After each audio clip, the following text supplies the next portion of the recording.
To Suo Hayate, reality is just a crappy game with zero balance. He's struggling with a handheld console, frustrated that his special moves won't even trigger. Ando Takuma stands over him, mocking the idea of someone who only fights on a screen. Ando looks down at him, asking if he doesn't agree that a real battle is much better. Suo Hayate can only force a nervous smile while his real-life stats stay stuck at the bottom. Without warning, the bully winds up and throws a heavy punch. The blow lands right on Suo's jaw, and he treats it like a high-attack move he failed to block.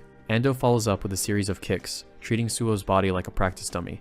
He hits the ground hard as Ando declares himself the winner of this one-sided match. The bully stands over him, telling him to be grateful for the free personal training. Suo lies there bleeding, barely able to breathe, let alone respond. Ando and his crew just smirk, enjoying the sight of their favorite punching bag. Suo looks up with a bloody grin and actually thanks them for the beating. This is his strategy submission. He takes the hits to make the pain end as quickly as possible. Back in class, he sits alone, covered in bruises while everyone else avoids him like the plague. He stares blankly at his desk, just trying to survive another miserable day. His only friend, Yoshikawa Koichi, is the only one who even acknowledges him. Yoshikawa critiques his performance, telling him to just go down faster next time to save himself the trouble. They've both accepted their roles at the bottom of the school's social food chain. While the popular kids laugh and talk, guys like Suo don't even exist in their world. Suddenly, a milk carton flies out of nowhere and smacks Suo right in the back of the head. One of the bullies just laughs it off, giving a fake apology that he clearly doesn't mean. He tells Suo to be a good little servant and throws trash away for him. Suo just smiles and does as he's told, convinced that reality really is the worst game ever made. But when the sun goes down and he heads home, everything starts to change. He sits down at his high-end gaming rig, ready to leave his pathetic life behind. The second his stream goes live, the cowardly high schooler completely vanishes. He's a legendary player in Battle Arena, a world-famous fighting game. Online, he's spent years perfecting every single frame and input to become a top-tier pro. Everyone knows him by his main character, Rai, and his legendary handle, Rai Master Haya. He's aiming for a massive 1-0-0 win streak today, and his chat is absolutely exploding. People are cheering him on, while some are just there to see if he'll finally lose. When a fan calls him handsome, he can't help but blush at the rare bit of praise. As the match loads, he reminds himself that this is the only place where he's actually a hero. He starts wondering if hitting 100 wins will finally make him famous in the real world too. He even imagines his bullies apologizing and treating him like a legend for his gaming skills. In his head, even the girls at school are suddenly lining up just to get a game with him. A match notification snaps him back to focus. It's finally time. For his 100th match, he's up against another Rai player in a high-stakes mirror match. His opponent goes by the name Fate Shifter, someone he's never even heard of before. Suo smirks, thinking this nobody is just lucky to be part of his historic win streak. Round 1 starts, and the Rai Master is ready to show exactly why he's the god of this game. Suo Hayate can't believe his eyes as the match takes a sudden turn for the worse. His main character, Rai, is getting pushed back by the mysterious and incredibly skilled Fate Shifter. He tries to regroup, but the blonde avatar lands a devastating blow that shatters his defense. Suo grits his teeth, feeling the immense pressure of his legendary win streak being on the line. Even his chat is in a frenzy, wondering if the legendary Rai Master has finally met his match. Just like that, the first round is over, and Suo is left staring at a cold, gray defeat screen. He's practically vibrating with shock, wondering if this guy is actually some kind of high-level cheater. But he knows better. He can feel the intense skill and raw will behind every single move. He takes a deep breath and centers himself. He isn't going to let a single loss break his spirit. Round 2 kicks off, and it's time for him to remind everyone why he's the best player in the game. He locks in, focusing on every frame and input with a tactical mind that only comes from years of practice. This is his one true talent, the only thing in his life that actually makes him feel like he's worth something. Compared to his trash real-life stats, his fighting game skill is literally off the charts. He slams his fingers onto the arcade stick, pouring every ounce of focus into his movements. He vents his frustration at the unfairness of the real world through every punch and kick he lands online. He manages to take the second round, but he knows the final match is going to be the real test. Both players are down to their last sliver of health, meaning the next hit is going to decide everything. He tells himself to stay calm and predict the next move. This skill belongs to him and him alone. Fate Shifter goes for a sweep, but Rai dodges, catching his opponent in an 8-frame lag. This is his chance he needs to land the perfect combo to wipe out the rest of that health bar. His hands are a blur on the buttons as he fights with everything he has to protect his precious win streak. He's spent his whole life being treated like garbage, but here, he's the one in control. He lets out a roar of pure determination, putting every ounce of his soul into this one final attack. Rai charges up a massive blue energy blast, ready to finish the fight once and for all. The screen flashes as the final blow connects, sending his opponent flying and securing the win. Suo screams in triumph, the sheer adrenaline of the victory washing away all his real-world misery. He's practically jumping out of his chair, celebrating like a man who just conquered the entire world. But then, a strange message pops up on the monitor, unlike anything he's ever seen in the game. The system declares his rank is now God, which shouldn't even be possible in the standard ranking system. Fate Shifter appears on the screen again, but this time he's holding a golden treasure chest. The avatar tells him he's the brave fighter they've been waiting for, and leaves the rest in his hands. The chest snaps open, and the system announces that a god privilege has been unlocked. As the light pours out, the game code begins to change, unlocking something called reality mode. Suo stares in confusion, as a strange blue light starts to glow within his own eye. The monitor starts shining with an intensity that seems far too bright for any normal computer. He has to shield his eyes as the entire room is suddenly swallowed by a blinding flash of light. When the glare finally fades, he looks up, terrified that he's somehow broken his expensive setup. But his equipment is fine, the problem is the life-size game character standing right in front of him. Suo is frozen in place, his mouth hanging open as his brain tries to process the impossible. It's really him, Rai, the blue-haired warrior he spent countless hours controlling online. The character stares back with a calm, stoic expression that feels far too real. Suo looks up at the warrior, trembling as the digital world and his reality finally collide. A glowing prompt appears as the Rai code begins to install itself directly into Suo Hayate's consciousness. He's suddenly yanked into a digital void, his world spinning as he screams in sheer terror. The sensation is overwhelming, like his very soul is being rewritten by the mysterious reality mode. Suo wakes up on the floor of his room, panting heavily as a strange blue light flickers in his eye. He lies there for a moment, staring at the ceiling and wondering if he just had some kind of hardware-induced seizure. He manages to pull himself back up to his desk, desperately hoping his record-breaking match was saved. Instead, he's greeted by a bizarre system message, stating that he's locked into reality mode. He mashes the buttons on his arcade stick, but the game refuses to let him log back into the regular servers. His panic spikes when he sees that even his livestream has been cut off right at the most critical moment. He's in total shock, realizing that his one sanctuary from the real world might have just vanished. A deep sense of despair washes over him as he stands alone in the dim light of his room. He slams his fist down in frustration, cursing the luck that always seems to ruin anything good in his life. Suddenly, his door flies open as Suo's sister unnamed storms in to yell at him for all the noise. He starts to snap back at her, but his words die in his throat when he sees something impossible above her head. He stares at her with wide eyes, completely ignoring her lecture as he tries to process the visual anomaly. There's a glowing health bar hovering right there above her, labeled with the name Satomi. He reaches out as if to touch it, making his sister recoil in a mix of confusion and pure annoyance. To make matters worse, he notices his own bar is nearly empty, while hers is full of healthy orange light. He tries to explain what he's seeing, but she just thinks he's finally lost his mind from playing too many games. She delivers a sharp punch to his shoulder to snap him out of it, and he feels a very real, sharp sting. He watches in horror as his HP bar actually ticks down even further from the physical impact of her blow. She pinches his cheek and tells him he looks like death warmed over, suggesting he skip work for a hospital visit. He looks at his clock and realizes he's already late for his grueling shift at the local restaurant. He rushes to his job, only to be immediately bombarded by customers screaming for beers and snacks. He scrambles around the izakaya, trying to keep up with the demands of the rowdy and impatient evening crowd.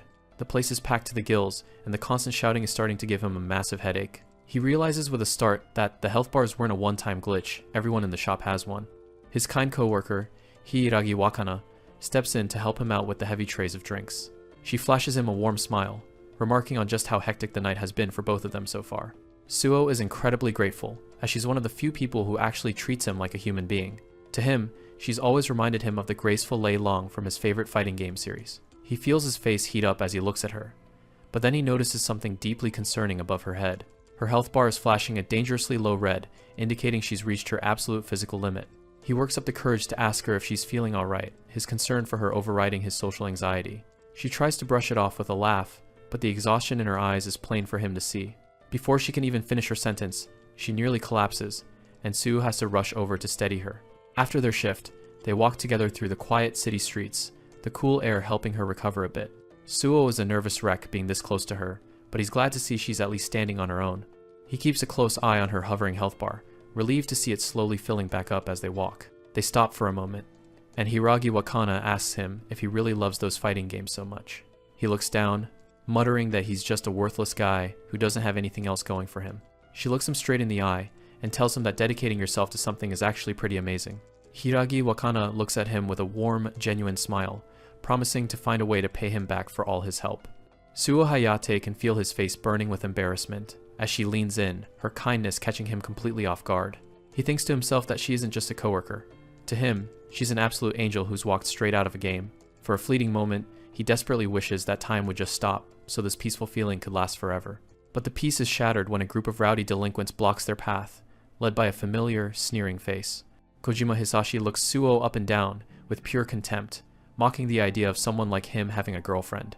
Suo's vision blurs as a digital stat window pops up, cruelly highlighting just how pathetic his real-world attributes truly are. The gang surrounds them, their presence suffocating as they invite Hiragi Wakana to join them for karaoke. Hiragi Wakana looks between the aggressive strangers and the trembling Suo, her confusion quickly turning into unease. Suo is paralyzed by fear, his legs shaking as he finds himself unable to utter even a single word of protest. Seeing that Suo won't stand up for himself or her, Hiragi Wakana's expression falters, a hint of disappointment crossing her face. To de-escalate the situation and keep things from getting violent, she forces a tight smile and agrees to go with them. She tries to maintain her composure, acting as though everything is fine while Kojima dismisses Suo like trash. Suo watches helplessly as she is led away into the night, her silhouette disappearing among the group of bullies. She looks back one last time, her gaze lingering on Suo with an unreadable expression that cuts deeper than any insult. He's left standing alone on the sidewalk, his spirit crushed by the weight of his own profound weakness. He bitterly accepts that submission is his only choice, a recurring pattern in the miserable game he calls reality. Hot tears of shame and frustration finally spill over, his quiet sobs muffled by the sounds of the distant city. He clenches his trembling fist, hating himself more than anything for letting a girl protect him once again. Suddenly, a familiar voice echoes in his mind, and the blonde fate shifter, Avatar, appears before his inner eye. The Avatar offers him a mysterious chest, a single word vibrating through his very soul: fight. As he walks home, the words fate shifter and change loop endlessly in his head, sparking a tiny ember of hope. Digital notifications begin to stream through his vision, confirming that the reality mode installation is finally complete. A blinding flash of energy erupts, and in that instant, the rules of Suo Hayate's world are changed forever. Lightning flashes as Suo Hayate feels a strange power coursing through his body. A massive system message pops up right in front of him. The game has officially started. Back in the alley, Ando Takuma and his gang are trying to corner Hiragi Wakana, but Suo interrupts them with a shout. The bullies turn around in confusion as Suo stands at the entrance, his silhouette blocking the light. He doesn't hesitate for a second and charges straight into the alley. He screams for them to leave Hiragi alone, stepping up to defend her despite his fear.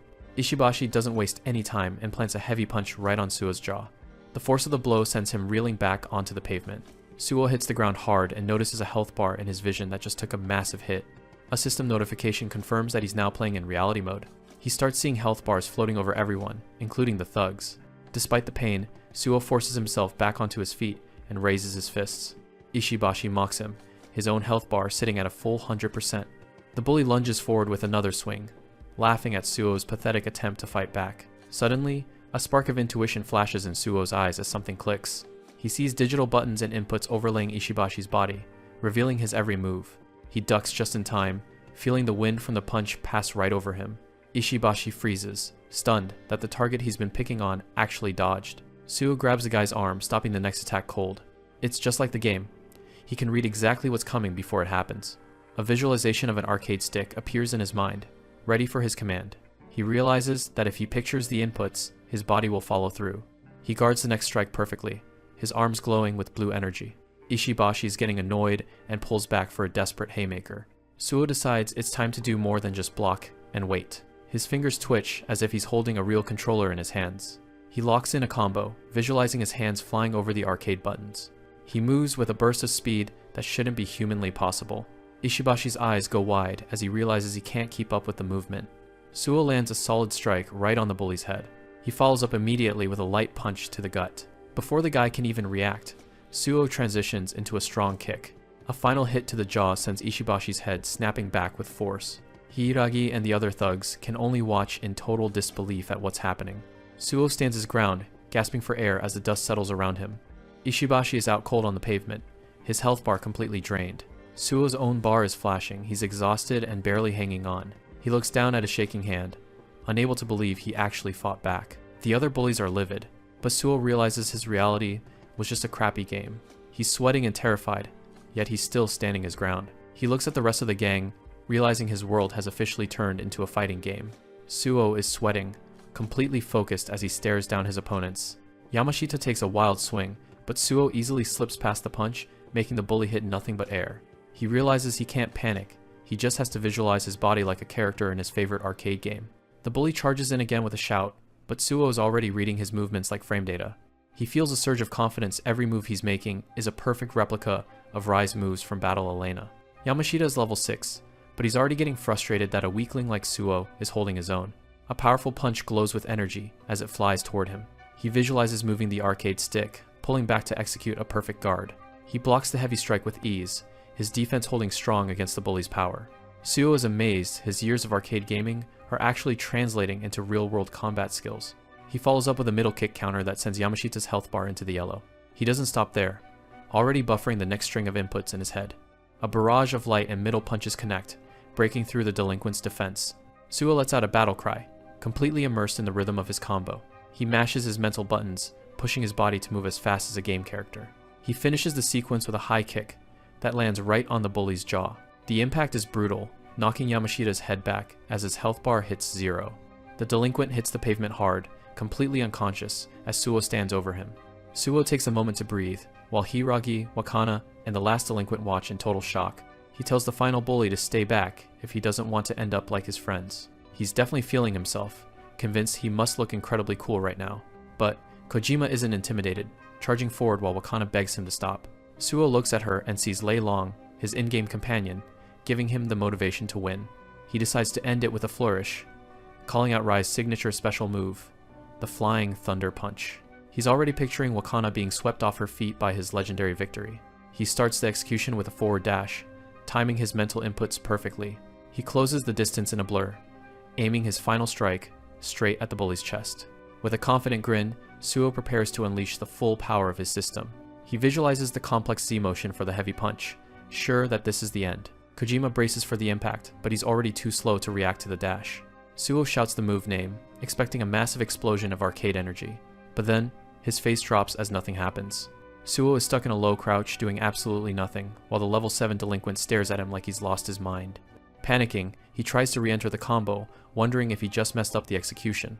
Kojima is just confused, wondering why his opponent suddenly stopped mid-attack to pose. A bright red system window pops up. All special techniques are currently locked. Suo is horrified to find out that his best moves are off limits in the middle of a fight. He desperately tries to switch to a basic uppercut, but his timing is completely ruined. Kojima doesn't miss the chance and lands a heavy blow that sends the gamer's health into the critical zone. His HP bar is practically empty, meaning any hit now could be the end. He gasps for air, his vision blurring as the reality of the damage sets in. Wakana rushes over to help him while the bully walks away, making excuses for the fight. Kojima clicks his tongue, clearly annoyed that he was actually knocked down for a second. Suo is on the ground, gasping for air as he struggles to stay conscious.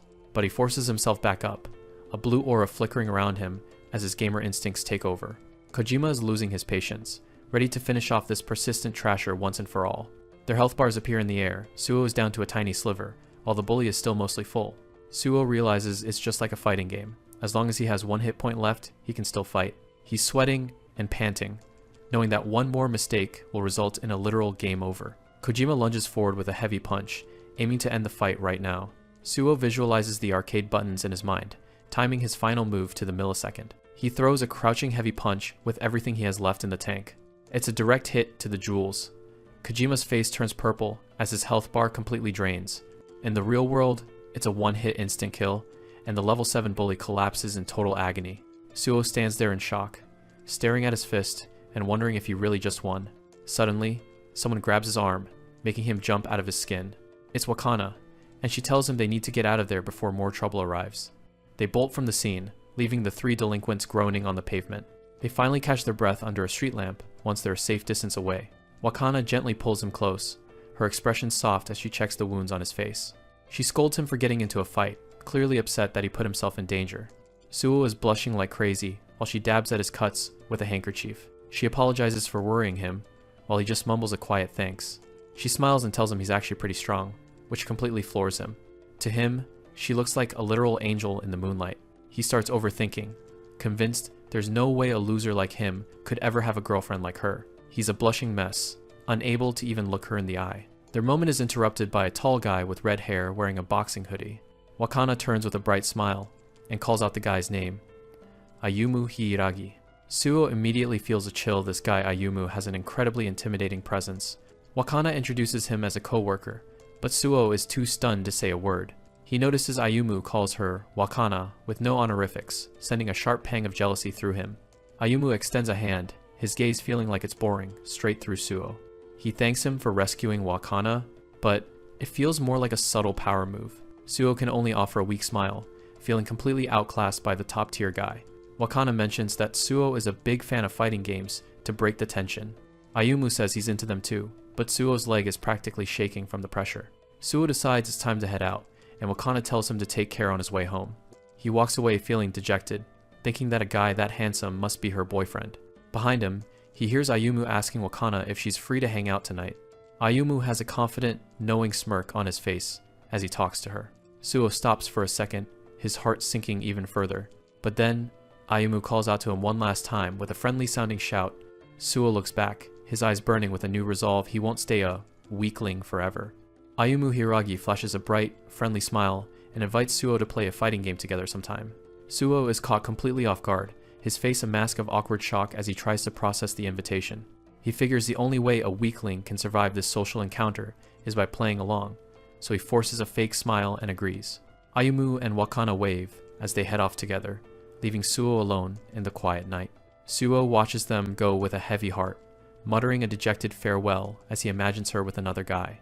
He stands there sweating and panting, feeling like the reality of his low social status is hitting him harder than any punch. Suddenly, a digital notification pops up in front of him. He's officially leveled up from level 1 to level 2. He starts experimenting with his new system, realizing he can see the levels of everyone around him, like a middle-aged man named Tanaka who's a level 4. He discovers a move list window, seeing that legendary special attacks like Lightning Bullet are currently locked and unusable. The next morning at school, the exterior of the building looks deceptively peaceful. Inside the classroom, the atmosphere is thick with tension as the school's most dangerous delinquents have gathered in a group. Ando Takuma, a formidable level 10, looms over a desk and demands to know why Suo Hayate hasn't shown up for school yet. Yoshikawa Koichi, trembling and adjusting his glasses, tries to explain that Suo didn't mention anything about being absent. Ando clicks his tongue in annoyance, his sharp eyes showing that he has zero patience for excuses. Just outside the door, Suo peeks through the window, his heart dropping into his stomach as he sees the trouble waiting for him. He panics, wondering if Yoshikawa is only in this mess because Suo overslept and was late for class. He scans the room with his gamer vision and is shocked to see that Yoshikawa is a level 3, making him stronger than Suo. He realizes with a sinking feeling that every single bully in the room is a higher level than him, including the ones he fought the night before. Then his gaze lands on Ando Takuma, whose level 10 status confirms that he is a literal monster compared to a level 2 newbie. Suo grinds his teeth, feeling the intense pressure of his own weakness as he watches his fellow weakling suffer. Yoshikawa Koichi can only look down at his feet, completely helpless against the overwhelming presence of the bullies. Suo decides that getting involved would be a one-way trip to the infirmary and prepares to abandon his friend to save his own skin. He recites the unspoken rules of the weakling alliance: total submission and never, ever trying to help each other. He starts crawling away down the hallway on all fours, desperately hoping he can hide until the situation blows over. Just as he's about to make his getaway, the familiar digital chime of the game system rings in his ears. A blue mission window manifests in the air. Save Yoshikawa with a tight 5-minute time limit. He stares at the notification in sheer disbelief, thinking the system is asking for the impossible. He looks back at the classroom, seeing just how many level 6 and 7 thugs are surrounding the lone Yoshikawa. He tries to convince himself to stick to the rules, so they don't both end up being beaten into the ground. But then he notices the reward listed at the bottom of the screen, the chance to unlock the lightning bullet technique. His eyes widen as he reads the name of the ranged attack that only makes sense in a high-octane fighting game. He visualizes the move a beam of electrical energy and wonders if he could actually manifest that power in the real world. He realizes that if he ever wants to break out of his weakling status, he can't afford to pass up this opportunity. With his eyes glowing with a manic intensity, Suo decides to risk everything for a chance to unlock the power he needs to survive. A mission window pops up. Save Yoshikawa. The reward? Unlocking the lightning bullet move.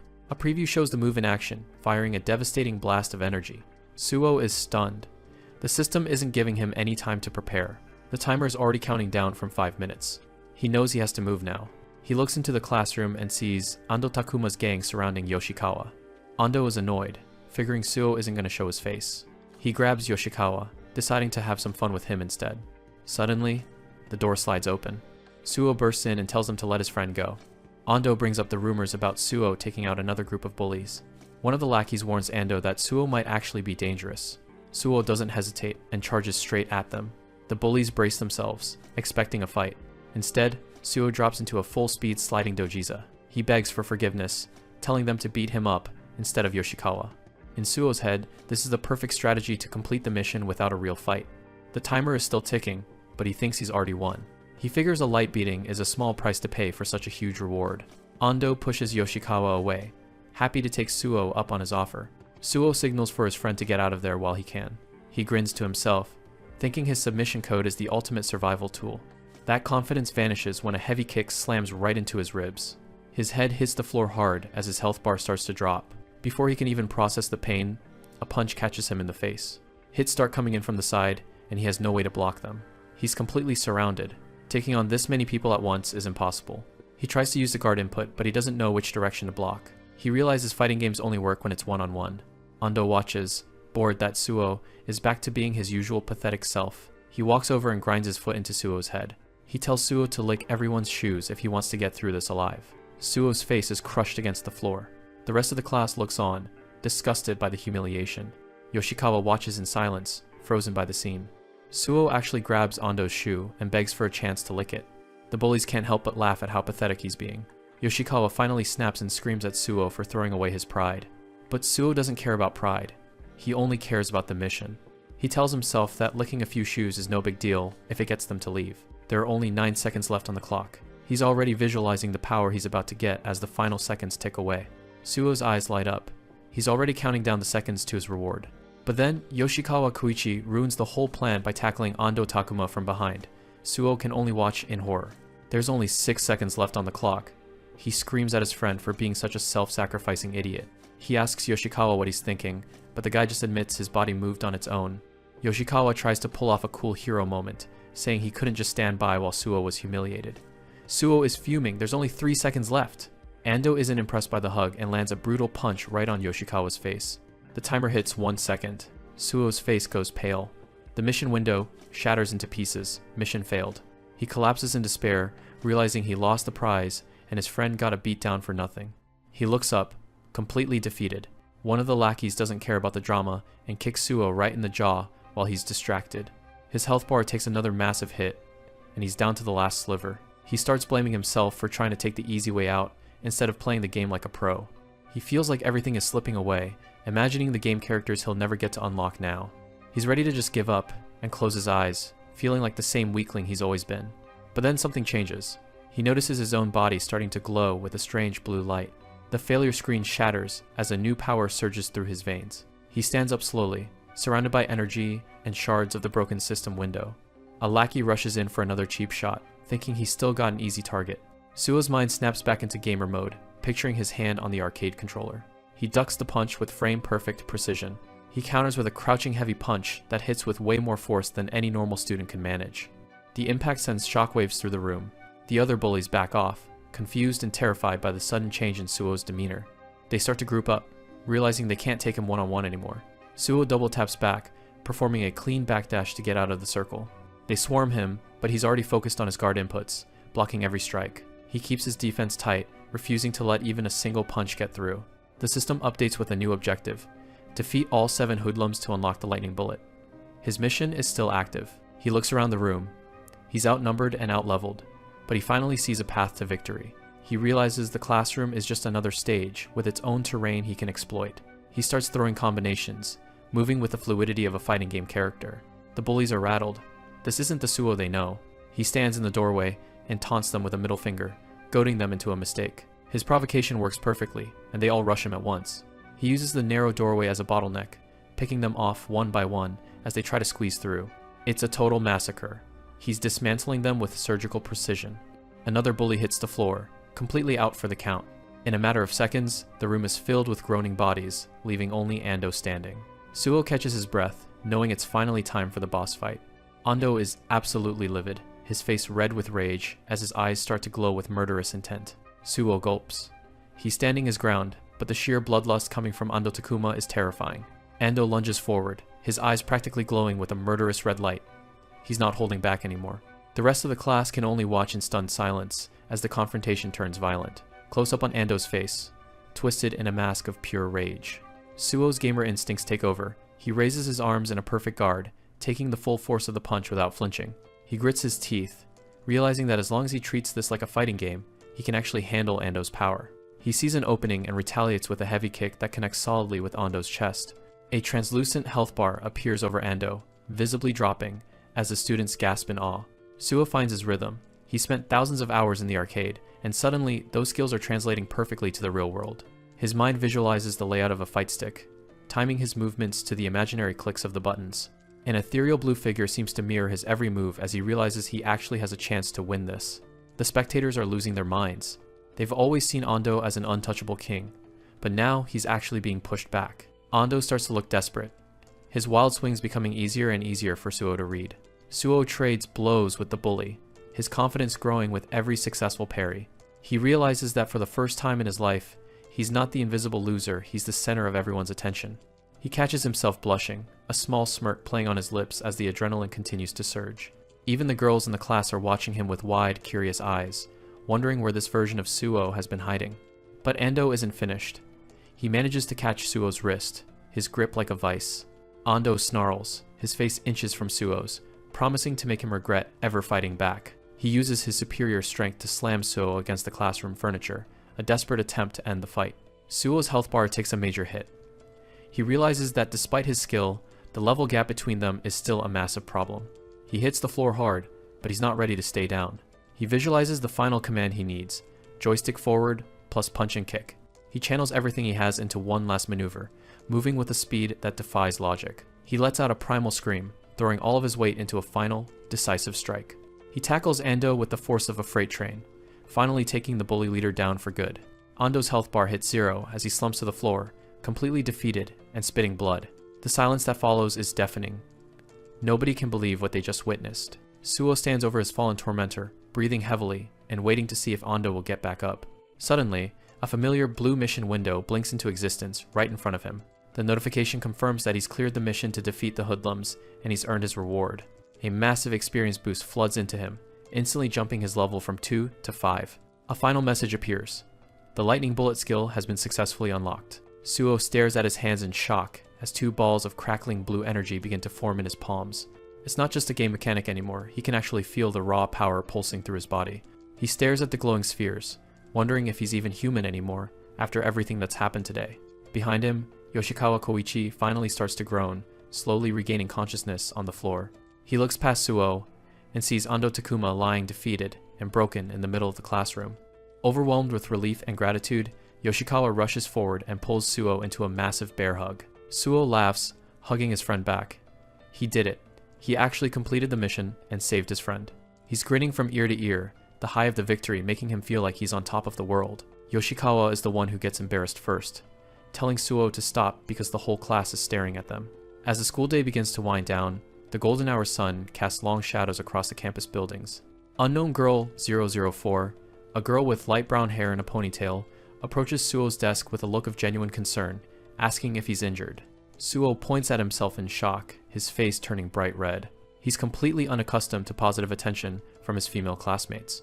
The atmosphere in the classroom remains heavy, the other students still processing the incredible fight they just witnessed. Suo reflects on how everyone is treating him differently now, realizing that his status in the school has fundamentally shifted overnight. His mind quickly drifts back to the system reward. He's itching to find out if he can truly use the lightning bullet skill in reality. He wonders if he should come clean to Yoshikawa, still unable to believe that his arcade sessions have turned into actual combat power. He thinks of the Fate Shifter, the powerful god-rank avatar from the game, and wonders what his true purpose in the system is. A notification bell rings in his mind, announcing that the reality mode tutorial phase has officially concluded. Suo is taken aback, stunned to realize that the brutal brawl he just survived was merely an introductory mission. The system informs him that the actual storyline for reality mode is about to begin, and he must prepare himself for the future. He ponders the ominous warning to be ready, feeling a mix of excitement and deep-seated anxiety about what's coming. The weight of the system's words lingers, leaving Suo to wonder just how much time he has left before things get even crazier. When he sees Yoshikawa Koichi standing at the door, Suo's face lights up and he rushes over to greet his friend. Suo grabs Yoshikawa and drags him out of the room, ignoring the whispers of their classmates who comment on how close they've suddenly become. They reach the quiet rooftop, where Suo places a milk carton on a makeshift table, claiming he's no longer an ordinary human. Yoshikawa is skeptical, wondering why Suo is acting so dramatic over a carton of milk as Suo sets up his target. Suo tells him to stand back and begins to visualize the complex joystick inputs required to trigger the ability. In his mind's eye, he goes through the motions of a frame-perfect execution on an arcade cabinet. The air around him begins to hum with energy, and a swirling blue aura starts to emanate from his body.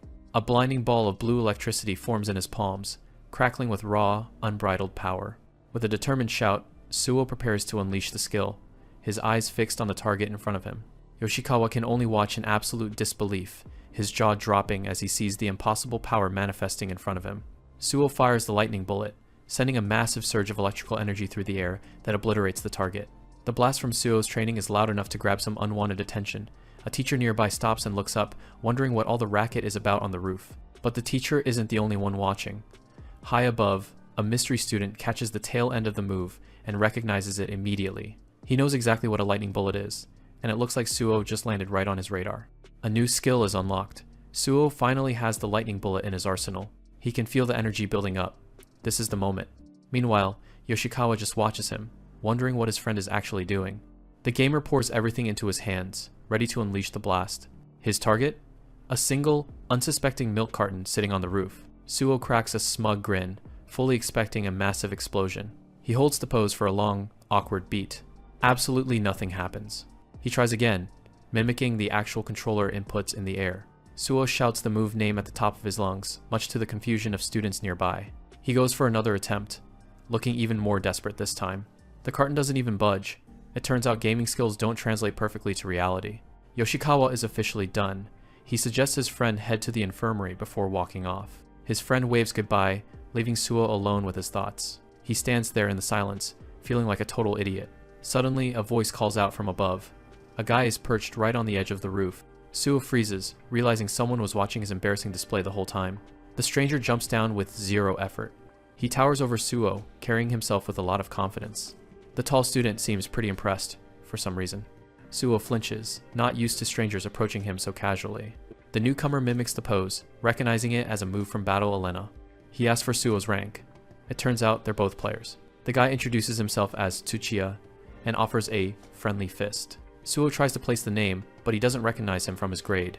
A system window pops up, but Tsuchiya's level is a complete mystery. Tsuchiya explains he just got back from studying abroad, which is why they haven't met. He tells Suo to follow him. They're heading somewhere with arcade cabinets. They end up at game time, a place Suo knows all too well. A character on screen takes a massive hit as the match begins. Inside the arcade, Suo is finally in his element. Tsuchiya is struggling to keep up, clearly outmatched by a master. Suo realizes it's been a long time since he faced a real person face to face. The system reminds him that reality mode is active, preventing him from playing anything else. He watches the special move land on screen. It looks so simple in the game. He looks down at his hands. He starts to wonder if everything before was just his imagination. He refuses to believe his powers aren't real. He remembers the fight with Ando. Those moves definitely worked back then. He clearly recalls the impact of his punches connecting, and he definitely sent those guys flying with his own strength. He snaps back to the game, his fingers a blur as they hammer the buttons. Another combo connects, finishing the round in an instant. Tsuchiya leans back, totally defeated. He admits he's no match for Suo's skills. Tsuchiya takes a quick break. He's going to hit the bathroom, but promises to continue their match as soon as he's back. He flashes a friendly smile, saying it's only natural to want to keep fighting a strong opponent. Suo is genuinely touched. He totally gets that gamer spirit. He watches his new friend walk off, thinking about how much fun fighting games really are. He decides he'll even show the guy his secret combo later as a thank you. In his head, anyone who loves fighting games this much can't possibly be a bad person. Suddenly, a notification kills the vibe. A side mission pops up. Defeat the delinquents. Suo freezes. He knows that sound by now, and it never means anything good. Two guys are already looming over him, and they don't look like they're here for a game. The redhead, Kimura, says he hasn't seen Suo around, and starts the classic "lost my wallet" extortion line. Suo is panicking. He can't believe this is happening right when he was having a good day. He checks their levels and his heart drops. Level 13 and 12, these guys are even stronger than the bully Ando. He thinks about how he finally made a friend, and now this is happening. Kimura tells him to hurry up and pay. Suo's first instinct is to just hand over the cash and avoid the trouble. The two thugs grin, looking like they found an easy target. But then, Suo stops himself. He realizes that if he gives in now, he's just going back to being the same coward he was yesterday. He remembers standing up for himself in class. Reality mode isn't just some game he can turn off. He tells himself he isn't just some weak NPC anymore. He's the main character now. He tries to look determined, but the delinquents just get annoyed, telling him to quit the jokes and hand it over. Suddenly, the thugs pause, looking confused and a little spooked by something behind him. Without another word, Kimura tells his buddy to leave. They just walk away. The system cancels the mission because the enemies escaped. Suo is left wondering why they suddenly bolted. He looks back and sees a man standing there, with a face that would scare a ghost. He wonders if it was the arcade clerk who scared them off. Tsuchiya comes back right on time, asking Suo if he's hungry and wants to grab a bite. Suo agrees, but he's still thinking about the clerk and the thugs. Then a different thought crosses his mind. He clenches his fist. Maybe it wasn't the clerk? Maybe they actually felt his aura and got scared? Tsuchiya suggests getting burgers. They end up at a burger joint where a girl recognizes Tsuchiya immediately. She says she's missed him and immediately asks about the skinny guy he brought along. Tsuchiya introduces Suo as his fighting game master, while the blonde girl, Ayumu, just labels him an otaku. Suo is completely overwhelmed. He didn't expect Tsuchiya's friends to be pretty girls. They feel like they're from a completely different world than him. The brown-haired girl is super polite, but Ayumu is already teasing him. Suo is literally trembling under the social pressure. Ayumu notices how quiet he's being. She comments on how he actually has a pretty cute face. She leans in close, telling him she doesn't dislike him at all. In fact, she says otaku types like him are exactly her type. Suo has a total internal meltdown as his face turns bright red.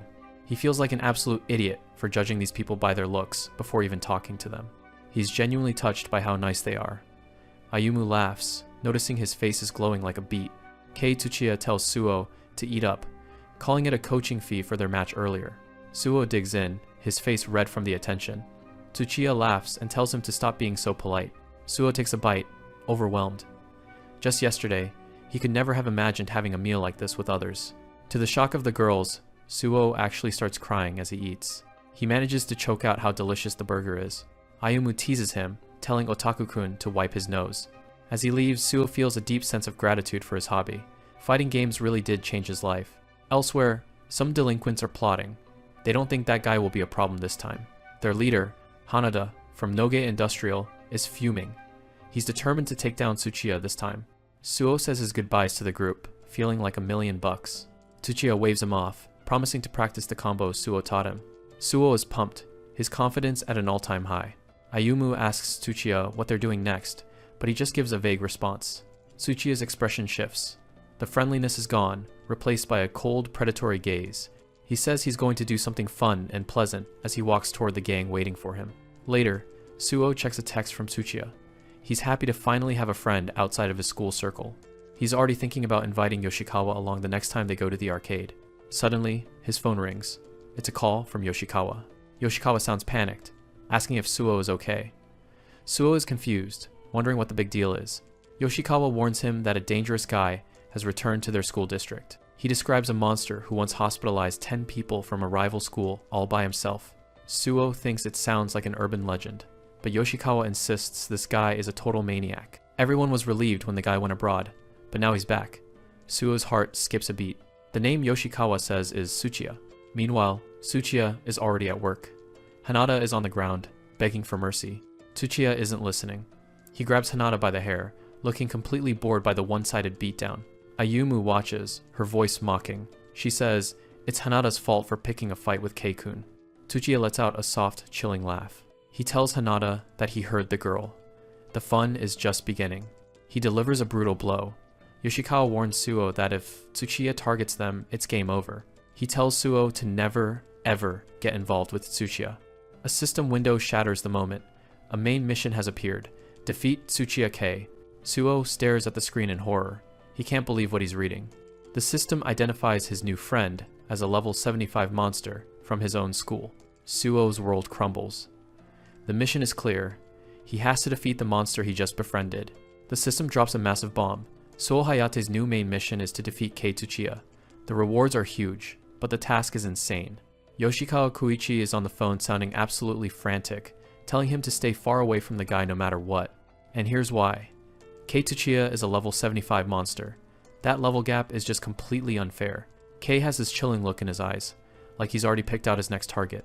Meanwhile, Ando Takuma and his crew show up looking like they just crawled out of a blender. They're late, and they've clearly been through it. A couple of girls nearby are already taking Kei's side, while he just stands there with that calm, smug face. Ando and the others are covered in bruises, looking completely humiliated. Kei asks them if someone roughed them up, acting like he doesn't already know the answer. Back on the phone, Yoshikawa warns Suo that a revenge match might be coming his way. Suo is starting to sweat. If what Yoshikawa says is true, he's in deep trouble. He checks Kei's status bar, which is just a giant question mark.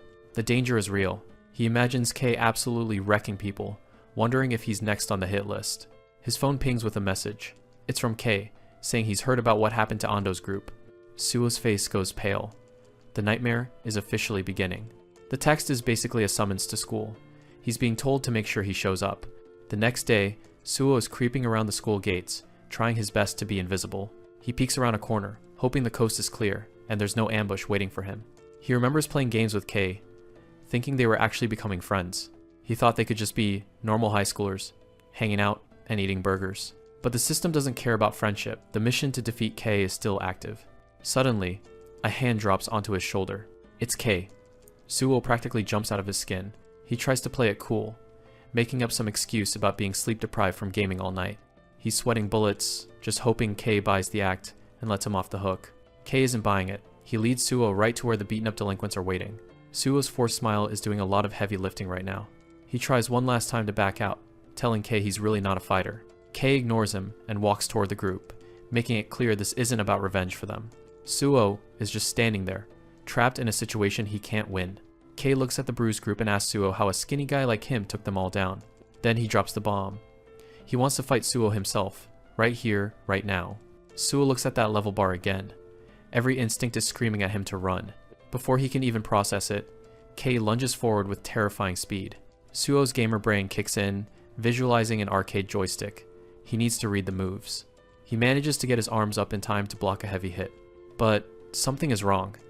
Even with a perfect block, the impact is insane. Kei follows up instantly with a kick that sends Suo reeling back. The guy is actually smiling. To him, this is just a fun little game. Suo looks at his health bar and panics. He blocked the hit, but his HP still plummeted. His eyes go wide as he realizes he's playing by completely different rules now. Kei doesn't give him a second to breathe, coming in with another high kick. Suo is desperately blocking one hit after another, but his health is draining so fast he's about to hit zero. Kei Tsuchiya mocks Suo Hayate, saying he's got insane defense, but Suo knows he can't just keep hiding behind his arms forever. He's visualizing an arcade joystick in his head, realizing he's done for if he doesn't land a counterattack soon. He sees an opening and decides to finally go for it. Kei lets out a heavy kick that practically whistles through the air. The monster just smiles as he narrowly misses taking Suo's head off. Suo is shocked he even dodged it, but he knows the timing was way too tight for comfort. He tries to fire back, but he can't land a single hit. Kei is just too fast. It's starting to feel less like a fight and more like he's playing against a max difficulty CPU. Kei is effortlessly dancing around him, making every one of Suo's attempts look like a joke. He says he's actually having fun, which is the last thing Suo wants to hear right now. The level 5 is completely winded, realizing Kei just baited him into a recovery frame. Another hit lands, and Suo can feel his health bar and his energy quickly draining away. The level gap is just ridiculous. Suo's a level 5 trying to touch a guy with a LV above his head.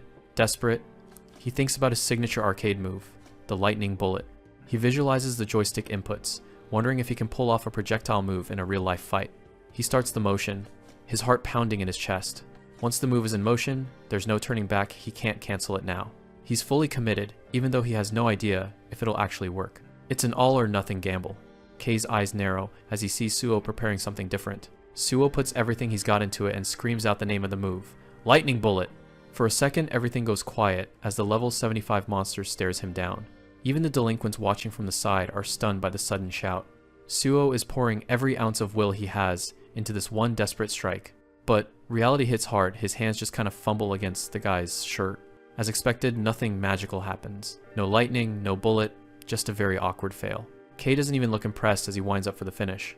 He catches Suo with a brutal kick that sends him flying.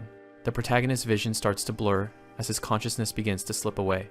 His health bar officially hits 0. It's game over. He hits the ground hard, thinking about how his life ended up in this crazy mess. As he drifts into the dark, he wonders where it all went wrong.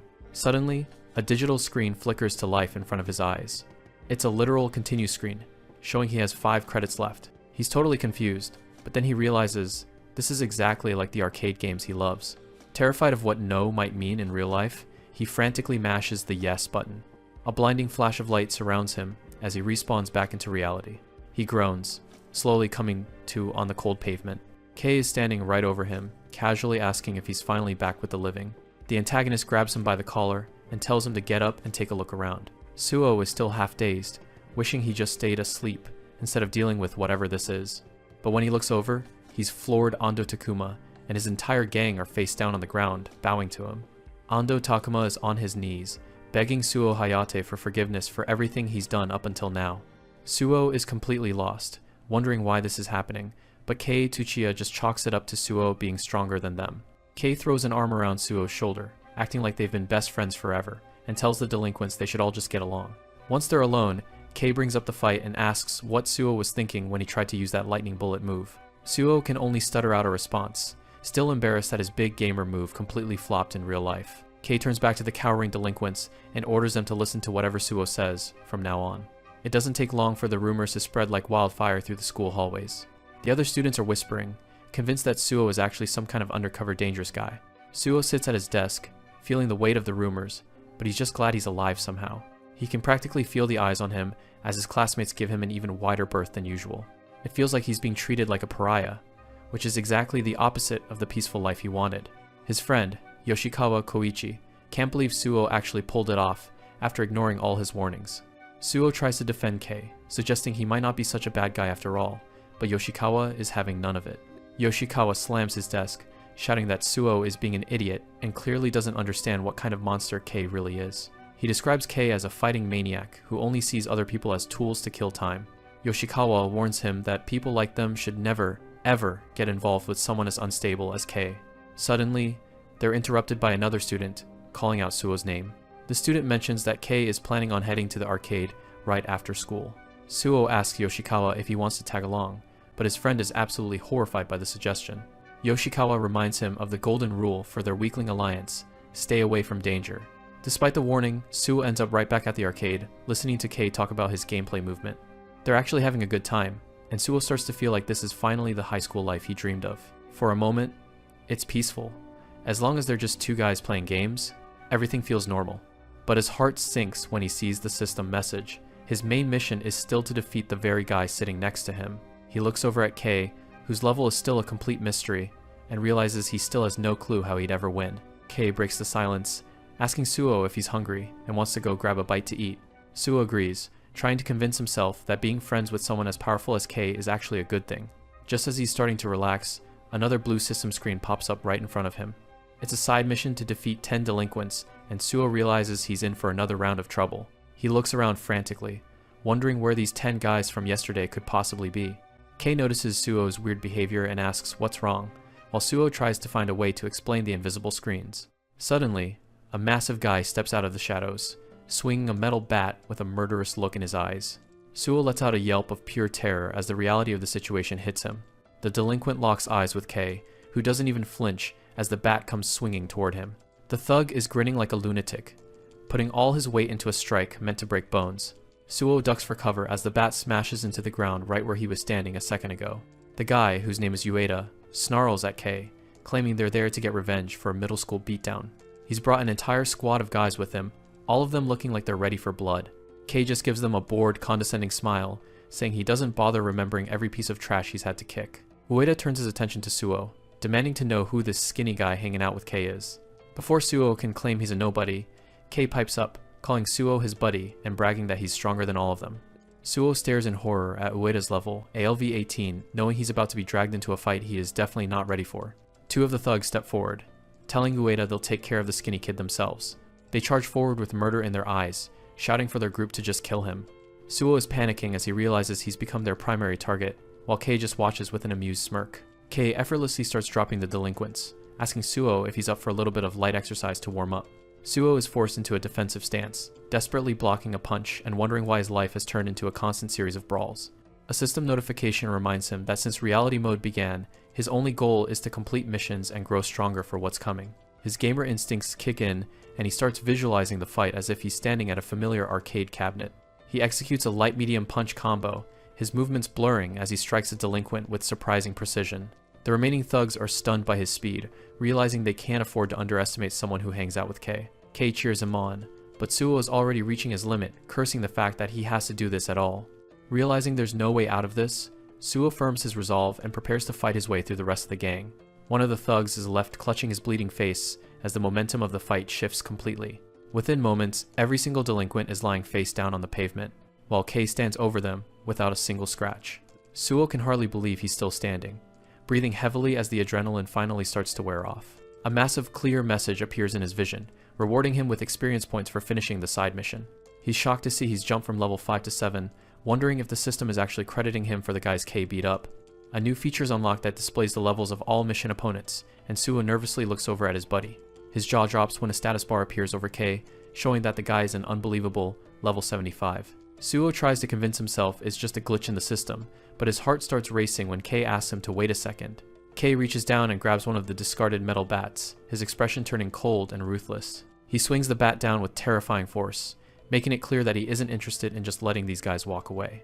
Ueda stares up in pure, unadulterated terror, his face a mess of bruises as he realizes the kind of monster he's provoked. Suo is paralyzed with shock, watching the brutal scene unfold and realizing just how dangerous his new friend really is. Kei casually tosses the bloody bat aside as if it were trash and tells Suo it's time for them to get moving. Kei hands over the bloody bat, telling Suo it's his turn. To him, this isn't a fight, it's just taking out the trash. Suo stands there shaking. He might be a gamer, but beating on someone who's already down is a bridge too far. Yoshikawa's warning about Kei breaking people hits home. Kei just smiles and tells him to hurry up. On the ground, Ueda is a bloody mess, completely defeated. Kei looks down at the carnage with zero remorse, wondering why his new buddy is hesitating. Suo can barely get the words out. This isn't the high school life he wanted. He drops the bat and makes a run for it, blurting out a lame excuse about having to work. Kei just stares after him, casually calling him a friend and saying there's still plenty of time. Suo doesn't look back. He knows now that getting mixed up with this guy was a massive mistake. He bolts down the street as fast as he can.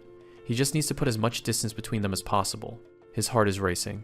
1 minute he's at the arcade, and the next he's trapped in a nightmare with a psychopath. Back at the alley, Kei watches him go, but something starts to bother him. A sharp pain shoots through his side. It actually hurts. He pulls up his shirt and finds a massive, dark purple bruise blooming on his ribs. He's stunned. He's level 75. Nobody should be able to leave a mark on him. Then it hits him. That lightning bullet move Suo tried earlier.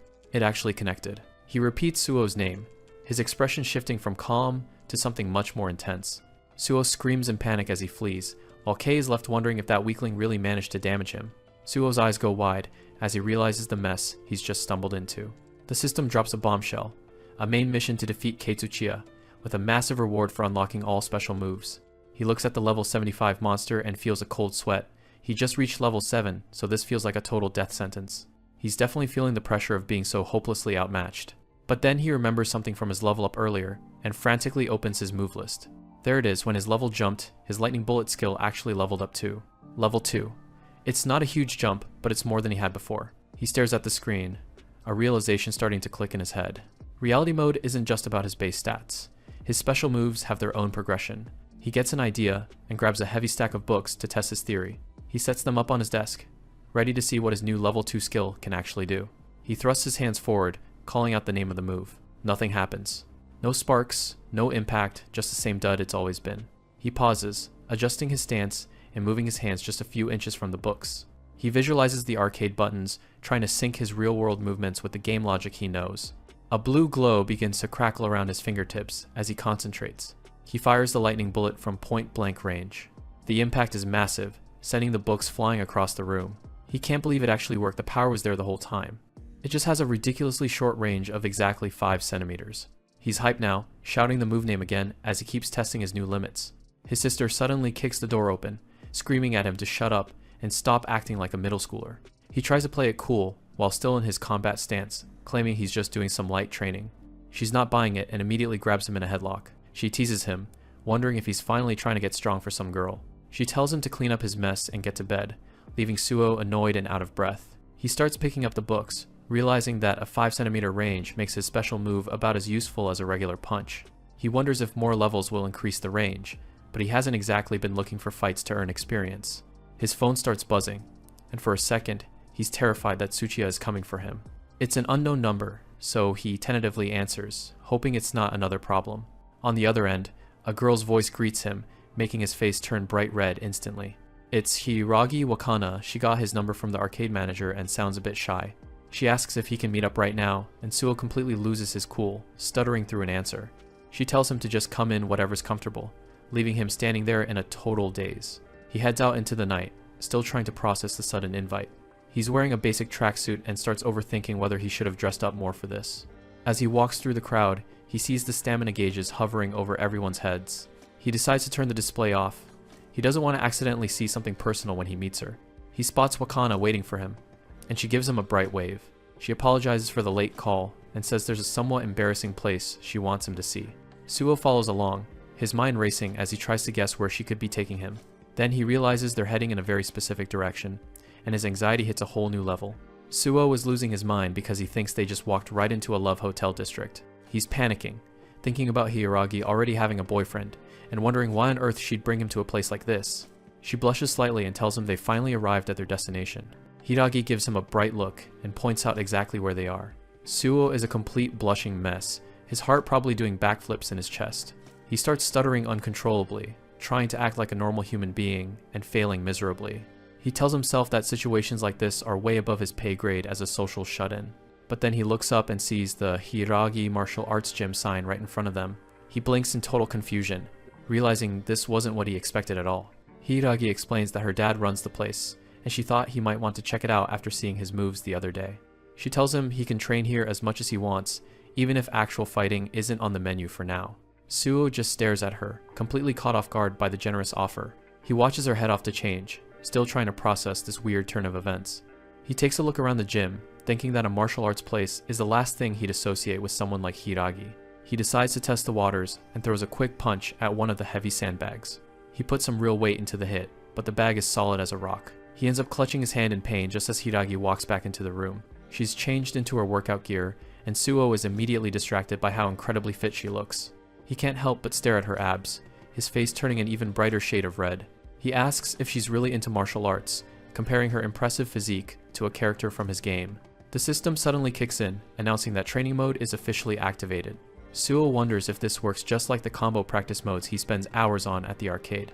Hiragi notices he's unprepared and hands him some bandages to protect his wrists. He wraps them up, thinking they actually make him look like a legit fighter for once. He reminds himself that he's still a weak character in real life and needs to focus on precise control. He visualizes the game's button inputs as he winds up for a big strike. He lands a powerful punch on the bag, making it swing back with a loud thud. Hiragi is genuinely impressed by his power, but Suo just laughs it off, saying he's just copying a character he knows. He notices a system notification popping up in the corner of his vision. His experience points are actually going up just from hitting the sandbag. He starts going all out with his kicks, amazed that he can grind levels in reality just like in an RPG. Training with a girl like Hiragi in reality mode is a total dream come true for him. Hiragi stays focused on her own routine, showing off her own impressive technique. Suo watches as his EXP bar finally fills to the brim. He gets a massive level up, jumping all the way from level 7 to level 15 inches a single session. The training mode wraps up, and the sudden surge of exhaustion hits him like a truck. He collapses onto the mats, gasping for air and feeling like his muscles are about to give out. Hiragi walks over and offers him a bottle of water to help him recover. As he reaches for it, something about the bottle catches his eye. The system identifies it as a special recovery item, Hiragi Wakana's water. She notices him spacing out and asks if something's wrong with the drink. He quickly says it's nothing and awkwardly brings up her boyfriend Ayumu, which leaves her looking pretty confused. Hiragi drops a bombshell, telling Suo that the Ayumu he was so worried about is actually just her brother. Suo freezes, feeling like a total idiot for getting so worked up over a simple misunderstanding. She cheerfully suggests that he should join her brother for training sessions next time. Hiragi adds that Ayumu trains at the gym too, and she'd love for Suo to come back soon. Suo is already halfway out the door, his mind still reeling from his encounter with a real-life martial artist. He looks completely spent, like he's just gone 10 rounds with a high-level boss character. Outside, Suo is doubled over and gasping for air as the system displays his depleted stamina gauge. He realizes he pushed himself way too hard during the training session with Hiragi. He pulls out the bottle of water she gave him, which the system has labeled as a special recovery item. He takes a long drink, desperately needing to replenish his energy. He's stunned by how quickly his stamina refills, praising the incredible effects of Hiragi Wakana's water. He blushes and decides to save the rest, treating it like a rare and precious drop from a special quest. After a bit of rest, Suo gets a determined glint in his eye, ready to test his new strength. He finds a quiet spot with a large tree and decides it's the perfect target for a skill test. He mimics the motions of an arcade controller, preparing to unleash his level 6 lightning bullet. He strikes the tree with everything he's got, a burst of blue energy exploding from his fist. He can't believe how much more powerful the skill has become since his massive level up. He wonders if the effective range has changed too, and how he'd fare using it in a real-world fight. His thoughts suddenly drift to Kei Tsuchiya, the guy who's been looming over him like a final boss. He quickly shakes the thought away, telling himself he shouldn't be looking for trouble. He recalls the violence from before and decides that the world of delinquents is somewhere he doesn't belong. Right on cue, a system notification pops up with a main mission to defeat Tsuchiya. Suo immediately decides to ignore it, wanting to keep as much distance as possible between them. He hopes that since he won their last encounter, Tsuchiya will just leave him alone at school. But the next morning, Suo finds Tsuchiya waiting for him at the school gate with a menacing smile. He tries to play it cool and give a normal greeting, but he's sweating bullets inside. Tsuchiya tells him to follow him, and Suo knows he doesn't really have a choice in the matter. They meet up with Ando and his crew, who look just as nervous as Suo feels. Tsuchiya mentions that a rival group from Noge Industrial has been picking fights again. Ando tries to act like he doesn't know anything about it, but Tsuchiya isn't buying his excuses. Tsuchiya reminds Ando that he was supposed to keep things under control while he was away. Ando is visibly shaking, realizing he's in serious trouble with the top dog. Tsuchiya calls him unreliable and winds up for a strike that radiates pure malice. Suo watches from the sidelines, horrified by the sudden escalation of tension. Tsuchiya tells Ando that he absolutely loathes people who lie or slack off on their duties. He delivers a brutal punch straight to Ando's face, sending a shockwave through the air. Suo is stunned, realizing that being from the same school means nothing to a monster like Tsuchiya. Tsuchiya follows up with another strike, and Suo starts to wonder if he's going to be the next target. Ando collapses to the ground, blood dripping from his mouth as he begs for forgiveness. But Tsuchiya doesn't stop, delivering another vicious strike to the fallen delinquent. He tells Ando that he's done enough, and that watching him get thrashed is actually quite satisfying. Ando lies there, completely broken and unconscious, as Suo watches on in pure terror. Suo watches from the side, paralyzed by the sheer brutality of Kei Tsuchiya's assault on Ando. Tsuchiya doesn't let up for a second, his movements a blur of practiced, violent efficiency. His eyes are cold and predatory, devoid of any empathy for the person he's currently dismantling. Before he even realizes what he's doing, Suo's body moves on instinct, his arms coming up to block Tsuchiya's next blow. Ando looks up through the blood and bruises, his eyes wide with disbelief, as he sees Suo standing between him and certain disaster. Suo is just as shocked as anyone else, wondering why his gamer instincts took over and forced him into such a dangerous position. Tsuchiya pulls back slightly, a look of genuine confusion and mild irritation crossing his face as he demands to know why Suo is interfering. Suo grinds his teeth as he struggles against Tsuchiya's overwhelming strength, cursing the fact that he just couldn't stay out of trouble. Tsuchiya grabs Suo's arm, testing his strength. He can feel it immediately. Suo's body isn't shaky like it was yesterday. Suo can feel the difference too. Tsuchiya is even stronger than before. Tsuchiya grins, thinking he's finally figured something out. He lets go with a casual tap, leaving Suo on edge. He tells Suo to go take care of Ando and the others, since they both used to be victims. Suo breaks into a sweat, looking at Ando crumpled on the floor behind him. He knows if he refuses again, Tsuchiya's gonna snap, and he'll end up just like Ando. The former bully is a mess, barely holding it together. Tsuchiya keeps pushing, pointing out that Suo's schedule is wide open now. A teacher suddenly walks in, but Suo's hope for a rescue is short-lived. Tsuchiya just plays it off as friends hanging out, and the teacher is way too terrified to argue. The teacher just backs away, leaving Suo to realize even the staff are scared of this guy. Standing there with a level 75 tag, Tsuchiya's aura is completely overwhelming. Suo is left sweating, realizing he's truly stuck. Word travels fast, and now the whole school is gossiping about how Suo and Tsuchiya supposedly took down a whole gang. The stories about Ando getting wrecked only fuel the fire. Suo sits alone at his desk while everyone whispers about the birth of the school's most fearsome duo. Yoshikawa isn't impressed, telling Suo he's a fool for ignoring all those warnings. He reminds him that Tsuchiya is on a whole different level from the usual delinquents. Suo stares back, knowing exactly how true that is. Yoshikawa tells him to stay away from danger, but Suo admits he can't just turn Tsuchiya down. He wonders if Suo's obsession with fighting games is what got him into this mess, while Suo's just glad his friend hasn't changed. Suo wishes they could just go back to how things were, making Yoshikawa a bit uncomfortable with how serious he's being. Suo can't forget how Yoshikawa got dragged into his mess before, and he's not letting that happen again.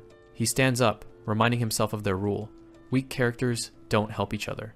He thanks Yoshikawa for the chat, and promises not to bring any more trouble his way. When asked where he's heading, Suo just says he's going to the bathroom. He walks off alone, needing some space to think. Yoshikawa watches him leave, clearly worried about the idiot. Up on the roof, Tsuchiya is chilling with his crew, while someone sits beaten on the ground. Tsuchiya looks up as a new face appears.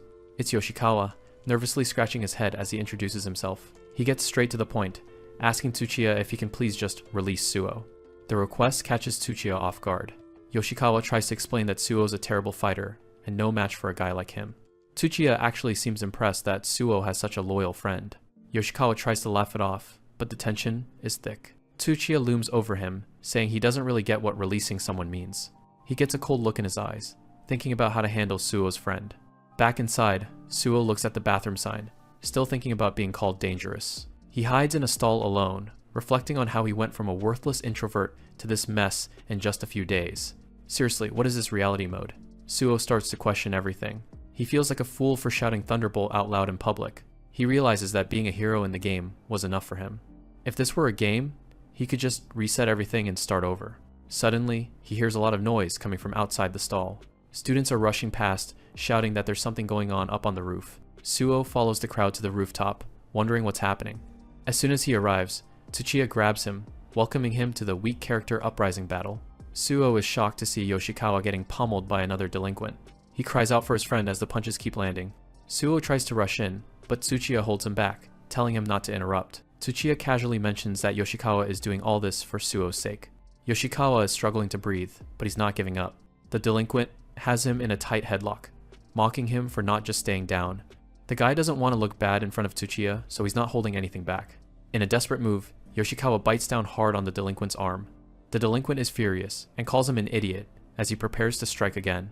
Suo finally breaks free and runs to his friend's side, asking why he would do something so crazy. Tsuchiya finds the whole thing interesting, enjoying the desperate struggle of a weak character. He explains the deal. If Yoshikawa could win just once, he'd let Suo go. Yoshikawa looks up, bloodied, and says he did it because Suo is his friend. Tsuchiya mocks them, saying it must be a real nuisance having such a weak friend. Yoshikawa weakly admits that Tsuchiya is right, and that their alliance is over. He tells Suo that he's not a weak character anymore. He apologizes for being useless before finally losing consciousness. Suo stares at his fallen friend, his heart breaking. A dark look crosses his face as something inside him finally snaps. He looks Tsuchiya dead in the eye and tells him that's enough. Tsuchiya just brushes it off, saying it was a decent way to kill some time. He tells his crew they should leave this trash behind and head to the arcade. Suo stops him, asking about the weak character uprising battle he mentioned. He pulls out his simple bandages and declares himself the representative of the weak. Suo equips the bandages, getting a boost to his attack and defense stats. He tells Tsuchiya to get ready because he's going to beat him up. Yoshikawa tries to tell him to stop, but Suo is determined to add a new rule to their alliance. He vows to stand up to this crisis and keep their alliance alive. The system triggers a new main mission: defeat Tsuchiya Megumi. Tsuchiya is genuinely confused by the sudden change in Suo's attitude. He realizes Suo has been hiding his true strength all along. Tsuchiya smirks, finding the situation interesting as he prepares for a real fight.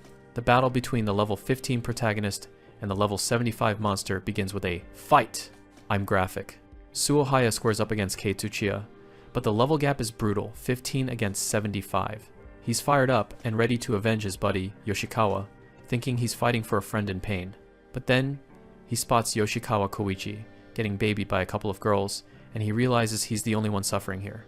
Suo's face is a mix of shock and betrayal, while the girls offer to take his friend to the nurse's office. Yoshikawa panics and screams for Suo to keep his eyes on the fight. Kei doesn't waste the opportunity and throws a heavy punch while Suo is distracted. Suo barely gets his arms up in time, but he's already taking damage and bleeding from the impact. He starts analyzing the rhythm of the fight, treating it just like an arcade game. He starts reading the movements and dodging the follow-up punches with ease. Suo sees an opening and pivots for a heavy kick. It connects right with Kei's face, a solid hit that surprises everyone. He doesn't let up, following through with a jumping strike while the crowd watches in awe. He lands and looks back, hoping that landed combo did some real damage. But Kei's health bar is still sitting pretty, barely moving an inch. Kei just rubs his neck with a smirk, looking like the attacks didn't even faze him. He swings back with a massive punch that forces Suo to scramble away. Suo retaliates with a rapid 5-hit punch combo right to the guy's face. Kei just stands there, checking his jaw with a bored expression on his face. Suo realizes he needs something more powerful than basic attacks. He needs the Raijin shot. He closes the distance, getting right within 5 centimeters of his opponent. He predicts the next move. A right straight is coming after those 2 left jabs. He dodges perfectly, knowing Kei will have a 2-0 frame recovery lag after a swing. This is his window. The Raijin shot takes exactly 16 frames to activate. He imagines hitting the perfect sequence of buttons on an arcade stick. He ducks under the punch perfectly, leaving Kei wide open. Suo charges his fist with blue electricity and unleashes the lightning bullet. It's a direct hit to the stomach, and the sheer force of it shocks the onlookers. The impact actually lifts Kei right off the ground, sending him reeling back. For a split second, Suo thinks he might actually have a chance to win this. He looks up at the health gauge, waiting for a massive drop in life. Kei coughs, admitting that one actually had a bit of a sting to it. He pulls back his sleeve to reveal a bruised arm. He managed to block the whole thing. Suo is stunned, but Kei pulls up his shirt to reveal another bruise from their encounter yesterday. A permanent mark from a previous lightning bullet, proving he's been hit by it before. Kei smiles and tells him to keep the entertainment coming as he charges in again. Suo knows he's in trouble, but he decides he'll just have to keep chipping away at him. He charges up another lightning bullet, determined to make it count this time. He lets it rip, his hands glowing with electrical energy. But this time, Kei just sidesteps it, leaving the crowd wondering if Suo has finally lost it. Suo realizes his strategy is failing. If Kei is wary of his big moves, they're going to be impossible to land. Kei gets a serious look in his eyes and tells Suo that if he's out of tricks, he's ready to end this. Kei Tsuchiya starts glowing with this creepy purple aura that tells Suo things are about to get really bad. Suo goes into a guard stance, but the pressure coming off the guy is almost suffocating. Kei moves in a flash, closing the distance before Suo can even think about his next move. He grabs Suo by the collar, and the kid knows he's about to get absolutely manhandled. With zero effort, Kei flips him over his shoulder in a perfect throw that sends him flying. Suo slams hard into the chain link fence, the impact rattling his entire skeleton. Kei doesn't give him a second to breathe, charging right back in to finish the job. Suo tries to input a block like he's playing an arcade game, but real life doesn't have a joystick. He realizes way too late that he's left his defense wide open for a follow-up hit. He thinks back to his gaming days and remembers that the character he's mimicking doesn't even have air guards. Kei connects with a brutal kick to the face that sends Suo's head snapping back. Suo hits the ground, spitting blood, finally realizing just how unfair this power gap really is. The word KO flashes as Suo lies there, looking completely broken. Kei stands over him, telling him that from now on, he's going to keep Suo on a short leash. His friend Yoshikawa and the other students watch in horror, thinking it's finally all over. Kei starts to walk away, satisfied with the one-sided beatdown he just delivered. But Suo isn't ready to quit yet, dragging himself back up onto his feet despite the pain. He hits the yes button on the continue screen, ready to jump back in for round 3. He's still got 3 credits left, and he's desperately hoping to find some kind of winning strategy. Kei is actually impressed by the kid's persistence as he turns back to face him again. They trade blows, but the level difference is just too much for Suo to overcome. Suo gets knocked out again, the KO, symbol flashing across his vision once more. He immediately selects continue again, burning through his second to last credit. He tries to go on the offensive, but Kei blocks every single one of his punches with ease. Another heavy hit sends Suo back to the ground, and his vision is starting to go blurry. He hits continue for what he thinks is his last life, even as Kei mocks his complete lack of skill. Suo is starting to realize that his game-based strategy isn't doing anything against someone this strong. Kei has a cold, predatory look in his eyes now, and it's clear he's done playing around. Suo can see the massive gap in their power, and it's finally starting to sink in that he's outmatched. Kei unleashes a series of strikes that shred right through Suo's remaining health. Suo realizes that instead of getting tired, Kei is actually getting stronger the more they fight. He's down to his very last credit, and the total exhaustion is finally starting to take over. The system prompt shows that he only has one chance left to keep the fight going. His arms are shaking and his body is screaming in pain. He knows there's no way to win this. One last brutal blow from Kei sends him tumbling across the concrete floor. Suo lies there in the dirt, admitting that some problems just can't be solved with fighting game skills. He looks over at Yoshikawa and mentally apologizes for not being strong enough to protect them. He looks up at Kei one last time, feeling like he at least showed some pride as an underdog. When the continue screen pops up again, Suo finally moves the cursor over and selects no, Just when things look their worst, a teacher steps in and tells Kei that he's gone way too far. But Kei has zero respect for authority. He just spins around and punches the teacher right in the face. Everyone is horrified as the teacher goes down, and Yoshikawa starts begging for forgiveness to stop the violence. Kei Tsuchiya stands there looking like a monster, while Yoshikawa is on the ground begging him to stop. Yoshikawa is sobbing and apologizing, thinking they've already lost everything. But Suo isn't listening. He's down, but his mind is still racing, refusing to accept defeat. Kei doesn't care about the apologies. He lunges forward to deliver a finishing blow. The other students are screaming in the background, terrified by the sheer level of violence. Suo looks Yoshikawa right in the eye and tells him that this fight isn't over yet. He grabs his own wrist to steady himself, getting back on his feet with a look of pure defiance. Suddenly, the system interface pops up with a "Continue" prompt showing 0 credits left. The crowd is stunned as Suo starts running back into the fray, wondering if he's actually lost his mind. He knows he doesn't have a clever trick left, but he's relying on sheer grit now. He remembers his pro gaming days and how the secret to his success was simple. He never gave up. He realizes that if he quits now, he'll be a disgrace to his legendary gamer handle, Master Rai. The spirit of his game avatar, the Fate Shifter, seems to manifest right behind him as he prepares to strike.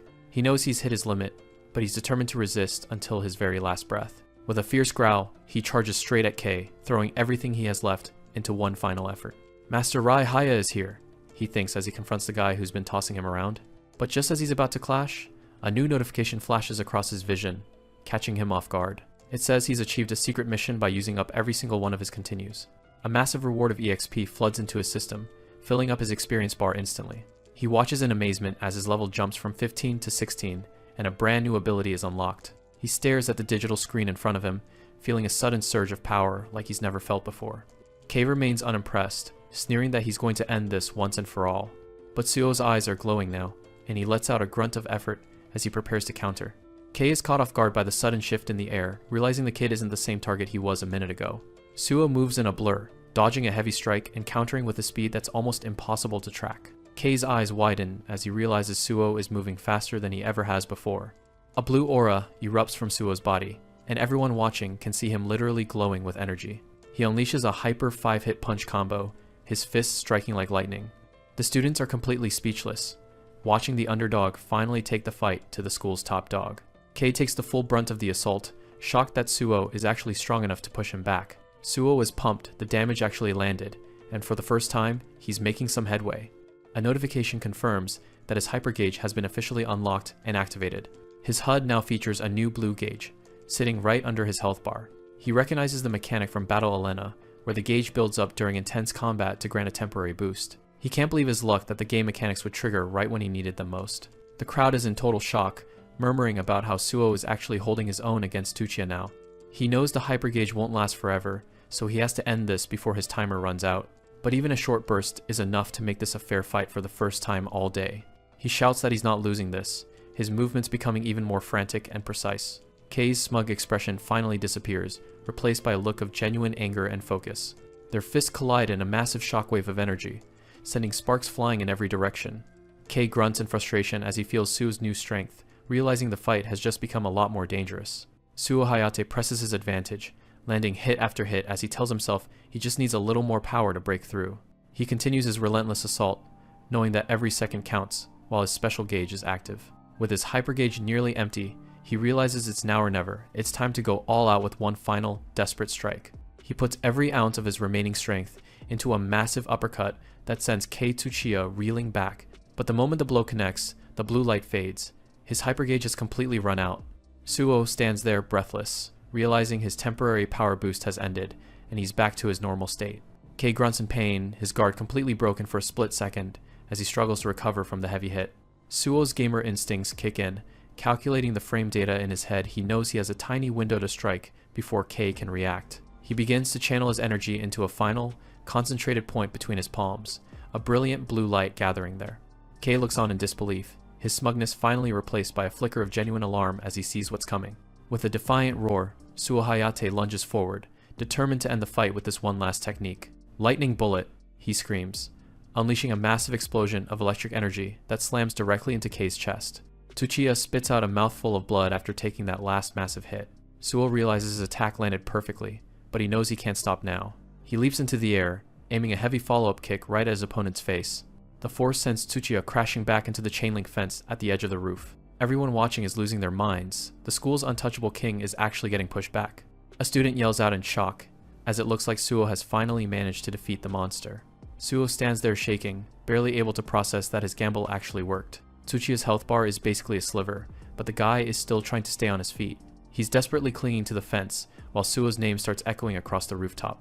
Suddenly, the concrete base of the fence starts to shatter under the extreme pressure. Tsuchiya's eyes go wide as he realizes the ground is literally disappearing from under him. He tumbles backward over the edge, and the system screams, "Ring out," in big, bold letters. The winner is officially announced as Suo, who looks just as shocked as the rest of the crowd. Tsuchiya falls away from the rooftop, his reign of terror ending with a literal drop. The rest of the students are frozen, completely stunned by the upset they just witnessed. Tsuchiya groans on the ground below, staring up at the guy who actually managed to unseat him. Suo tries to move, but his hands are trembling so hard he can't even form a fist. His muscles lock up completely, and he realizes he can't even hold on to the fence. He starts to slip over the edge himself, his momentum carrying him into the void. Tsuchiya watches from below, noting that Suo's stamina is gone and he won't last more than a few seconds. Suo knows the guy is right, but he's not about to let his victory end in a double knockout. Then, his hypergauge starts surging, filling up fast thanks to those last few successful hits. A blue aura explodes around him as the gauge hits its limit, granting him one final burst of power. He knows that even a split second of strength is enough to turn this around and save himself. Visualizing the arcade joystick, he slams the inputs for a vertical recovery leap. With a burst of blue lightning, he rockets himself back up and onto the safety of the roof. Tsuchiya just smirks from below, genuinely impressed that the kid had one more trick left in him. The other delinquents rush over to help their fallen leader, shouting his name in a panic. Suo's strength bar hits 0 the second he lands, and his vision starts to swim. Yoshikawa reaches out just in time, catching him before he can topple over again. Suo collapses on the concrete, gasping for air after nearly meeting a messy end. Tsuchiya suddenly shows up again, standing tall right over the two exhausted students. Suo tries to get back into a fighting stance, terrified that the guy wants a rematch right now. But Tsuchiya just gives him a slight smirk and says he's keeping his word, Suo is free. Yoshikawa stays on high alert, still not fully buying this sudden change of heart from a bully. The delinquent throws a fake punch that stops an inch from Suo's face just to mess with him one last time. He waves a casual goodbye and walks off with his crew, leaving the roof behind for good. Yoshikawa sighs in massive relief, telling Suo he's finally out of danger. Suo is beyond exhausted now, his health bar blinking red as he struggles to stay upright. He collapses face first onto the pavement, making Yoshikawa panic all over again. His vision blurs and fades as his mind finally shuts down from the strain. A system alert pops up, mission clear. He just unlocked every special move in his arsenal. Suo floats in a dark void, panicking because he's out of continues after clearing that last challenge. He wakes up in a peaceful field with his head on a girl's lap and figures he's finally kicked the bucket and gone to heaven. But then he looks up and sees a girl staring down at him, calling out his name. He realizes it's Lei Long and that he's actually just stuck inside his own consciousness. Since he knows it's a dream, he decides there's no harm in enjoying the view while it lasts. Lei Long tells him he did a great job overcoming his first challenge as she swipes through a bunch of virtual menus. A system message pops up, letting him know his hypergauge is officially unlocked. She pulls up a list of new special moves and tells him he's finally ready to show what he can really do. She even shows him a digital map of a brand new area that's just opened up in the city. But the good vibes die pretty quick when she mentions that his next big fight is coming up fast. Suo starts panicking, begging her to wait because he's definitely not ready for round 2. He doesn't want to go around fighting people in real life, and demands a better explanation of what reality mode actually is. Lei Long stays vague, telling him it's a duty he inherited and he's just going to have to figure it out himself. She gives him a cheerful smile, but Suo thinks she just sounds like a programmed game character. Then she reaches out to touch his face and tells him he's earned a special bonus reward. Lei Long starts leaning in close with her eyes closed, and Suo realizes she's actually going for it. His heart starts pounding as he gets a front row seat to her, leaning in for the kiss. He tells himself that since this is all a dream anyway, there's absolutely no reason to hold back. He closes his eyes and puckers up, fully prepared to claim his prize. He feels something soft against his lips and thinks he's finally caught a lucky break. But he opens his eyes to find himself back in the real world with Yoshikawa's hand shoved in his face. He's actually in the school infirmary, and a very confused Yoshikawa tells him he's been passed out this whole time. Suo immediately asks about Tsuchiya, but his friend says the guy just vanished after the fight. Yoshikawa warns him that Tsuchiya's parents make huge donations to the school, making the delinquent basically untouchable. It finally clicks for Suo why the teachers always let that bully do whatever he wanted. He wonders what's going to happen to him now, especially with Lei Long's warning about the next fight.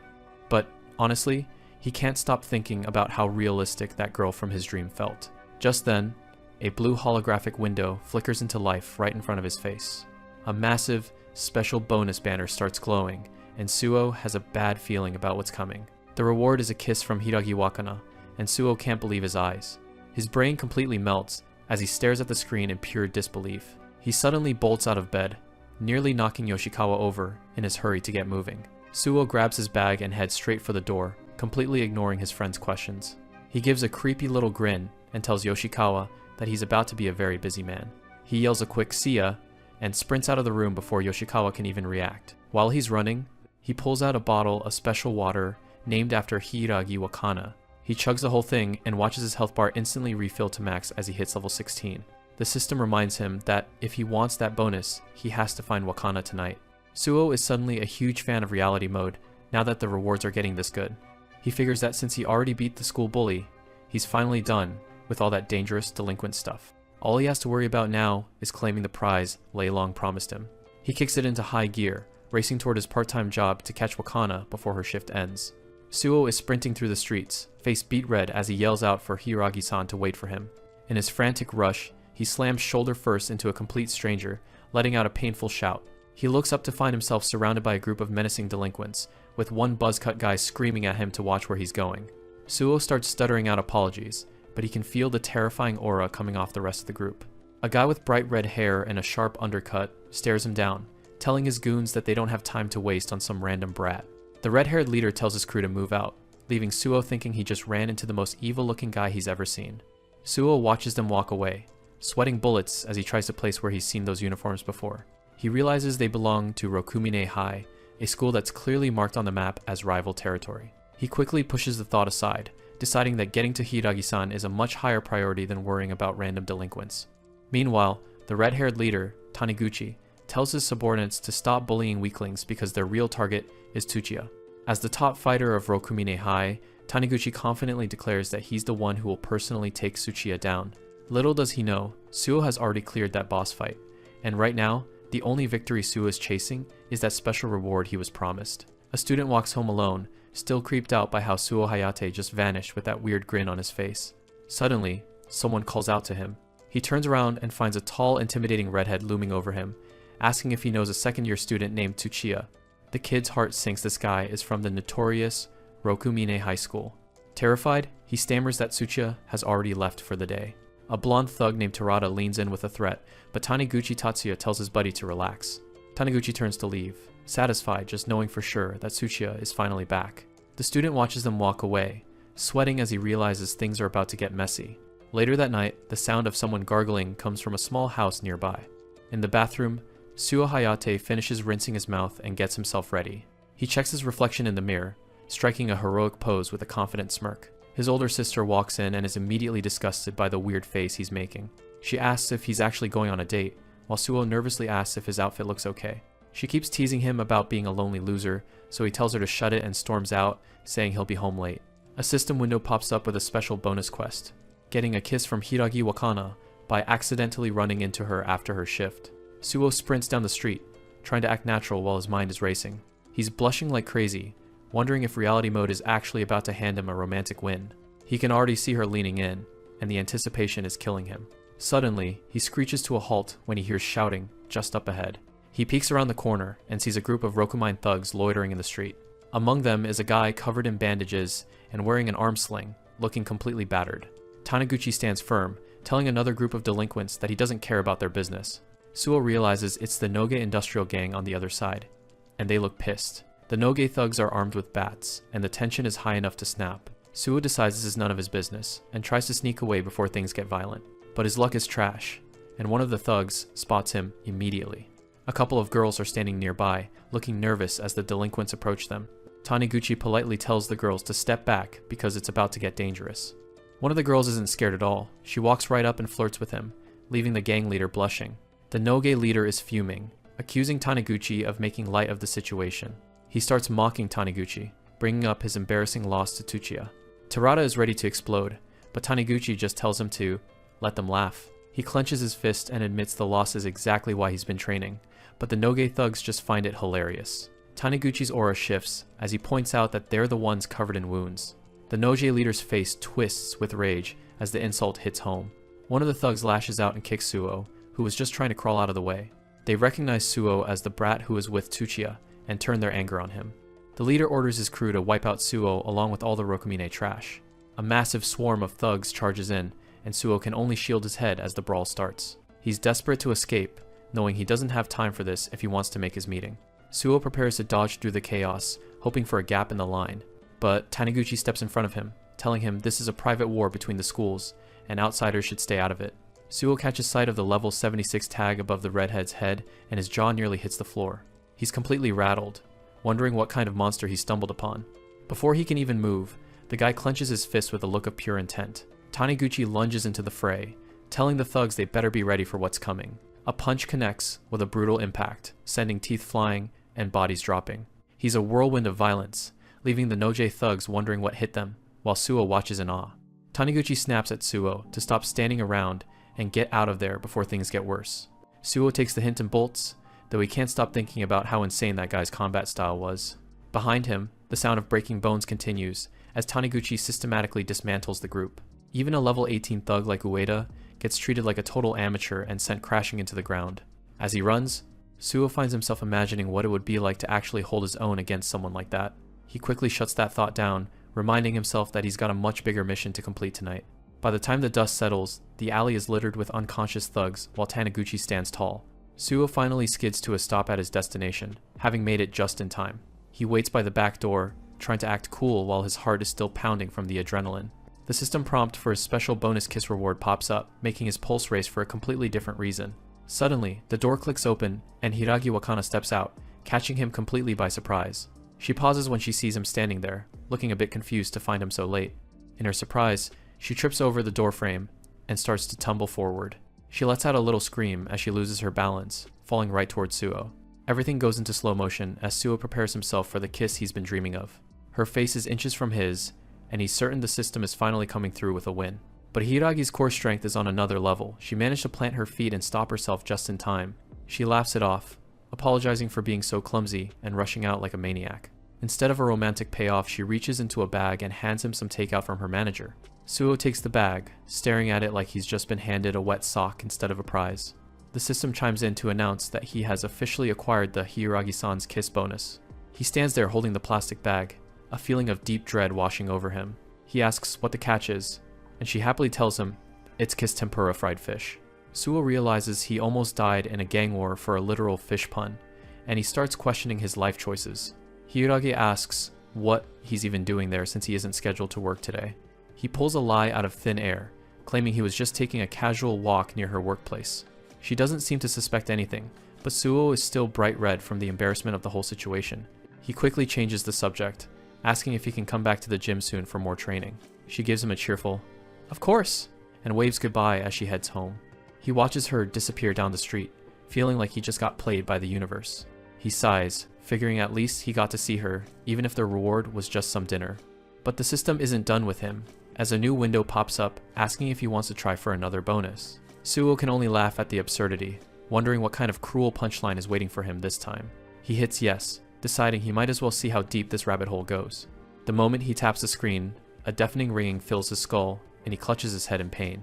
He's left reeling on the ground, his vision swimming as the system starts doing something weird to his body. A series of red system windows flash before Suo's eyes, announcing that a new challenge mode has been initiated and cannot be paused.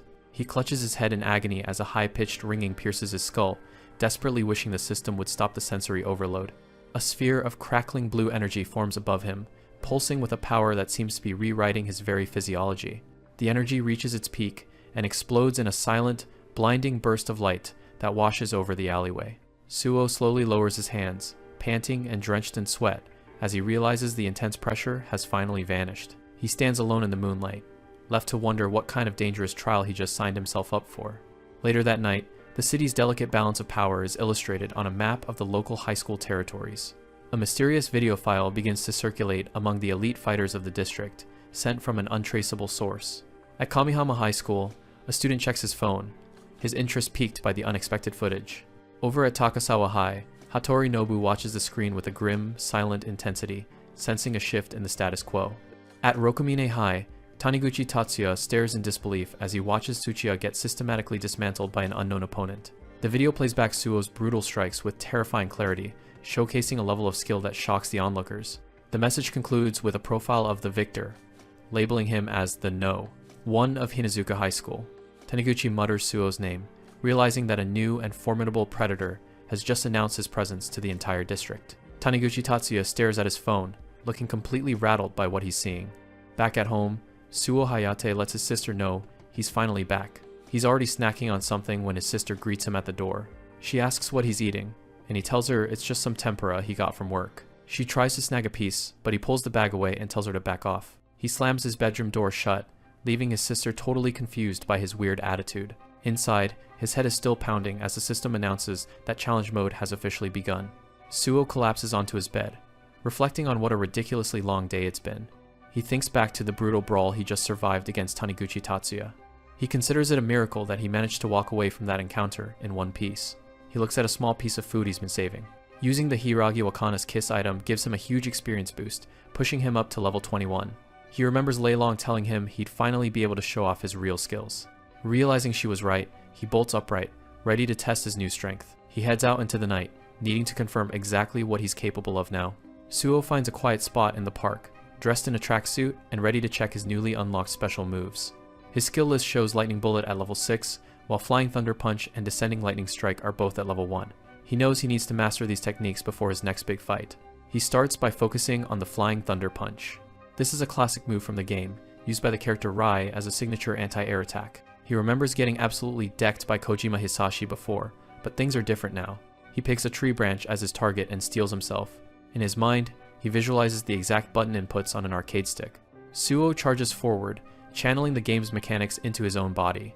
His foot digs into the grass as he launches himself into the air. A perfect Flying Thunder Punch connects, shattering the branch with ease. It worked perfectly, though he realizes it's more useful as a melee strike than an anti-air move in real life. He recalls how the move is designed to get inside an opponent's range for a devastating counter hit. With one down, he checks his menu to see what's next. Next up is the Descending Lightning Strike. It's a mid-air spinning heel drop that deals massive damage if it lands. He paces himself, trying to find the right distance for the jump. He goes over the inputs one more time to make sure he doesn't mess up the timing. He takes the leap, spinning through the air. His foot comes crashing down with intense force. The kick slams into the tree, proving he can pull off even the most complex maneuvers. He's riding a high, feeling like he's actually become the character Rai himself. He finishes the session by blasting the tree with a lightning bullet, electricity crackling everywhere. He stops to catch his breath, the exertion finally catching up to him. As much as he's leveled up, he knows every technique still has its fair share of limitations. The range on his lightning bullet is still frustratingly short, just like in the game. He also realizes he's stuck using the weaker light versions of his moves for now. He'll need more levels to break out the heavy-hitting variations. Suo Hayate clenches his fist, visualizing the day he'll be able to move exactly like his game character, Rai. He's confident that with the right stats, he'll be able to fight even better than before. But then he shakes it off, thinking a rematch with someone like Tsuchiya probably isn't happening anytime soon. He looks at his combat gloves, feeling a wave of nostalgia for the days when he was just an arcade beginner. He's slowly getting better at mastering real-world fighting moves, which he finds surprisingly satisfying. The scene shifts to the school grounds where students are gathered, and someone calls out for Yoshikawa. Suo breaks into a sweat, noticing a sudden shift in the atmosphere around him. Yoshikawa Koichi notices it too, realizing that their invisible school life might be over.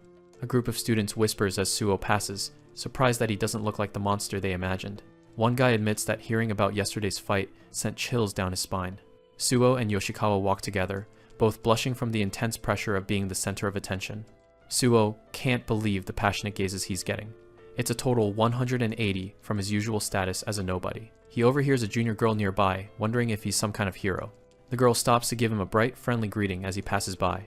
Suo is caught off guard, his face turning beet red as he stammers out a response. He's internally losing it because it's the first time a junior girl has ever acknowledged him, but Yoshikawa tells him to settle down. A few girls whisper about Yoshikawa too, noticing him for the first time. They're impressed by his calm and intelligent vibe, which only boosts his ego. Yoshikawa adjusts his glasses, clearly relishing the sudden attention. He turns to Suo with a smug grin, demanding to be called Cool Brain Yoshikawa from now on. The bell rings, as Suo tells his friend not to let the fame go to his head.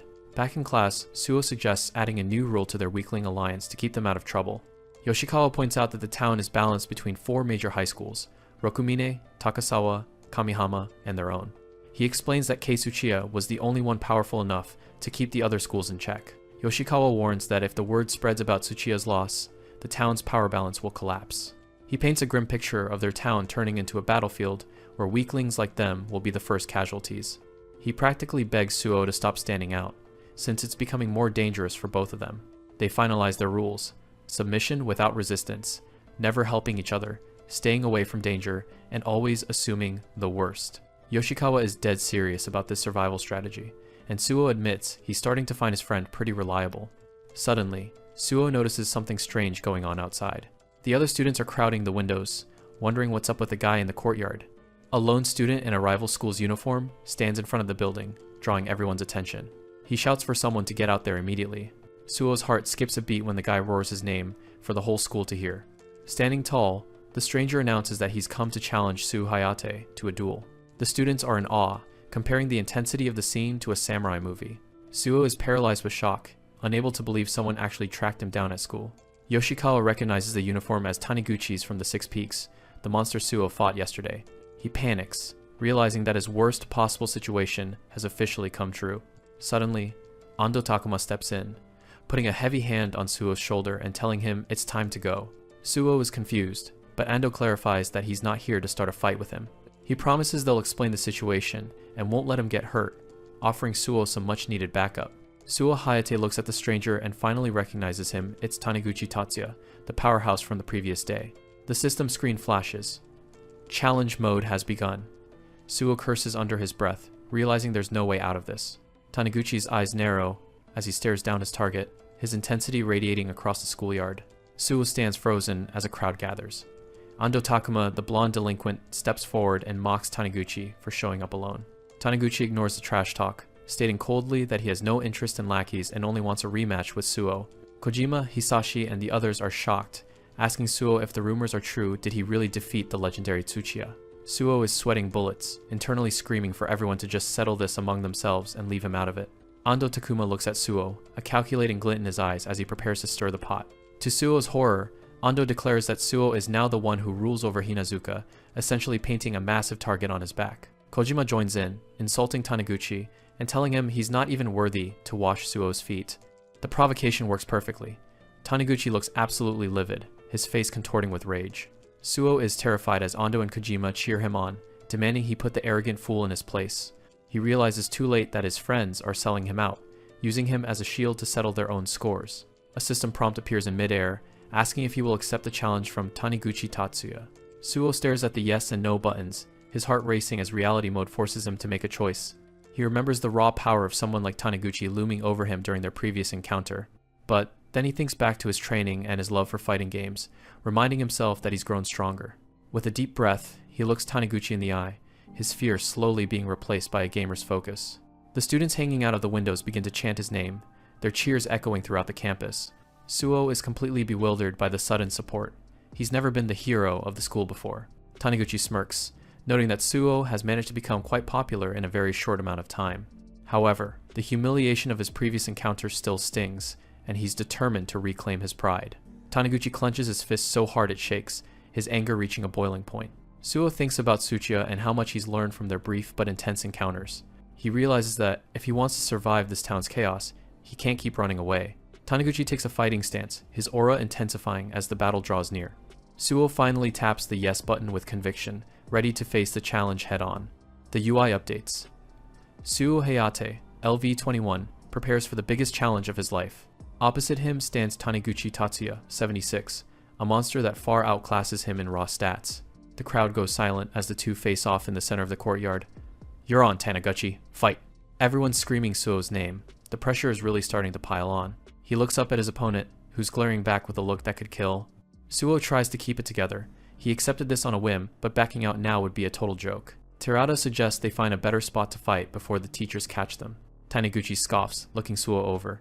He can't believe a weakling like him was actually the top dog at Hinazuka. Terada tells him not to underestimate the guy, which actually surprises Suo a bit. Suo's just confused. He wonders if these guys are for real or if they should all just go play some games instead. Taniguchi turns around and tells him to follow. Suo trails behind, already planning his exit.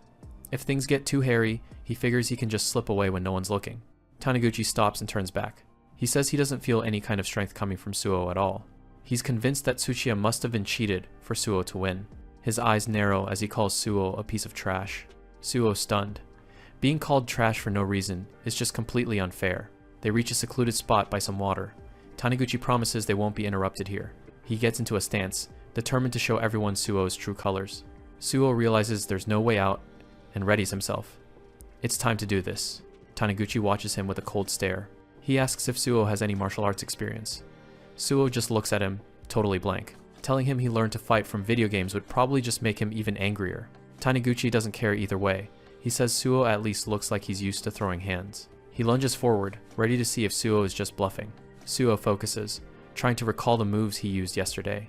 Taniguchi leads with a heavy straight punch. Suo crosses his arms, just in time to block the blow. Even with the guard up, his health bar starts to drop. He's taking chip damage. The impact is solid, but thankfully it's not as bad as what he dealt with the day before. Taniguchi doesn't let up, immediately pressing the attack. Suo looks for a gap to counter with a side attack. He throws a medium kick, aiming for a quick hit. It connects. It's a small victory, but he's finally chipping away at Taniguchi's health. Taniguchi retaliates with a swing that barely misses. Suo ducks and weaves, staying light on his feet. He notices his opponent is surprisingly fast. For such big swings, there's almost no recovery time. Suo knows he can still fight if he can just find one solid opening. He flips away to create some distance and reset. He charges back in with his descending lightning strike. Taniguchi grunts as he tries to block the sudden overhead assault. Suo's eyes light up. He's found the frame advantage he was looking for. He winds up a punch, certain that this one is going to connect. He lets out a flying thunder punch that lands right on the mark. Taniguchi staggers back, blood trickling from his lip. He's stunned that Suo just pulled off 2 special moves in a row. Suo holds his ground, feeling a surge of confidence. He actually thinks he can win this. Suo lands a solid kick, feeling his strength peak. He's convinced he's actually got this in the bag. He follows up with a heavy punch, pouring everything he's got into the strike. One more hit, and it's over. Taniguchi staggers back, clutching his face in pain as his health bar hits rock bottom. Meanwhile, over at Rokumin High School, the halls are buzzing with talk about their missing heavy hitter. A guy with a shaved head notes that Taniguchi is out on a personal mission to find the person who took down Tsuchiya. His friends figure it'll be a quick win, though they know Taniguchi tends to lose his cool whenever Tsuchiya is involved. Terada takes a long drink from his can, looking completely unbothered by the situation. He points out that while Taniguchi's power can be unpredictable, he's a different beast entirely when he gets serious. Back at the fight, Taniguchi's health bar is flashing red, signaling he's on the verge of defeat.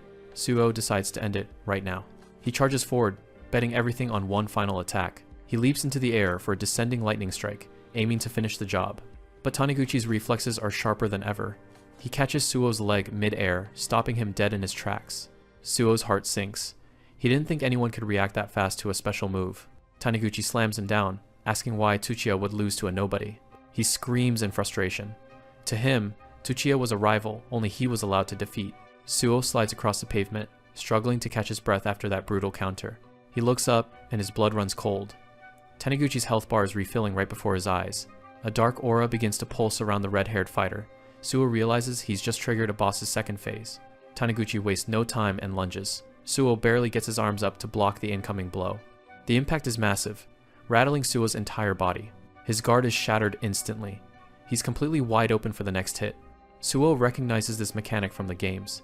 It's a specialized guard break designed to crush defensive players. Before he can recover, Taniguchi lands a punishing hook right to his head. Blood splatters as Suo reels back, his health bar plunging into the danger zone. Taniguchi looks like a man possessed, his speed and power reaching levels that shouldn't be possible. Panicking, Suo frantically tries to mash out a command to keep him away. He winds up for a flying thunder punch, hoping a desperate special move will give him some breathing room. Taniguchi grinds his teeth, his expression pure malice as he ignores the incoming strike. Suo is running on fumes, his movements becoming sluggish and heavy. Taniguchi doesn't even dodge, he just pushes right through Suo's fist like it's nothing. He clenches his hand into a tight fist, preparing for a devastating blow.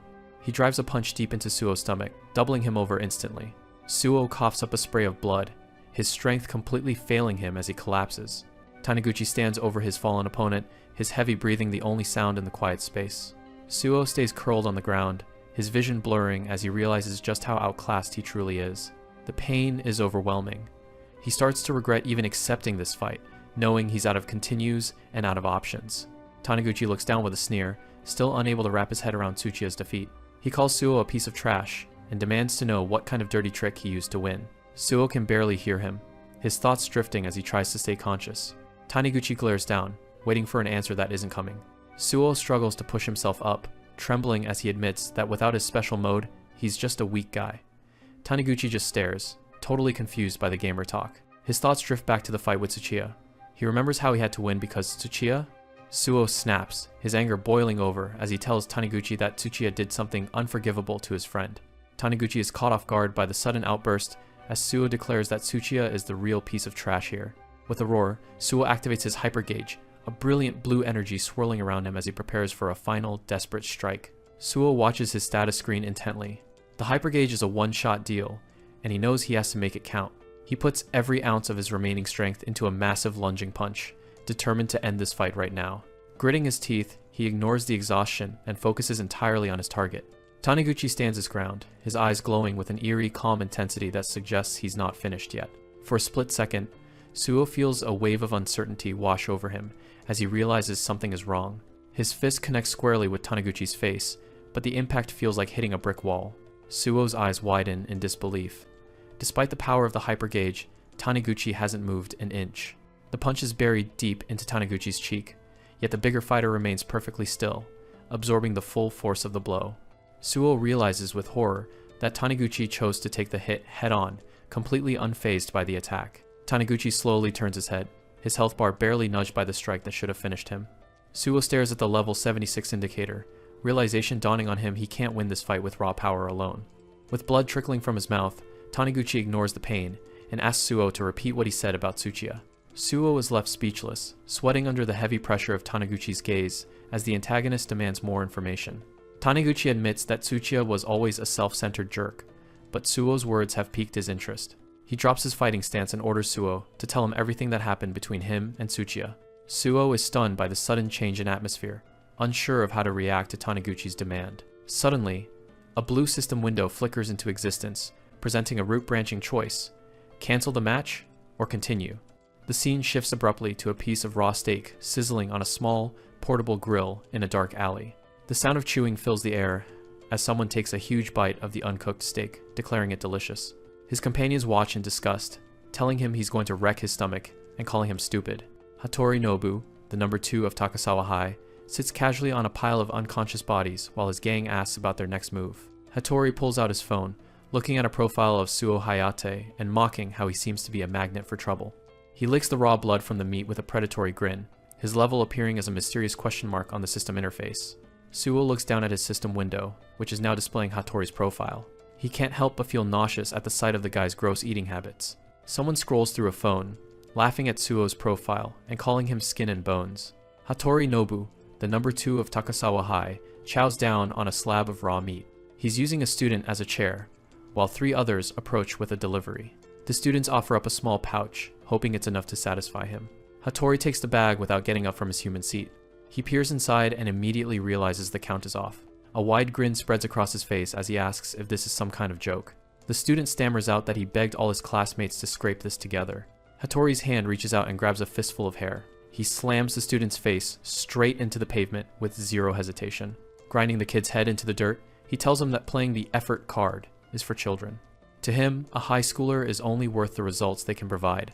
He keeps his foot on the victim and tells the others to find the rest of the cash, sending them running in a panic. One of his buddies reminds him they've got a quota to meet and need to hurry up with Hinazuka and Rokumine. They've been laying low because of Tsuchiya, but now they've finally got the green light to take over the whole area. Hattori goes back to pummeling the guy on the ground, annoyed he didn't get to fight Tsuchiya himself. He looks at his blood-stained hand, thinking about how much he enjoys a tough fight. Then, he just licks the blood right off his fingers. Over at the park, Taniguchi Tatsuya stares down Suo, saying he looks like he'll be a tasty opponent. He looks dead serious as he sizes up the kid who took down his friend. Suo is already sweating, wondering what he's gotten himself into this time. Taniguchi is fuming over the things Suo supposedly did to Tsuchiya. He's literally shaking with rage just thinking about it. He screams at Suo, who's completely caught off guard by the outburst. Suo's confused. He thought they were here for a fight, not an emotional breakdown. Suddenly, his system offers him a way out, a prompt to cancel the match with Taniguchi. He doesn't have to think twice and hammers the yeses button. Right on cue, a whole squad of guys from Rokumin High marches up the stairs. They've been looking for Taniguchi, and they don't look like they're here for a friendly chat. Suo tries to pull a disappearing act while they're distracted, but Taniguchi catches him before he can take a single step. The group closes in, and Taniguchi tells him the fun is just starting. Suo is terrified, convinced he's accidentally stumbled into a bad route. The Rokumine guys loom over him with a question. Shall we go? Suo clenches his teeth, dreading the beatdown that's definitely coming. Then, out of nowhere, Taniguchi is screaming into a karaoke mic. It turns out their fun is just a massive karaoke session where the tough guys are singing anime songs. They start ordering a round of oolong tea and melon soda like they're at a regular party. One of the guys laughs and tells Suo to relax, since he's the first one to ever stand up to Taniguchi. He explains that Taniguchi is actually a special guy, especially when it comes to Tsuchiya. It turns out, the two of them have been rivals and best friends since they were little kids. Taniguchi spent his whole childhood losing to Tsuchiya, always promising that one day he'd be the one to come out on top. Suo finds himself in a surprisingly warm atmosphere with Hiragi and Taniguchi, who's already spouting his signature catchphrase. It turns out Taniguchi and Tsuchiya were actually a legendary duo back in middle school, not just bitter enemies.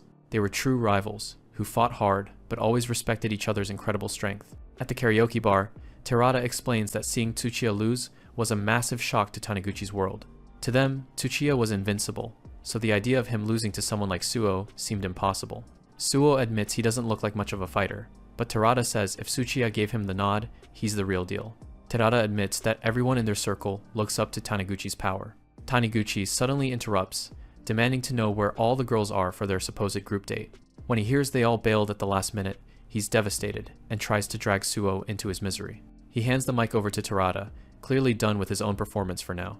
Suo sits there awkwardly, wondering how his life led to a karaoke session with a bunch of delinquents. Taniguchi leans in close, claiming he can smell a kindred spirit in Suo. He tells Suo there's no point in hiding the truth, because he can sense the vibe. Suo starts to sweat, dreading whatever weird revelation is coming next. Then comes a blow. Taniguchi assumes Suo is just as unpopular with the ladies as he is. He rants about how neither of them has a girlfriend, and curses their collective bad luck with women. Suo is left speechless, wondering if he should feel insulted by the comparison. Taniguchi laughs it off as a joke, and challenges Suo to a friendly fist bump. Suo hesitantly raises his hand, still a bit unsure about this new buddy dynamic. They lock fists, and the impact is much more solid than Suo expected. Suo winces at the force, while Taniguchi decides that Tsuchiya actually deserved the beating Suo gave him. Taniguchi declares that, since they've traded blows, they're officially friends now. Suo is taken aback by how quickly this guy flipped from enemy to ally. Terada jumps back on the mic to belt out some old school enka, and Taniguchi cheers him on for being so manly. The room erupts into cheers, as Terada gives it his all, leaving Suo to wonder how things took such a bizarre turn. He looks down at his hand, still processing the weird night and the strange people he's meeting. But more than that, he's still reeling from the fact that he was actually strong enough to win. Later that night, the group finally heads out, calling it a night in front of the neon lights. Taniguchi tells Suo to keep in touch and make sure he passes a message to that idiot Tsuchiya. Suo watches them walk away, finally getting a moment of peace to himself. Suddenly, a system alert pops up. He's officially formed an alliance with Rokumin High and conquered the area. The rewards flood in, and Suo watches his level jump from 21 all the way to 23. On his digital map, the Rokumin territory shifts color, matching his own turf for the first time. He realizes that clearing reality mode might just be a matter of turning the whole map the same color. But then a new notification appears. Challenge mode is active, and the difficulty is about to spike. He starts to wonder if things are going to be as easy as they seem. Taniguchi gives one last friendly look over his shoulder, promising they'll cross paths again. Suo gives a polite nod, but deep down, he's hoping this is the last karaoke bar he sees for a while. He knows that, in any good game, the enemies only get tougher the further you progress. He checks his map one last time. Only Kamihama and Takasawa are left standing in his way. He zeroes in on Takasawa, knowing that's where his next big challenge is likely waiting. A few days pass, and back at school, someone calls out to Yoshikawa. Back at school, life seems to have returned to its usual dull pace, much to the relief of Suo and Yoshikawa. Yoshikawa remarks that being invisible fits their status perfectly, but Suo thinks his friend's logical outlook is just depressing. Suo checks his reality mode map, noting that there hasn't been a whisper of trouble or new enemies for days. Peace is exactly what he wanted, yet staring at the map makes him feel like he's missing out on something. The silence is broken when Ando Takuma suddenly calls out to him, catching him completely off guard. Ando looks uncharacteristically somber, telling Suo he has someone important he wants him to meet. Suo's heart sinks as he wonders if this is the recurring pattern of a new boss challenge appearing. Instead of a fight, Ando drops into a deep bow, begging for Suo's assistance after seeing his peaceful victory at Rokumine. Suo and Yoshikawa can only stare in shock, unable to believe the tough Ando is actually pleading for help. Ando stands up and gestures behind him, ready to introduce the person he was talking about. He introduces his little sister, Akari, who immediately labels them Bean Sprout and Four Eyes, with a cheeky grin. Akari looks like trouble as she sizes them up, and Suo can't help but feel a growing sense of dread. She points directly at Suo, calling out Bean Sprout as if it's his new official name. She strikes a flashy pose, looking for validation, and asking Suo for his take on her appearance. With Ando watching intently for an answer, Suo is trapped in a social minefield he wasn't prepared for. He panics and tells them she's uniquely charming, causing Akari to celebrate and leaving Suo questioning his life. Sensing that things are about to spiral out of control, Suo starts thinking about how to escape. Right on cue, the reality-shifting system interrupts his thoughts with a notification for a brand new mission. Suo freezes, his eyes wide with shock as he realizes the system has impeccable and terrible timing.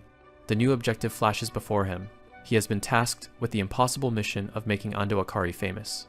Ando Akari's face fills the phone screen as she records her latest post. She strikes a pose for her followers, full of energy and ready to go viral.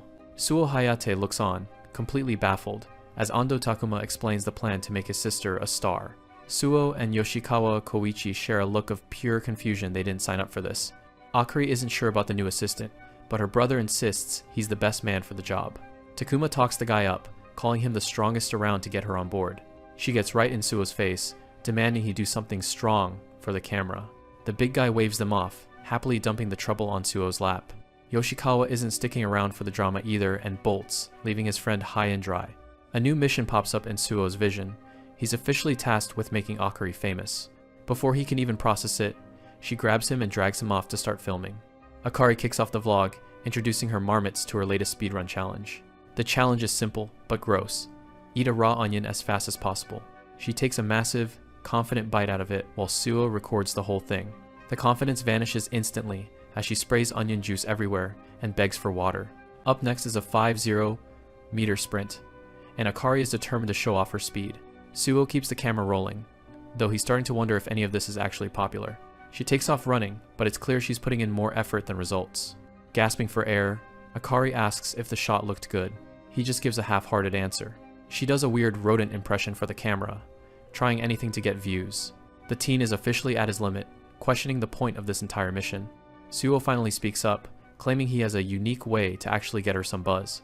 Her eyes light up with hope maybe her assistant finally has a good idea.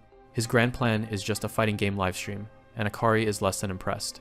She sighs and shows him her phone, proving she already has some dedicated followers. A user named Gucci is her biggest fan, leaving supportive comments on every single video. Suo reads through them, wondering what kind of person spends their time doing this. Right on cue, another supportive message from the mysterious fan pops up. Akari beams with pride, while the guy can only offer a forced smile. He asks if she's doing all this just to be an influencer, or if there's more to it. The girl looks down, admitting she's not great at school, and doesn't think much of her looks. But despite the lack of views, she genuinely thinks making and posting videos is fun. Suo watches her, realizing she finally found something she truly loves doing. She flashes a brilliant smile, declaring that she might as well aim to be number one. The teen stays quiet, clearly moved by her sudden burst of honesty and drive. He has a quick flashback to his own gaming days, that same obsessive need to reach the top. Suo finds his own motivation, and promises to help her reach that top spot for real. They continue their shoot in the park, but she notices something strange. A group of delinquents, led by Suzuki, rounds the corner, looking for trouble. Suo realizes they've been spotted as the thugs stop right in front of them. Reality mode kicks back in as he locks onto the new threats approaching. He scans the crowd, seeing their levels range from 20 all the way up to 28, a fight he can't win easily. Suo Hayate scans the group, his mind racing as he tries to figure out if they're looking for a fight. Ando Akari strikes a bizarre rabbit pose, trying to maintain her online persona even with thugs looming over them. Suzuki, the group's leader, scoffs at her claim of having 20 followers and calls her a small fry. Suo wonders if they're after money or if they just want to ruin their afternoon. Akari leans in, whispering for her senpai to stay calm and play along since they look dangerous. He's impressed by how sharp she is. She knows they're outmatched and is trying to avoid a disaster. The delinquents quietly debate if swindling these two is worth the risk of being filmed. Suzuki waves it off, mockingly wishing them luck with their filming as he turns to leave. He can't help but throw one last insult, calling Akari an uggo and saying that losers like her make for great content. The jab clearly hurts, and Akari's upbeat act finally falters under the verbal abuse. Suzuki and his crew laugh as they walk away, fully expecting her to just roll over and take it. Suo watches them go, his expression darkening as his patience for these guys finally runs out. Akari stands there trembling, struggling to keep her composure after being humiliated. A cold, sharp focus glints in Suo's eyes. He's not letting this go. He shouts for the group to stop, his voice cutting through their laughter like a knife. Suzuki turns back with an annoyed look, surprised that the plain-faced kid actually has some spine. Suo asks if they really thought they could trash his friend and just walk away like nothing happened. The thugs' amusement turns into genuine irritation as they realize they're being confronted. Akari is terrified and begs Suo to stop, but he's already made up his mind. He tells her to start recording, announcing that they're launching a fighting game livestream special project. Suo pulls on his fingerless gloves and gets into a familiar stance, ready to turn this into a real match. He taunts the entire group, calling them weaklings and daring them to come at him. Akari is frozen in shock, her phone already capturing the chaos as the fight officially begins. Suzuki loses his cool and charges in, leading the pack in an all-out assault. Akari watches in horror through her phone screen as Suo dives headfirst into the fray. The thugs swarm him from all sides, throwing heavy punches that Suo is barely managing to dodge. He takes a hit while retreating, his gamer instincts searching for the openings he needs to turn the tide. Suo stays analytical, planning out combos and trying to adapt to the multiple opponent layout. He tells himself to stay calm, watching their every move for a tell or a gap in their rhythm. He notices their attacks are sluggish and out of sync, leaving massive recovery windows he can exploit. Suo locks onto his first target, deciding to take them down one by one. In his mind, he inputs the command for a sudden burst of speed to close the distance. He executes a forward dash, surprising the delinquent with a move that's way faster than a normal person's. Suo channels his energy into a single point, his fist glowing with a faint blue aura as he winds up. He unleashes a flying thunder punch, a devastating special move that lands squarely on Sawada's face. The impact is massive, sending the level 17 delinquents soaring backward across the park. Suo doesn't give them a second to recover, immediately transitioning into his next series of attacks. He connects with a 3-hit punch combo, his fists moving in a blur as he dismantles his next opponent. Suzuki and the rest of the crew watch in total disbelief as their friends are tossed around like ragdolls. The thugs can't believe their eyes. This plain kid is tearing through them like a pro gamer. Suo lands a high kick that sends another guy's health bar plummeting into the red as they start to panic. He pulls off a perfect backflip to reset his position, leaving a terrified Suzuki looking up at him in shock. Suo Hayate unleashes his final move, Descending Lightning Strike, a powerful downward punch that crackles with blue energy. Suzuki, the level 28 leader, can only cough up spit and irk in pain as the force of the attack completely overwhelms him. With the thugs scattered across the pavement, Suo stands tall as Akari captures the entire scene on her phone. Akari is speechless, her eyes wide as she realizes that her brother wasn't lying when he talked about Suo's incredible strength. Suo catches his breath, the title Hinazuka's Strongest appearing beside him as the intensity of the reality mode fight fades. Akari quickly rushes over, shouting "Senpai!" in a mix of relief and pure excitement after witnessing the beatdown.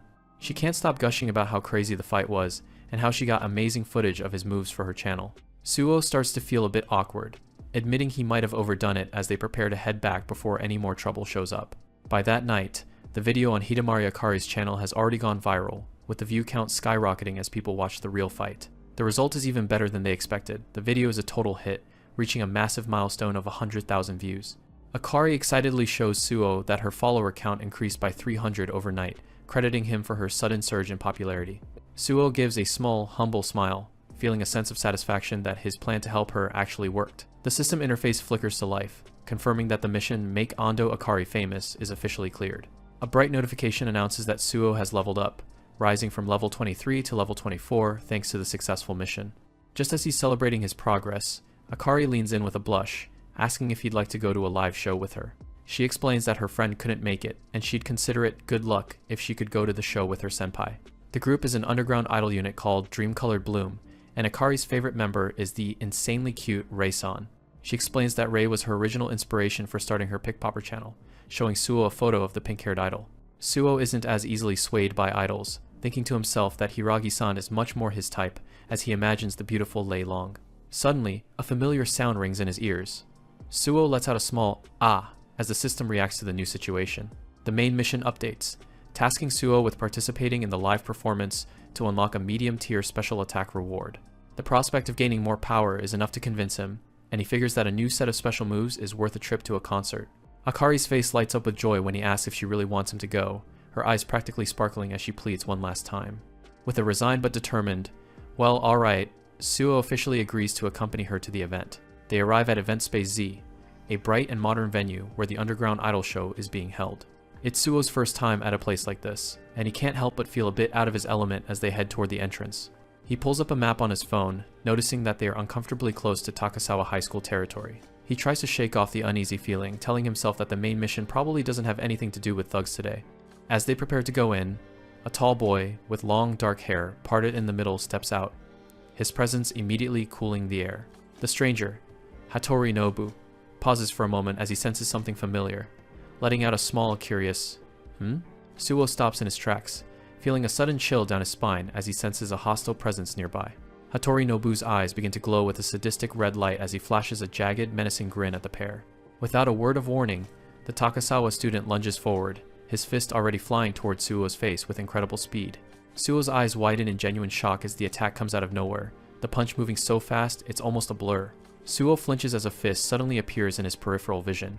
A staff member named Hattori Nobu reaches out, asking for their tickets in a deceptively polite tone.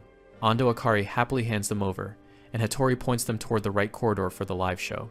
Suo lets out a sigh of relief, realizing it was just a regular employee and not an enemy.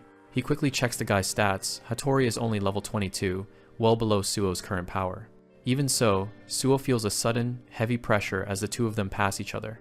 The sensation is intense enough to make him break into a cold sweat. He senses something dark about Hattori, but when he looks back, the guy's just standing there. Hattori waves them off with a chillingly friendly smile, wishing them a good time. Ando Akari notices Suo's pale face and asks if something is wrong. Behind them, Kanemaru Taku walks up and confirms they've spotted Suo. Kanemaru reminds him to avoid trouble since their fundraising event is about to start, and Hattori claims he's holding back for now. Hattori leaves the rest to his partner, mentioning he has some important plans of his own. The music kicks in, and the crowd erupts as the idols take the stage. Rei and her group, Yoon Blue, start their high-energy performance. Suo joins the sea of fans, waving his light stick and shouting along. Ando Akari can't help but laugh, teasing him about how stiff and weird his dancing looks. The idol, Rei, catches Suo's eye from the stage, and he worries his amateur moves are standing out too much. He realizes he's never heard these songs before, so he's just using his fighting game reflexes to stay on beat. Suddenly, a system prompt appears. Bonus stage, dance around to the beat. Scrolling arrows appear in his vision, turning the entire concert into a real-life rhythm game. Ando Akari is shocked when Suo's energy levels suddenly skyrocket. He's moving with a frantic, hyper-focused intensity that's totally out of character. In his mind, he's just hitting the directional inputs as fast as they come. His body is moving entirely on its own now, perfectly synced to the rhythm game overlay. He realizes this is a massive chance to grind some extra experience points. The EXP bar starts filling up rapidly as he nails every single beat. He's dancing with a level of precision that looks almost superhuman to the people around him. The other fans are completely blown away, wondering what's gotten into this penlight bro. A triumphant level up chime rings out as Suo officially hits level 24. Once the show ends, Suo is completely drained and looks like he's about to collapse. Meanwhile, Ando Akari gets to meet her idol and gushes about how much he supports her. She's absolutely glowing after getting a special commemorative photo with Rei. Ando Akari notices Suo looks seriously ill and asks if he's doing okay. Suo is pale and nauseous, having used way more energy than he anticipated. He mumbles an apology and bolts for the restroom before he loses his lunch. In a private area, a hand presents a VIP ticket for the next part of the event. The staff member tells Rei to head over and wait for the scheduled time. Suo is still stuck in the bathroom stall, feeling miserable and apologizing to Ando Akari in his head. Ando Akari decides to wait for him, even though he told her she could head home. While hanging around the corridor, she notices a door that hasn't been closed all the way.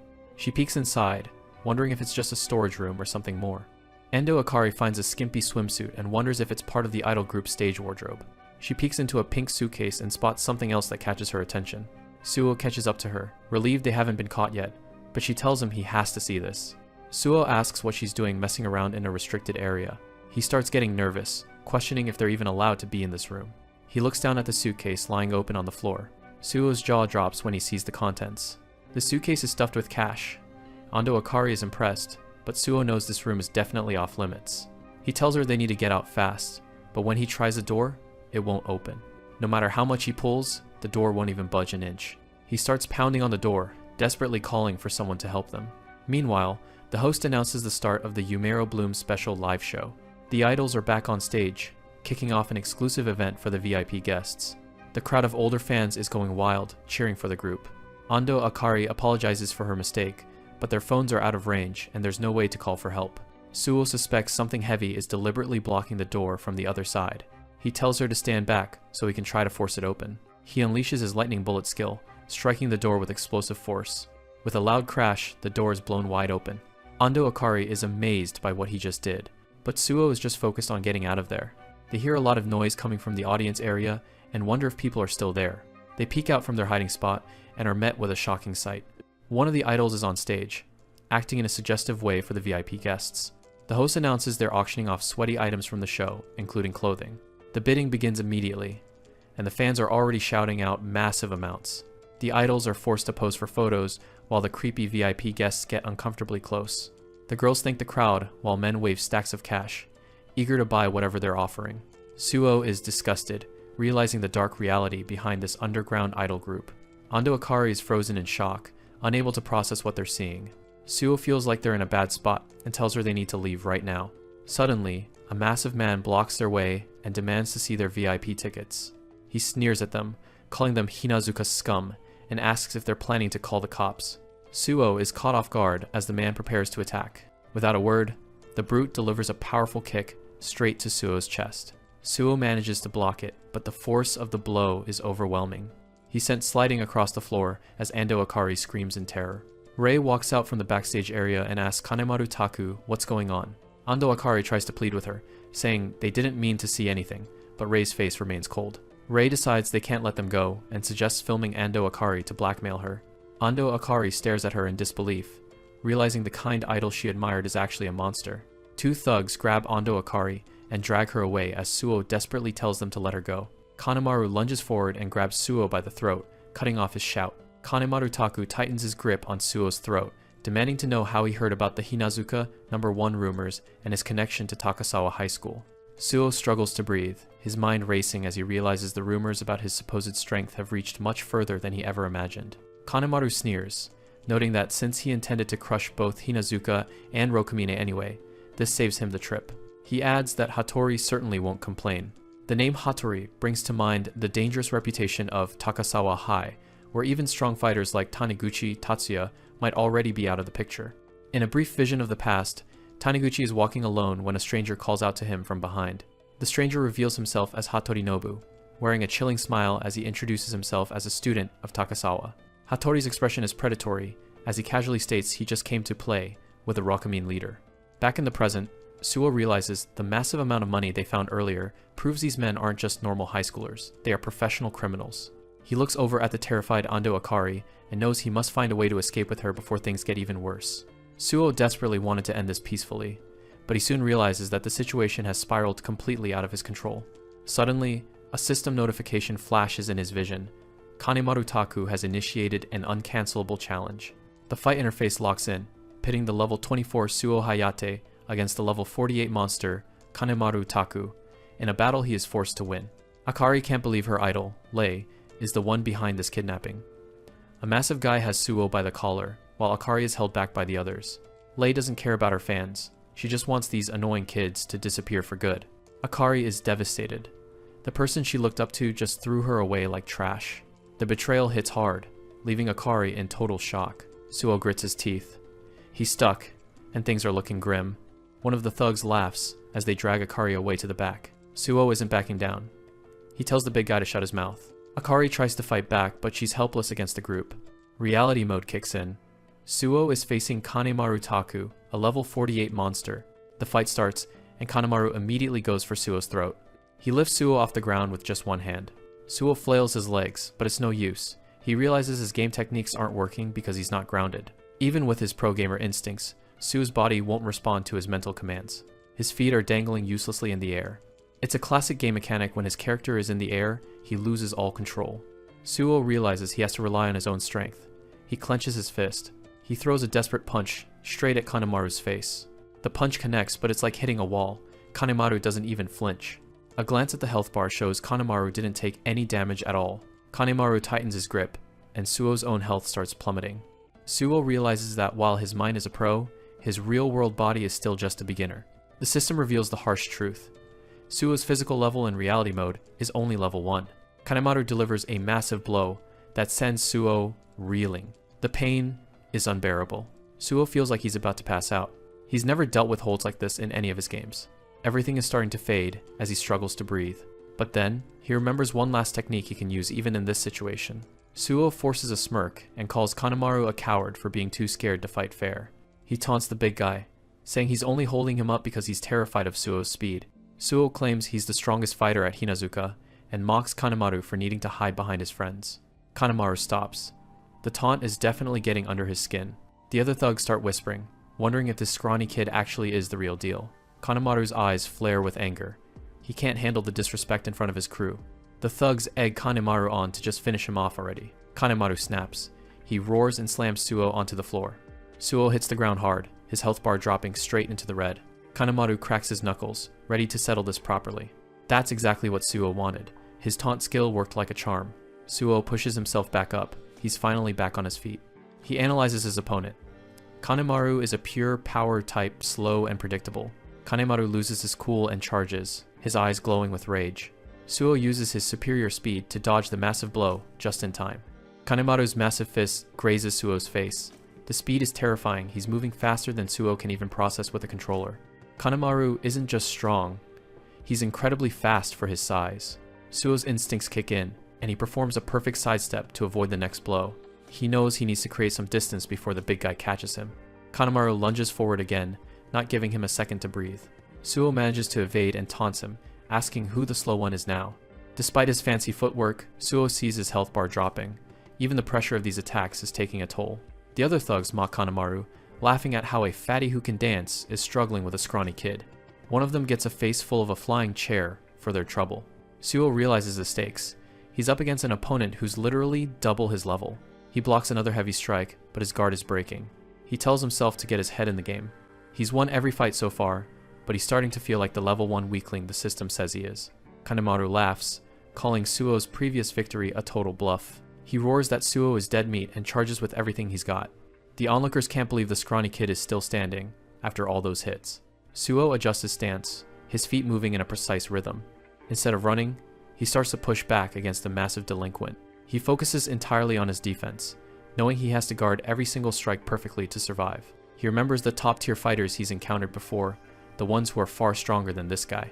With a roar, Suo counterattacks with a flurry of blows. Blood sprays from Kanemaru's mouth as his health bar finally starts to tank. Kanemaru is livid, calling him a brat as he prepares to crush him. Suo launches himself into the air, completely catching the big man off guard. He comes down with a descending lightning strike, his leg crackling with energy. Kanemaru manages to raise his arms just in time to guard the overhead kick. Suo is impressed by his quick reactions, but he's already planned his next move. He executes a complex combo string on his mental controller. He aims for the one spot where Kanemaru is completely undefended his body. Lightning bullet. Suo strikes like a bolt of electricity. The blow connects perfectly, and the system declares a KO, as Kanemaru's health hits 0. The level 48 giant collapses to the floor, leaving everyone in the room stunned. In the VIP lounge, the crowd panics, thinking the police have raided the place. The girls and their guests scramble as the chaos reaches the inner sanctum. Suo bursts through the doors, knocking aside anyone in his way. He's finally made it to where they were holding Akari. Lei looks on in shock as her best fighter is taken out. Suo takes a breath, relieved to find Akari safe. She's overjoyed to see her senpai. Akari turns to Lei, the idol she once admired, with a look of pure disappointment. But she's not just leaving, she reveals she filmed the entire kidnapping attempt on her phone. Akari tells Suo it's time to go, leaving the stunned girls behind. Lei can't believe her entire crew was dismantled by just one guy. Her friends ask if they should go after them, but Lei knows they've been beaten for now. Suo and Akari make their way away from the scene. Akari reassures him that she's okay now. Suo thinks they should report this to the police, but Akari stops him. She knows how these delinquents operate. Her own brother is involved with people like that. Her heart is heavy, still unable to fully process why someone she looked up to like Lei Long would do this. The adrenaline fades, and the weight of the night finally catches up with Akari. She breaks down in tears, apologizing to Suo and admitting how terrified she truly was. Suo pulls her into a comforting embrace, his mind racing with the realization of how deep the Takasawa High influence goes. He looks at his system map, seeing the areas controlled by different factions and deciding it's best to avoid them for now. Suddenly, a notification pings on his interface, catching him completely off guard. On the digital map, the color representing the Rokumine territory begins to shift and change. Miles away, a bloodied man standing in the middle of a dark street answers his phone. It's a call from Hiro, one of the top members of the Takasawa gang. The man informs Hiro that the concert was a bust and that Kanemaru has already been defeated. He stands victoriously over the body of a high-level fighter he just single-handedly crushed. He ends the call with a smirk, mocking Kanemaru for being weak enough to lose. He's heard the name Suo from Hinazuka, and finds the idea of someone that strong interesting. A dark smile spreads across his face as he repeats Suo's name. He looks down at his defeated opponent, mocking him for worrying about his fallen friends. Despite being beaten within an inch of his life, the delinquent on the ground still tries to speak. The man decides he's done with this conversation and prepares to deliver a final, crushing blow.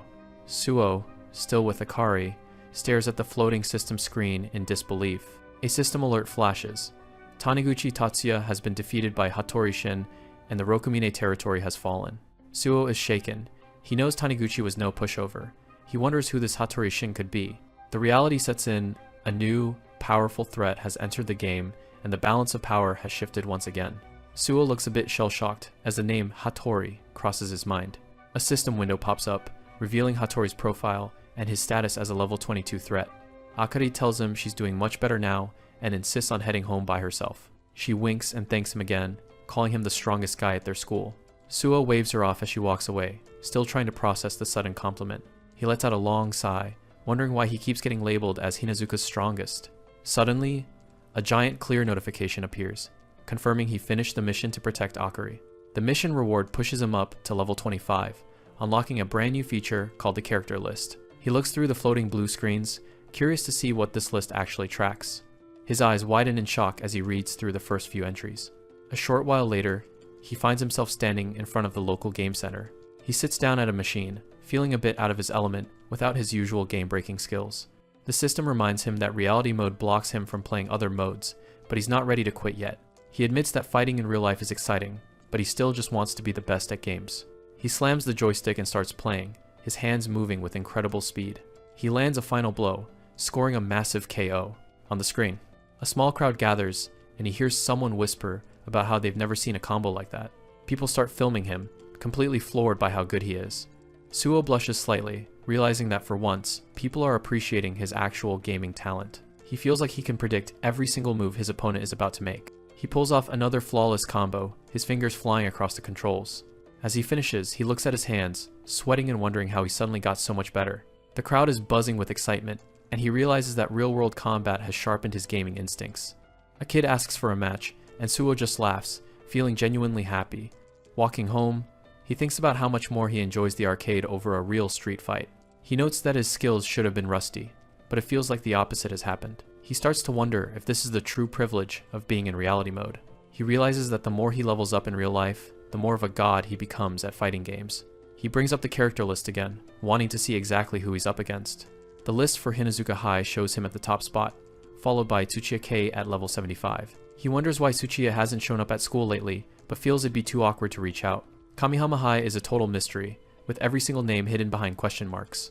Then there's Rokumine High, where a guy named Taniguchi Tatsuya reigns supreme at level 76. Finally, he checks Takazawa High and sees Hattori Shin sitting at the number 2 spot. Suo concludes that to truly dominate the area, he'll have to take out the number 1 fighter from each school. He stares at the blank top spot for Takazawa, wondering just who could be that strong. The next day, we cut to Takazawa High School. Kanemaru Taku stomps into a room, his face still covered in bandages.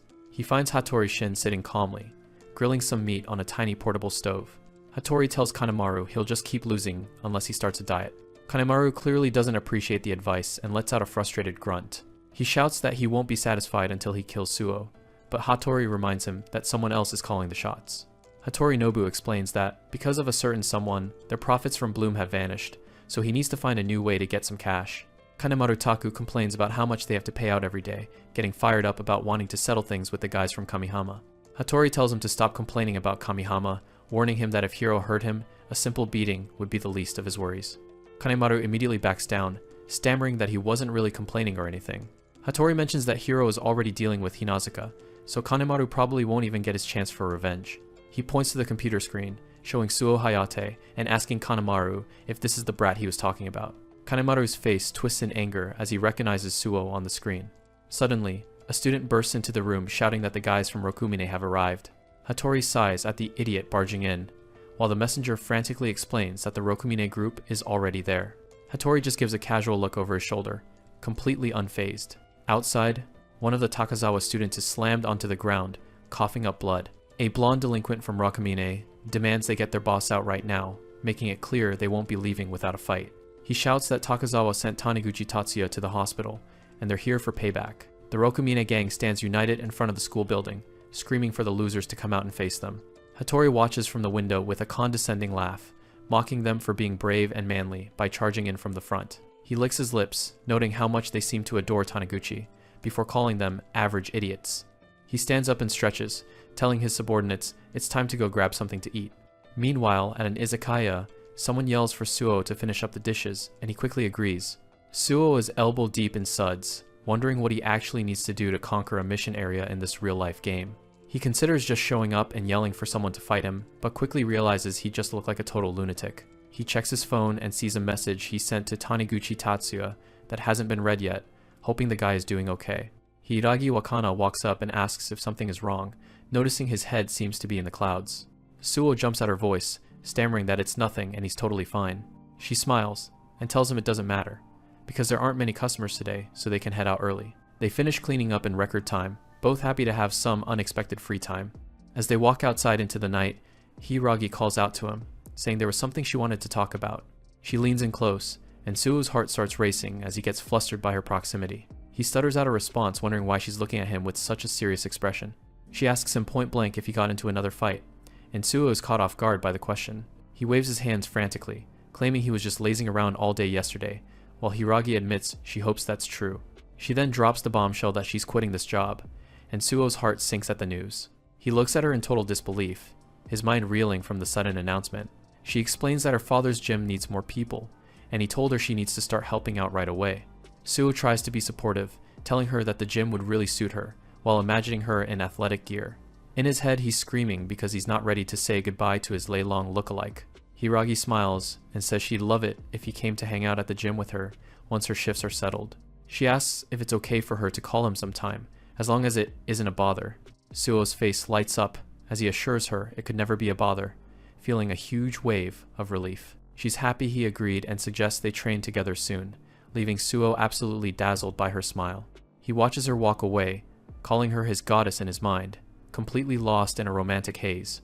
Suddenly, a massive, dark silhouette blocks his path, and a voice snarls that they finally found him.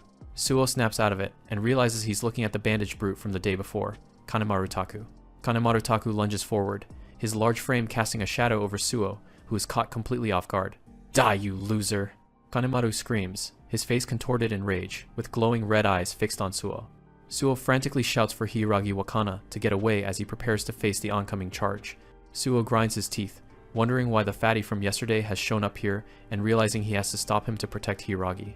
Kanemaru continues his relentless charge, looming over Suo like a mountain as he prepares to strike. Hiragi looks on in shock, calling out Suo's name as the massive delinquent closes the distance. Suo lets out a roar, bracing himself as he realizes he has no choice but to fight back right here. Suddenly, a blur of movement cuts through the air, and someone else intervenes with a lightning-fast strike. Suo stares in wide-eyed amazement as Kanemaru is hit with a devastating blow that completely halts his attack. The force of the punch is so immense that Kanemaru grunts in pain, his consciousness fading instantly. The large delinquent is sent tumbling across the pavement as a mysterious man with silver hair stands calmly in his place. Suo is baffled by the display of power, wondering if that punch was as strong as his own lightning bullet technique. The silver-haired man adjusts his glasses and apologizes, claiming he's personally against violence and that Kanemaru acted on his own. He explains that he's actually come there to talk business with Suo, maintaining a smooth and professional demeanor. A system alert suddenly chimes, notifying Suo that his character list has been updated with new information. Suo looks at the translucent UI, seeing the rankings for Takazawa High School and noticing the man in front of him is at the very top. He realizes with a start that this polite, silver-haired man is the #1 fighter he's been hearing about. The man offers a thin, calculated smile and introduces himself as Orido Mahiro, the top dog of Takazawa High. Wakana isn't playing around. She pulls out her phone, ready to call the cops on this creep. The silver-haired guy, Orito Mahiro, just gives her a calm look and tells her to wait a second. He puts on a friendly act, claiming he mistook her for someone else and apologizes for the scare. Hiro suggests Wakana should head home so he and Suo can have a little chat in the park up ahead. Suo is immediately on edge. How the hell does this guy already know Wakana's name? Hiro leaves them standing there. Wakana checks if Suo is alright, but he's clearly distracted. He tries to shake it off, lying to her face that he has no clue who that guy was. Wakana doesn't know him either, but she can tell something is very wrong. Over at the park, Hiro is lounging on a bench like he owns the place. Suo realizes this is Takasawa's top guy. Suo finally shows up, asking if this is some kind of revenge for what happened yesterday. He's mostly pissed about how Hiro knew Wakana, but the guy just brushes it off. Hiro officially introduces himself with a smug smile, clearly enjoying Suo's discomfort. He hands over an envelope, calling it an official communique from his school. He gets real close, talking about how they should be able to understand each other as humans. Suo's hand shakes as he takes the letter and pulls out the paper inside. It's a straight-up invoice for 3 million yen, billed to Hinazuka High School. Hiro claims this is just a way to settle the concert incident and keep things friendly. Suo tells him they don't have that kind of money, but Hiro just tells him to shake down the other students. To make sure Suo understands the stakes, Hiro pulls out his phone to show him something. It's a photo of the Rokumine guys absolutely wrecked and lying in the dirt. Hiro calls them beasts who only understand violence, his expression turning truly demonic. He offers to take over the collection if Suo can't handle it, which is a clear threat to the school. He puts on the fake smile again, saying he just loves having these little talks. The deadline is set, 1 week to get the 3 million, or he won't be so nice next time. Suo is left completely stunned as Hiro holds up a single finger for emphasis. Hiro walks away, leaving Suo standing by the park bench in silence. Suo is fuming. This wasn't a talk, it was a complete shakedown. He looks at Hiro's back and sees the UI tag, level 30. He thinks maybe he has a shot. He clenches his fist, wondering if he should just end this right here and now. But suddenly, the air gets heavy as a dark aura starts leaking from Hiro. The pressure is overwhelming, leaving Suo paralyzed and covered in cold sweat.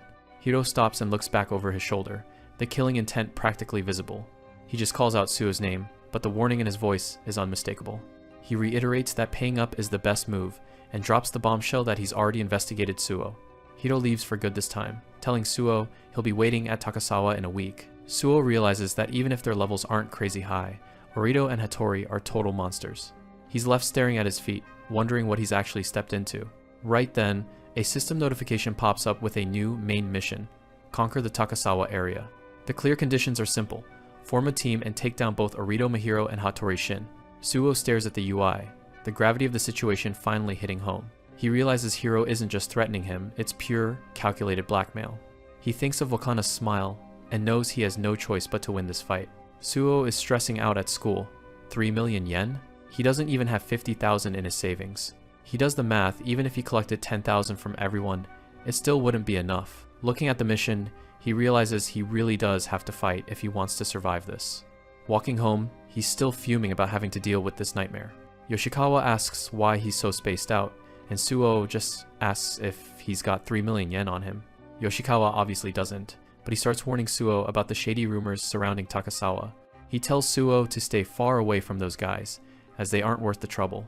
Suo is impressed with his intel, wondering where he even gets this stuff. Suddenly, a system prompt appears. Add Yoshikawa Koichi to your team.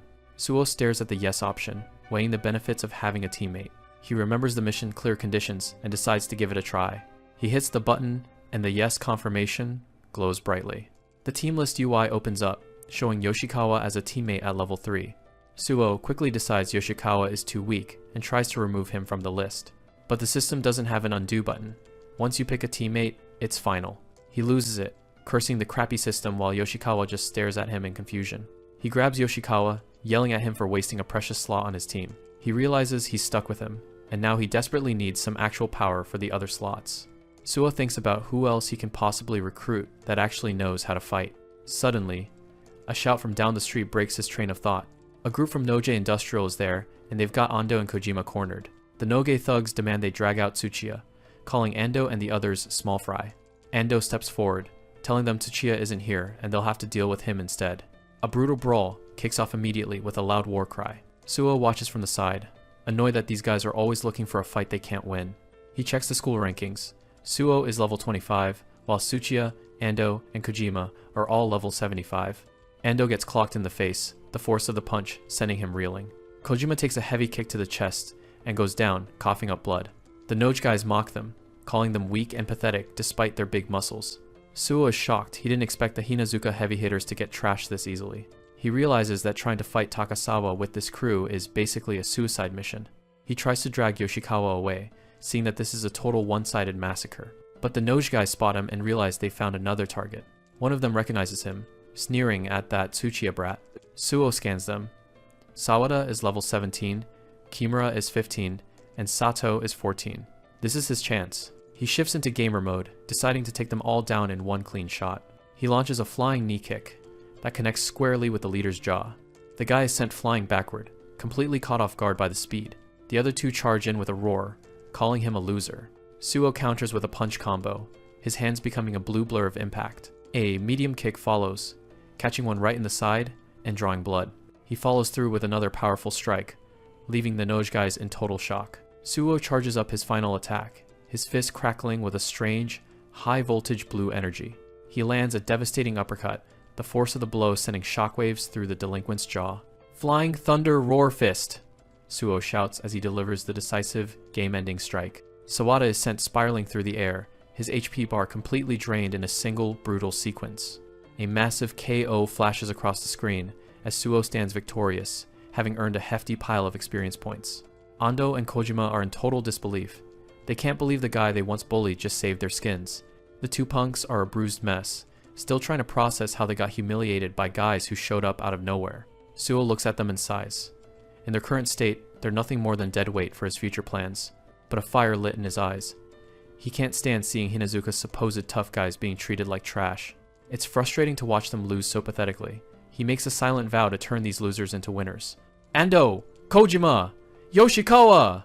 Suo's voice booms, snapping them out of their daze. He points a finger at them with absolute authority, declaring that he's going to train them until they're actually useful. The guys are baffled. Ando wants to know what he's suddenly spouting, and Yoshikawa is just confused why he's even involved. The team lists updates, showing his new low-level recruits.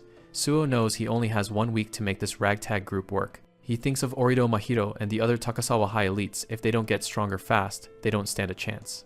Meanwhile, in a quiet hospital room, Tanaka Kei lies in bed, his head and face heavily bandaged after a brutal defeat. He groans in pain, his eyes burning with a mix of resentment and physical agony. A tall shadow falls over the bed as a visitor stands by the window, silhouetted against the evening sun. It's Kei Tsuchiya, and he looks down at the injured boy with a cold, mocking smirk on his face. Tanaka Kei grits his teeth, his frustration boiling over as he stares back at the man who clearly doesn't pity him. "Tsuchiya," he growls, his voice full of hate for the Hinazuka High legend standing before him. Taniguchi Tatsuya is resting in the hospital when someone suddenly bursts in, catching him off guard. He clutches his chest in pain or shock, looking completely blindsided by the visitor. The guy tells him flat out not to bother trying to contact him anymore. Taniguchi sits alone in the quiet hospital room, staring into space as the silence sinks in. He holds his head, feeling like a total mess, and realizing he's hit rock bottom. Shin stands over a defeated Orido Mahiro, acknowledging that he's never seen anyone quite like the guy who did this. Back in his hospital bed, Taniguchi's frustration boils over as he clenches his fist. Outside, Suo Hayate's friends are in a total panic as they run up to find him. Yoshikawa Koichi hands over a piece of paper, telling Suo he needs to look at the disaster they're facing. Suo is stunned to hear that Orido, the top dog of Takasawa High, actually came looking for him. The group stares at an invoice for 3 million yen, wondering how things got this insane. Rumors are flying that the guys from Rokkaku Pass got wiped out, and Takasawa is notorious for being bad news. Terada is completely panicking, realizing the scale of the trouble they're in. Yoshikawa pushes up his glasses, explaining that if they don't do something fast, they're basically done for. He tries to act cool, claiming he's too small for them to even care about. Suo shuts that down immediately, telling Yoshikawa he's definitely a target now that he's on the team. Kojima Hisashi asks what they can even accomplish with only 1 week left to prepare. Just then, Suo gets a message from Hiragi-san about his shift, and he realizes this is their best shot. Suo realizes this is the perfect opportunity, and agrees to head over to the gym. He leads the group to Hiragi Gym, hoping to find a way to level everyone up quickly. The guys are skeptical, wondering if he really expects them to become martial artists in a few days. Hiragi Wakana opens the door with a smile, apologizing for keeping them waiting. She looks at the group, asking if they're all there for the trial lesson. The guys are immediately blown away by how gorgeous she is, while Ando Akari thinks she's super cool. Wakana recognizes Kojima as the one who was fighting with Suo the other day. Suo awkwardly puts an arm around him, insisting that they're totally friends now. Wakana turns to Akari, wondering if she's also joining the lesson. Akari says she's just there to watch, while the guys whisper about why she even tagged along. Suo is confused when she starts talking about her specific role. She beams and announces to the group that she's officially Suo's girlfriend. Yoshikawa starts crying hysterically, threatening to kill Suo if he ever makes her unhappy. Wakana just laughs it off, thinking the whole situation is adorable. Sue turns bright red and yells at them to get serious because they don't have time for this. A system notification pops up, training mode is active, and any experience gained will be shared with the team. Suo asks Wakana to make the practice as intense as possible to maximize their gains. The guys are still distracted by their instructor, not realizing the hell they've just signed up for. Wakana's friendly smile vanishes as she asks if he's really sure about that. The atmosphere in the room shifts instantly, making the whole group freeze in place. Her expression turns cold and intimidating as she prepares to start the session. Someone outside catches a sound and pauses, wondering what's going on. The workout is absolutely brutal, and the sounds of struggle echo out into the street. A guy walks in and comments on how much fun it looks like they're having. A guy with reddish hair and a box hoodie walks in, greeting Suo like an old friend. He asks his sister, Wakana, if she needs any help training the new guys. Meanwhile, the rest of the group is absolutely dying on the floor after their workout. Suo notices a system screen showing his friends' levels they're actually starting to go up. The newcomer, Ayumu, mentions he's heard Suo is actually pretty strong. A challenger notification pops up as Ayumu asks Suo if he wants to try sparring. Suo remembers Wakana saying her younger brother was a martial artist too. He checks Ayumu's stats and sees he's already at level 30. Ayumu promises to go easy on him as he starts warming up with some fast strikes. Suo is instantly on high alert, surprised by the sheer speed of the movements. He realizes that even though it's not flashy, Ayumu's technique is on a whole different level. Ayumu waits for an answer while Akari gets her phone ready to film the whole thing. Suo looks a bit overwhelmed, wondering if he's really ready for this. But he pulls himself together and accepts the challenge, much to Ayumu's delight. Ayumu tells Wakana to get some gear for Suo so he doesn't get seriously hurt. As he straps on the shin guards, Suo thinks about how this is his first real fight against someone who isn't a thug. He stares at the headgear for a second, weighing his options. Across the ring, Ayumu is already throwing practice punches, looking completely in his element. Suo decides to skip the headgear, insisting he needs the raw experience to get stronger. The VS screen flashes Suo at level 25 versus Ayumu at level 30. Ayumu tells him to bring everything he's got as they both take their stances. Suo watches him closely, trying to find an opening in Ayumu's relaxed posture. Ayumu just smiles, telling him there's no need to hold back. Suo doesn't waste another second and charges straight in. In his mind, it's just like an arcade game, and he's already inputting the commands. He launches his first attack, moving with a speed that catches his opponent off guard. Ayumu looks genuinely surprised that Suo is actually coming at him this hard. He barely manages to react as Suo's strike grazes him. Ayumu counters with a lightning-fast punch of his own. Suo's eyes are locked on his opponent, focused entirely on the flow of the fight. He manages to pull off a perfect guard against a straight right punch. Ayumu is stunned for a split second that his attack was blocked so cleanly. Suo realizes that he can actually see Ayumu's movements clearly, just like frames in a game. Ayumu follows up with a jab and a low kick, but Suo blocks them both effortlessly. Suo sees an opening and counters with a quick jab, but Ayumu is fast enough to dodge. Suo is impressed, realizing that fighting a pro is way different from brawling with delinquents. Ayumu keeps the pressure on, encouraging Suo to keep the momentum going. Suo manages to land a solid hit, and he can feel that his strategy is actually working.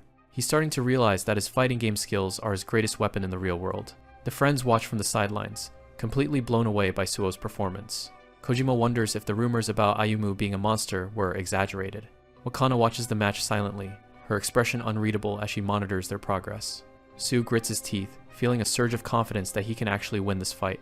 He tells himself he's stronger than he looks, and charges forward with everything he's got. But his confidence is short-lived, as Ayumu reacts with a speed that catches him completely off guard. Suo's eyes widen in shock as he realizes he might have left himself wide open. The realization hits him like a ton of bricks. He miscalculated the timing of the exchange. He notices Ayumu's level display starts glitching out, making him wonder if the system is failing him. Ayumu follows up with a heavy kick, and Suo barely manages to block it while trying to stay calm. Despite the pressure, Suo's gamer instincts kick in, and he starts to read the rhythm of the attacks. He sees Ayumu winding up for another punch and prepares himself to counter the moment it lands. In Suo's mind, the fight has turned into a high-stakes arcade game where timing is everything. He pulls off a perfect guard against Ayumu's strike, creating the exact opening he was looking for. He goes for his guarantee counter, a rapid-fire combo that should have ended the match right then and there. But Suo's jaw drops as Ayumu pulls off a move that shouldn't be possible in his recovery frames. He panics, realizing that real life doesn't always follow the rigid rules of a fighting game's animation. Before he can adjust, Ayumu's fist connects with brutal force, shattering Suo's momentum. Suo's HP bar plummets to 0 in an instant as he takes the full brunt of the impact. A giant KO flashes across his vision as he collapses onto the mat, staring up at the ceiling in disbelief. Ayumu quickly snaps out of his fighting trance and apologizes, admitting he got a bit too competitive. Akari and the others rush over, looking worried as Suo lies there trying to catch his breath. Luckily, since they were in training mode, Suo's health starts to regenerate almost immediately. Ayumu gives him a hand up, genuinely impressed by how much of a fight Suo was able to put up. He notices Suo looks a bit discouraged, and lets out a lighthearted laugh to ease the tension. Ayumu explains that he didn't win through raw strength alone, he just exploited a specific weakness. Suo is stunned, wondering what kind of flaw he could have possibly left exposed. With a smirk, Ayumu points right at Suo's face, preparing to reveal the secret behind his defeat. Back at the gym, Ando and Kojima are shooting the breeze. They're joking about Suo's supposed weaknesses, thinking they've already got him figured out.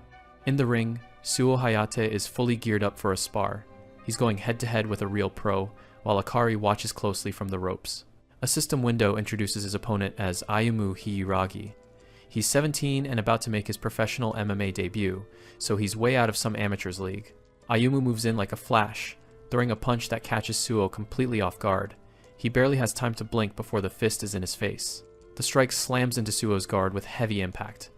Ayumu is sharp, calling out exactly where the defense should be, even as he breaks through it. Ayumu resets and points a finger. He tells Suo that he's relying way too much on his eyes, and it's becoming a liability in a real fight. Suo freezes up. The idea that his greatest asset, his gamer vision, might actually be a weakness is a tough pill to swallow. He thinks back to his time playing Battle Arena. In the game, everything is about watching the opponent's every frame to find an advantage. He realizes he's been trying to play real life just like the game, treating every punch like a predictable animation frame. Suo slumps down on the mat, catching his breath. Ayumu tells him that because he's using video game logic, his moves are actually too clean and easy to read. Once an opponent spots that pattern, countering him becomes a piece of cake. Suo just groans, realizing how predictable he's actually been. Suo wonders how he's supposed to fight without relying on what he sees, but Ayumu tells him he's got it backward. Ayumu says he needs to see even more. He needs to pick up on the visual cues that aren't just flashing right in front of him. Suo just stares back, totally lost. He's going to need a lot more combat experience to figure out what that's supposed to mean. A screen pops up to declare the mission clear. He just finished his sparring challenge with Ayumu. The level up notification hits, showing his progress climbing from 25 to 26. He looks at his status screen, his mind racing. He's wondering if there's a deeper secret to the strength he's been seeing lately. He thinks back to his fight with Orito. There was a strength there that went beyond what was visible, and he's starting to suspect it's all connected. Across the room, Suo notices Yoshikawa is absolutely destroying a heavy bag. He looks a lot more intense than usual. Yoshikawa lands a massive punch that rattles the whole stand. The guy is putting every ounce of his weight into it. He follows it up with a powerful high kick, slamming his leg into the bag with a sharp shout. He stops to catch his breath, looking pretty pleased with himself. Suo is genuinely impressed by the sudden jump in skill. Suo asks where the hell those moves came from. Yoshikawa admits he's not sure, but he just feels a whole lot stronger today. A status bar pops up over Yoshikawa's head. Suo can't believe it, the guy's already at level 18. Akari and the other girls cheer him on, telling him he's got some serious potential. Yoshikawa just blushes, trying to act like it's no big deal. Suo realizes that this training mode is even more incredible than he thought. It's making everyone around him stronger. He checks the stats for Kojima and Ando too. It turns out the experience points he earns from sparring are actually being shared with the whole group. Suo clenches his fist, determined to figure out what Ayumu meant. He knows he can't just rely on what's right in front of him. He calls out to Ayumu, asking if they can go another round tomorrow. He's desperate to close the gap. He begs for another spar, realizing that no matter what, he needs more real-world strategy practice to survive. Ayumu lets him down easy, saying he's actually leaving for a training camp tomorrow and won't be back for a full week. Suo is crushed. A whole week without his pro coach is a major setback, and he knows it. The scene shifts back a few hours to Takasawa High School, where someone is grumbling about the never-ending pile of paperwork on their desk. Inside the student council office, Hattori Nobu is lounging around. He's asking Shin if he thinks Hinazuka High is actually going to pay up what they owe. Shin is focused on his computer screen, looking completely bored. He mentions that if they don't pay, he'll just have to step in himself. He leans in, his glasses glowing, as he finds something interesting on the monitor. He seems completely absorbed in what he's watching. Hattori walks over, asking if Shin is still glued to those security camera feeds. He doesn't see what the big deal is. The screen shows footage of Suo Hayate. Shin notes that while everyone else got wiped out, Suo is definitely proving himself to be something special. He watches Suo's movements on the screen. He knows the guys Suo beat weren't exactly the B team, which makes this even more impressive. Shin tells Hattori not to judge things just by how they look on the surface. He's got a feeling there's more to this kid than meets the eye. He points to the screen where Suo is mid-fight. He can tell there's a certain depth to his style that most people would miss. Hattori just scoffs, a smug look on his face. He's not totally convinced, but he's definitely keeping an eye on the situation. Orido and Shin are finishing up in the office, with Orido mentioning it's finally time to move. Shin seems a bit uneasy, asking if the two of them will be fine on their own. Orido just flashes a cold, confident smirk. He tells Kanemaru there's absolutely nothing to worry about and that they've got things under control. Hattori and Shin follow Orido out, acting like they're just going for a casual stroll. Orido plays it off as a simple chat between civilized people, but the tension in the room says otherwise. The trio arrives at a neon-lit place called Bar S. As they walk in, a voice welcomes them, specifically calling out to Hattori as they step into the purple haze. They're met by Shimizu, a Takasawa High alum who's now a full-blown Yakuza member. He's lounged back with a cigarette, looking every bit the thug with his gold chains. Shimizu acts friendly enough, telling them to take a seat and order whatever they want. He says he just felt like having a little chat with his juniors for a bit. He gives them props, saying they're really something else for showing up at Takasawa and immediately putting all the upperclassmen in their place. Shimizu takes a long drag of his smoke and reminisces. He mentions that back in his day, Takasawa wasn't quite as soft as it is now. Orido listens with a blank expression, but Shimizu continues. He says he's heard a little rumor lately that's piqued his interest. Shimizu's eyes narrow, as he says he's heard something interesting about where the two of them actually come from. He says he couldn't believe his ears when he heard the details. Orido doesn't bite, simply asking Shimizu what it is he actually wants to discuss. Shimizu's thugs stand ready in the background. He decides it's time to drop the pleasantries and get right down to business. Shimizu's tone turns cold, as he points out that this month's protection money still hasn't made its way to him. He tells them not to worry, saying he isn't about to lose his temper with cheeky little kids as long as they hurry up and pay. Orido stays silent, letting him talk. Orido finally speaks up, saying they haven't forgotten the money. They've just been pretty busy lately after picking up some other jobs of their own. Shimizu listens, but his face is stone cold. He's not interested in how busy they are, only in his cut of the deal. Orido flashes a polite but terrifying smile. He tells Shimizu they're just going to call it quits and sever all ties with him right here. Shimizu scoffs at the suggestion, telling Orido he doesn't have the right to make a call like that. He says since he's such a nice guy, he'll explain exactly how this works. One of the Yakuza thugs looms over them, his eyes glowing with a menacing light. He tells the kids to make sure they learn this lesson well. Orido just looks up at the massive guy, looking completely bored. He lets out a flat, "Huh?" like he's just realized the guy is even there. In a split second, the thug is sent flying across the room by a massive kick. Shin hasn't even broken a sweat, moving with blinding speed. Orido hasn't even left his seat. He just sits there with his glasses glinting, watching as the first thug hits the floor. Shimizu is furious, yelling at them not to get smart with their elders, but the big thug is already out cold on the ground. Orido moves in a flash, pinning another thug's head down with one hand. The guy's completely caught off guard by the raw strength. Pure chaos erupts in the bar. Orido and Shin are dismantling everyone in the room, with glass shattering and bodies flying everywhere. Orido smiles down at the thug he's pinning, telling him he really shouldn't get so violent. The irony isn't lost on the guy, who's bleeding heavily from the nose. He mocks them, saying they should all just talk this over calmly, while he's literally crushing a guy's face into the table. Shimizu watches in absolute shock, his face contorted in disbelief. He realized way too late that he's not dealing with normal high schoolers.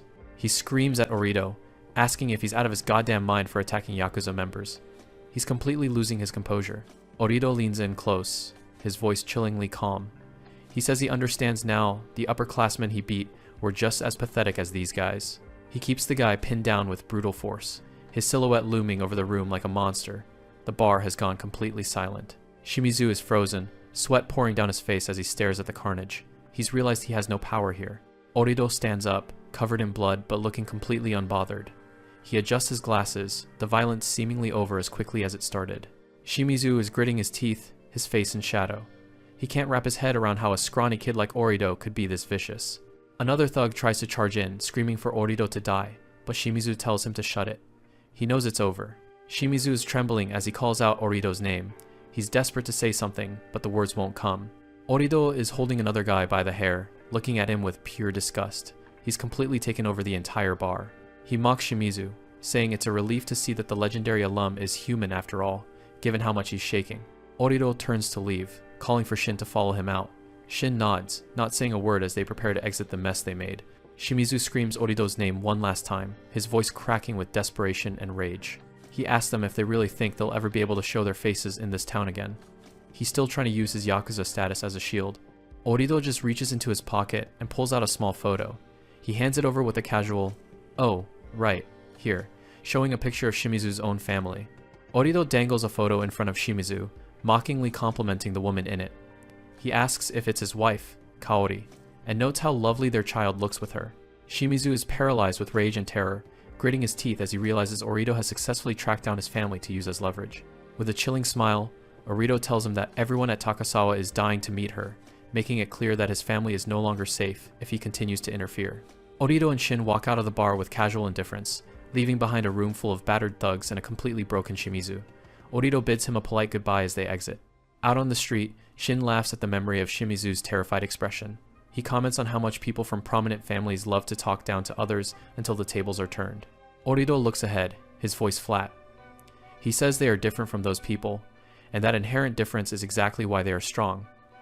He looks to Shin for confirmation. Shin stretches and sighs, the adrenaline from the fight wearing off. He mentions that he suddenly developed a massive craving for some meat. Shin suggests they go grab a bite, but Orido tells him to hold on just a little longer, as if there's still something left for them to observe. Their conversation turns to Suo Hayate. Orido wonders if he'll turn out to be just another brainless beast like the ones they've already crushed. Orido smirks, his eyes glinting behind his glasses. He hopes Suo is top shelf stuff, someone who can actually provide a real challenge for them. Shin gives him a side eye, jokingly telling him to stop because his excitement is so palpable it's practically making him drool. He sighs, wondering if there's an easier way to get things done. The scene shifts to a quiet suburban house at night, where the protagonist is settling in. Suo Hayate lies on his bed, lost in thought. He knows he needs more real combat experience to level up, but he can't exactly go around picking random fights with people in the street. Suddenly, a sharp ring interrupts his thoughts. He sits up, wondering what the noise was as his eyes lock onto his arcade setup. The screen has come to life on its own. Suo stares in confusion as he sees a progress bar showing that reality mode is currently updating.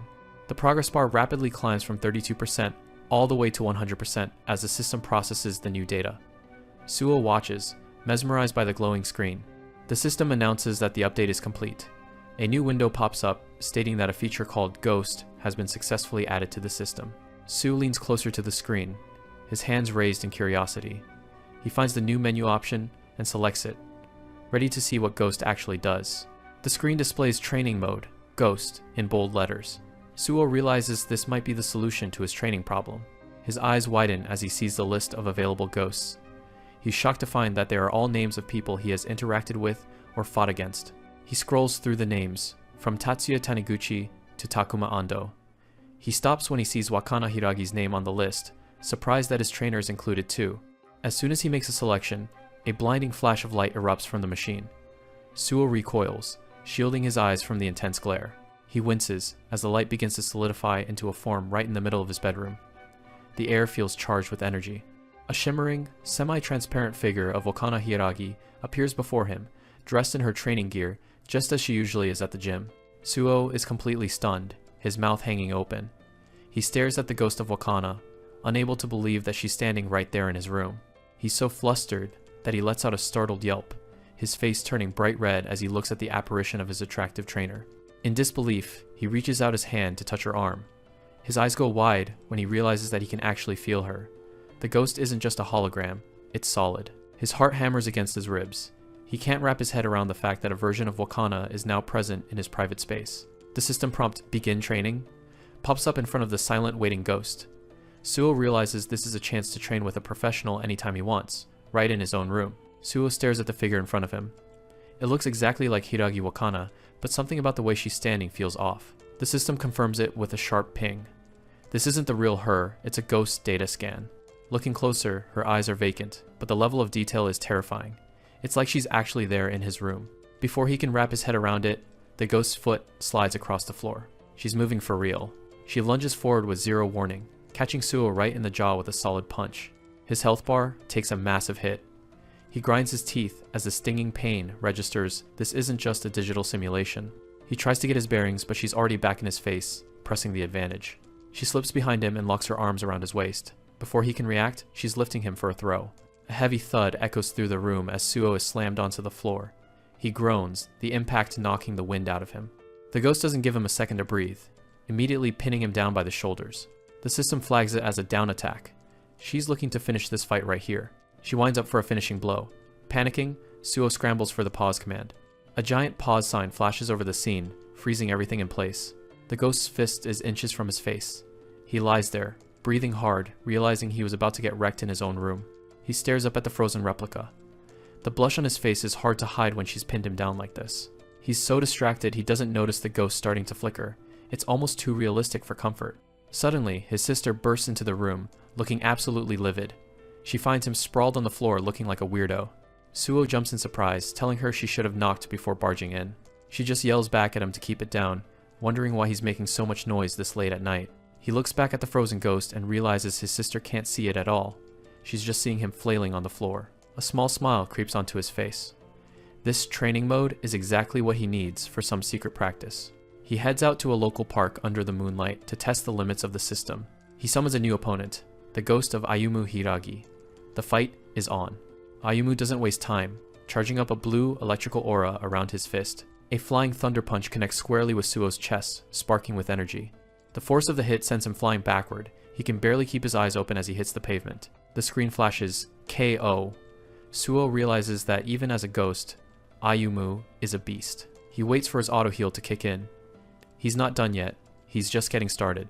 Next up on the chopping block is the ghost of Taniguchi Tatsuya. Suo readies himself. Taniguchi comes at him like a wild animal, swinging wide, heavy strikes that Suo barely dodges. A stray punch catches Suo right in the face. Another KO for the books. A couple of students walk past, looking at Suo like he's losing his mind. To them, he's just flailing around alone in the dark. Suo doesn't care about the stares. He's too busy being frustrated that he can't land a single hit. He decides to step it up and summons the ghost of Orido Mahiro. This is the real test. Orido's speed is on another level. He's already in Suo's face, throwing a rapid 1-2 combo. Suo tries to anticipate the move, but he's still a step behind the AI's lightning-fast reflexes. A high kick catches him right on the side of the head, sending his vision spinning. He hits the dirt again, his health bar blinking red before disappearing completely. As he lies there, staring at the KO sign, he wonders how he ever managed to beat the real Orido in the first place. He's bruised and exhausted, staring at the menu with sweat dripping down his face. This training mode is brutal. A new idea pops into his head as he scrolls through the settings. Maybe he doesn't have to be the one fighting. He selects Ghost versus Ghost mode. It's time to see what happens when the computer goes up against itself. Suo figures that if he can't beat them himself, maybe he can learn something just by watching them fight from the outside. He scrolls through his options, deciding to pit his two strongest ghosts against each other. He selects Kei Tsuchiya and Taniguchi Tatsuya. He's dying to know which one of these monsters is actually stronger. The match starts. Tsuchiya at level 75 versus Taniguchi at level 76. It's a heavyweight clash of the delinquents. Both ghosts dash forward at the same time, their speed making them look like blurs on the park's pavement. Tsuchiya strikes first, his punch landing with a heavy spark that lights up the night. Taniguchi tries to retaliate with a kick, but Tsuchiya's movements are just too fluid, blocking with his forearm effortlessly. The exchange is brutal and relentless. Tsuchiya has this arrogant smirk on his face even as he counters a heavy blow. A massive impact sends sparks flying as Tsuchiya lands a direct hit on Taniguchi's chest. He's making the fight look easy. Taniguchi doesn't back down, pushing through the pain to land a solid strike of his own. He looks absolutely feral, his teeth bared in a snarl as he tries to overwhelm Tsuchiya with raw power. The two are locked in a high-speed brawl, fists moving faster than Suo can even track. Suo is staring with his jaw dropped. He can't believe how intense this is. Were they even trying this hard when they fought him? He's starting to realize just how much of a gap there is between him and these top-tier fighters. Tsuchiya lands a finishing blow, the KO, sign flashing across the scene again. Suo is stunned by the sheer difference in their level of play. Suo watches another round, but the result is the same. Tsuchiya is just on a different level of combat skill.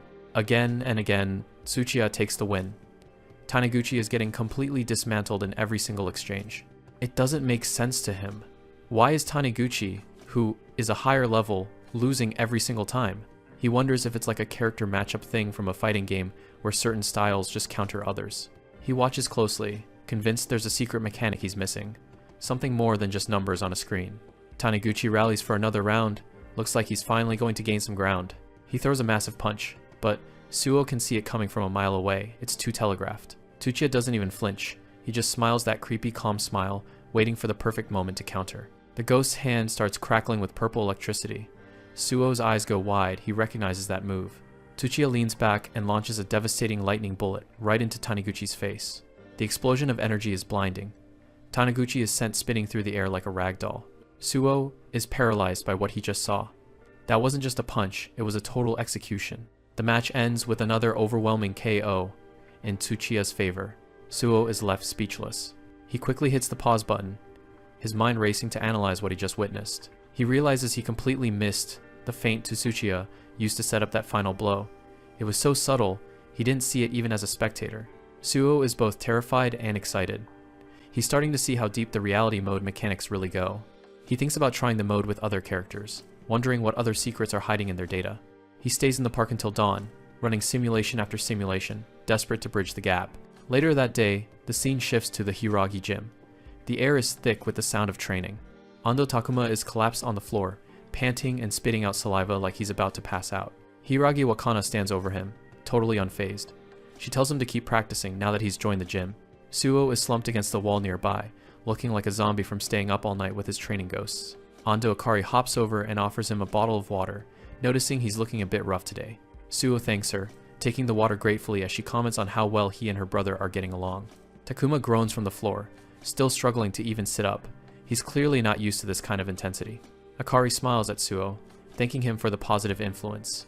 She says her brother never would have thought of doing this before. Suddenly, her phone pings and her eyes light up. She realizes her favorite streamer's broadcast is about to start. Akari waves a cheerful goodbye to Suo, leaving him at the gym. Suo looks completely drained from his training, but manages a small wave back. As she walks home, Akari hums a happy tune, enjoying the quiet evening air. She's in high spirits after a long day of talking. She doesn't notice the dark figures watching her from the shadows as she rounds a corner, still lost in her own little world. Suddenly, a powerful arm wraps around her neck, cutting off her hum. Akari's eyes go wide with pure terror. A delinquent with a rough voice tells her not to struggle. Akari's heart races as she realizes she's being kidnapped. She looks up and recognizes their faces. They're the same thugs Suo fought off before. They've come back for revenge. Akari doesn't just give in. She bites the man's arm as hard as she can, forcing him to let go with a cry of pain. She breaks into a sprint, shouting at them for being so persistent even after Suo beat them to a pulp. She runs as fast as her legs can carry her, desperate to get away from the looming danger. But her path is blocked by another man. She stares up at him, her breath catching in her throat. The man doesn't say a word, simply striking Akari down with a single, brutal blow. He has no patience for this. Akari falls to the ground, unconscious. The delinquent apologizes to the man, addressing him as Oshiro-san. Meanwhile, Suo is walking with his friends when he suddenly stops, a look of deep concern crossing his face. Yoshikawa notices Suo's serious expression and asks him what's wrong. Suo just shakes it off, saying it's nothing. They're discussing their strategy against the Takasawa gang. Kojima suggests they need to gather their entire team for the fight. Suo admits he's been trying to reach Tsuchiya, but the guy isn't even checking his messages. It's frustrating. He checks his friend's progress. They're leveling up, but Suo knows that against Takasawa, they'll need a lot more power. He thinks of Tsuchiya. The guy's overwhelming strength is exactly what they need, but he's too much of a wild card. Suo tells the others he has somewhere he needs to be, and that he'll see them tomorrow for more practice. Yoshikawa and Kojima watch him go, wondering why he's in such a rush all of a sudden. Suo heads to an ATM, withdrawing his hard-earned part-time wages. He knows he's going to need every yen. He looks at the small stack of bills and sighs. He's spent so much on training and items that he's practically broke again. He thinks about Orido Mahiro. He wonders if he could actually negotiate with the guy if he had enough cash to offer. He stares at the machine, lost in thought. 10,000 yen feels like a drop in the bucket compared to what they're up against. Yoshikawa catches up to him and asks if he really plans on settling things with Takasawa using just that money. He tells Suo that he's being too naive. There's no way a gang like that would ever agree to a payout. Suo insists it's worth a try. He thinks he can scrape together about 100,000 yen if he really pushes himself. Suo starts to thank Yoshikawa for looking out for him, but he's interrupted by a sharp, high-pitched noise. He clutches his head, a look of agony on his face. Yoshikawa is startled, asking Suo what's wrong. The ringing in his head is unbearable. Suo realizes the system is sending him another emergency notification. A red caution window appears in his vision. He's automatically being forced into reality mode. The mission details pop up. Emergency mission, track Ando Akari's whereabouts. He has only 30 minutes. Suo's heart hammers in his chest. Akari is missing? He pulls out his phone, his hands shaking. Suddenly, he gets a call. It's Ando Takuma. Suo answers immediately, asking if Akari is there. Takuma says she hasn't come home yet, and he's starting to get worried. Suo's stomach drops the mission is real. He tells Takuma to stay calm and hangs up. He has to find her, and he has to do it now. The timer is already counting down, 29 minutes and 56 seconds. He has no idea where to even start looking.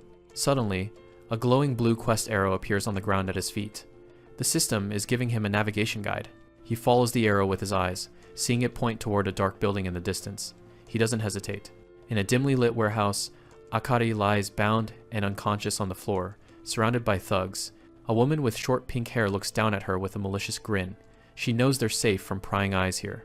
She laughs, saying that Hirokun will be very happy with this prize. The trap has been set. Suo stares down at the glowing blue ring on the pavement, his mind racing. He wonders if the system is actually showing him the exact location where Akari is being held. The red mission timer ticks down relentlessly, now showing less than 30 minutes remaining. Suo grits his teeth, a dark, heavy feeling of dread settling in his stomach. Standing nearby, Yoshikawa watches Suo with a confused and worried expression, unable to see the digital displays that are fueling Suo's panic. Without a word of explanation, Suo suddenly bolts into a sprint, following the path indicated by the blue arrow. Behind him, Yoshikawa calls out in shock as Suo disappears into the night, determined to reach Akari before time runs out. Suo follows the UI arrow, realizing it's pointing him exactly where he needs to go. Suddenly, an emergency mission pings. He has to track down Ando Akari's location. Yoshikawa struggles to keep up, shouting out to ask where they're heading. Suo warns him to stop following, even threatening to rough him up if he doesn't stay back. But Yoshikawa refuses to leave, not wanting Suo to dive into more trouble alone. Suo just apologizes and keeps his pace, focused entirely on the clock. The two of them sprint through the city, racing against time. In a dark warehouse, a video camera is already set up on a tripod. Recording, a girl with short pink hair stands next to Oshiro Masaki, announcing that the prep work is finished. Two thugs are currently holding down Ando Akari on a mat. She lies there unconscious, completely defenseless. One of the guys looks up at Oshiro, asking if they can finally get started. Oshiro tells them he isn't interested in kids, so they can take the lead once the footage is done. He promises to find them someone else later if they help him with his idol connections. The pink-haired girl glares at Akari, still bitter about how she and Hirokun were embarrassed. She tells the guys to give the girl some traumatic memories as payback. She orders them to get a move on, planning to sell the video to some sick customers. The guy just grins, admitting that he's exactly the kind of freak she's talking about. He reaches down and grabs the ribbon on Akari's uniform. With a creepy smile, he begins to pull at her clothes. Akari remains out cold, unable to defend herself. The girl watches with a satisfied smirk as the guys move in. Outside, the system clock ticks down to 12 seconds as Suo approaches. He lets out a roar, pushing himself for one final sprint. Suddenly, a lightning bullet blasts the door right off its hinges. The delinquents freeze in shock as dust fills the entrance. Suo stands in the doorway, reaching the destination with only 4 seconds left on the clock. His eyes are wide with fury as he takes in the scene. He stares down the group from across the room. The guy on the floor can't believe he actually found the place. Akari is still unconscious, unaware of how close she just came to a disaster. Suo realizes just how narrow his window of time was. The sight of what they were doing sends him into a total rage. He starts hammering buttons in his mind, activating his next move. He launches himself into the fray. He brings down a descending lightning strike on the first guy. The hit connects squarely with Yamada, whose health bar instantly drops. Suo doesn't stop, immediately turning his momentum toward the next person. He roars as he charges straight for Oshiro. He moves with incredible speed, closing the distance in a blur. Oshiro tries to catch him with a strike. Suo blocks the hit with his forearms, the force of the collision rippling through the air. Oshiro looks back at Rei, asking for the next move, but she just notes that Suo is exactly like that woman. Suo clashes with Oshiro, the impact creating a shockwave between them. He quickly realizes that Oshiro's power is on a completely different level than the grunts he's used to. Suddenly, a dark silhouette appears behind him, catching him off guard. Endo Ryosuke leaps into the fight with a creepy grin, wanting a piece of the action too. Suo's system updates his character list as he realizes he's being flanked by another monster. The UI brings up the top ranks of Takasawa High, and Suo is currently staring down the best they have. Oshiro Masaki sits at rank number 5 with a staggering level of 47, and his partner Endo is right beside him at rank 4, boasting the same high level. Suo is stuck in a 2-on-1 situation against 2 elite fighters. Watching from behind a wall, Yoshikawa is frozen with fear at the sight of the carnage. He panics, thinking he needs to get the police involved before things get out of control. But he isn't as hidden as he thought. A thug named Kato spots him immediately. Kato laughs as he pulls Yoshikawa out of his hiding spot, calling him a little rat.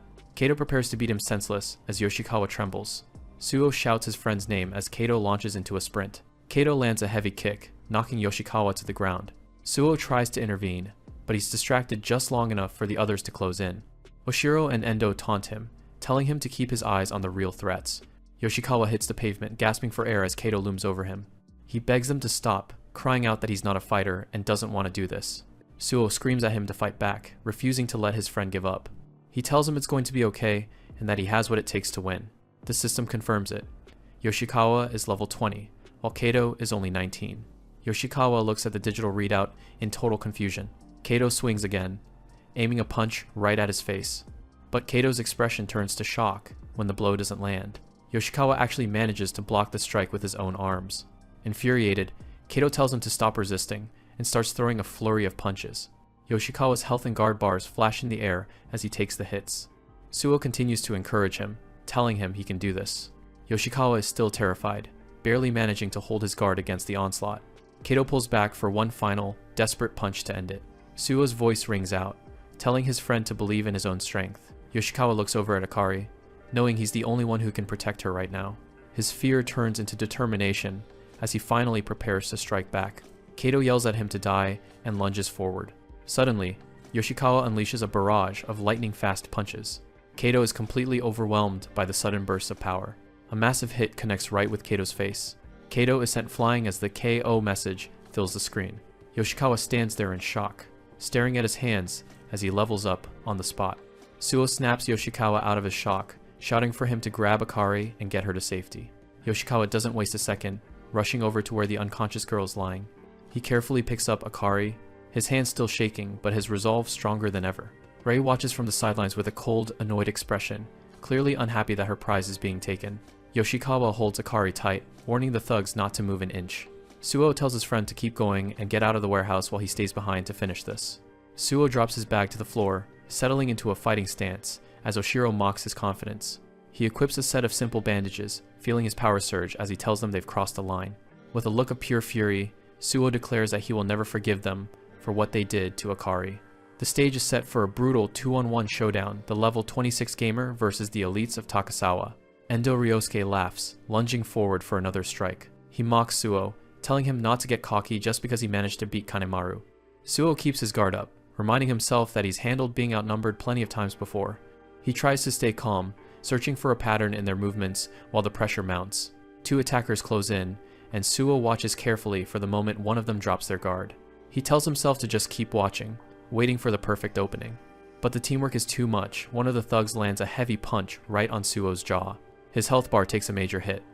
At level 26, he realizes these guys are perfectly synchronized, hitting at the exact same time. Frustrated, he realizes they aren't leaving any openings for him to exploit. Nearby, Yoshikawa Koichi is trying to carry a passed out Ando Akari to safety, but Suo tells him to focus on getting out of there. Yoshikawa starts to run, desperate to save the girl. But his path is immediately blocked by a group of thugs in blue jackets. Suo grits his teeth as he realizes they've got even more reinforcements waiting outside. A massive delinquent towers over Yoshikawa, cutting off his escape route. He looks down at his fallen friends, Yamada and Kato, who were already taken out during the chaos. The thug sneers at Yoshikawa, calling him Mr. Four Eyes and acting like he's no threat at all. A girl with pink hair tells the big guy to quit messing around and just finish him off already. He pulls back a massive fist, aiming a finishing blow straight at Yoshikawa. Someone shouts out Yoshikawa's name as he braces for the hit. Suo watches in horror, unable to break away from his own fight to help. But the punch never connects, someone catches it midair. Ando Takuma has finally arrived, and he looks absolutely murderous as he stares down the attacker. He doesn't waste any time, burying a powerful kick into the guy's gut and sending him flying. Yoshikawa tries to explain the situation, but Takuma is completely stunned to see his sister Akari in such a state. The sight of his sister hurt sends Takuma into a blind rage. He roars that he's going to kill them all, while Kojima Hisashi charges in right beside him. The warehouse erupts into a full-scale brawl as the Hinazuka gang starts tearing through the thugs. Yoshikawa manages to lay Akari down on a bench, keeping her away from the thick of the fight. He stands guard over her, yelling out a warning as more enemies close in. Ando and Kojima lead the counterattack, their fury turning the tide for a moment. Suo shouts for them to hang in there until he can join them. The enemies are starting to feel the heat, realizing Suo is the top dog they really need to worry about. Suo gets caught in a nasty pincer attack, struggling to block 2 strikes at once. He realizes they're covering each other's gaps perfectly, making it impossible to find a counter. It feels like he's fighting a monster with 4 arms, instead of 2 separate people. With his health bar nearly empty, Suo knows he has to take down at least one of them right now. A blue aura flares around him as he pushes his body to the limit. He lunges at Endo Ryosuke, catching the level 47 fighter completely by surprise. Endo is stunned by the sudden explosion of power and speed. Another thug tries to jump in, calling Suo trash as he swings a wild punch. But Suo's hyper gauge is completely tapped out, and his stats flicker dangerously. Surrounded once again, Suo realizes that if he doesn't figure out their timing soon, he's going to get wrecked. Suo closes his eyes for a split second, telling himself to focus on the task at hand. He repeats the mantra, blocking out the noise of the warehouse as he hones his senses. A sudden spark of electricity catches him off guard, making his eyes snap open. This feeling. Suo's eyes glow red as blue lightning erupts from his body. He feels a massive surge of power, his stats jumping toward level 30 as the system reacts to his desperation. An enemy strike comes in, but Suo counters it with effortless precision. He leans back, narrowly avoiding a punch as he moves with newfound speed. He weaves through a flurry of kicks and punches, his movements becoming an untouchable blur.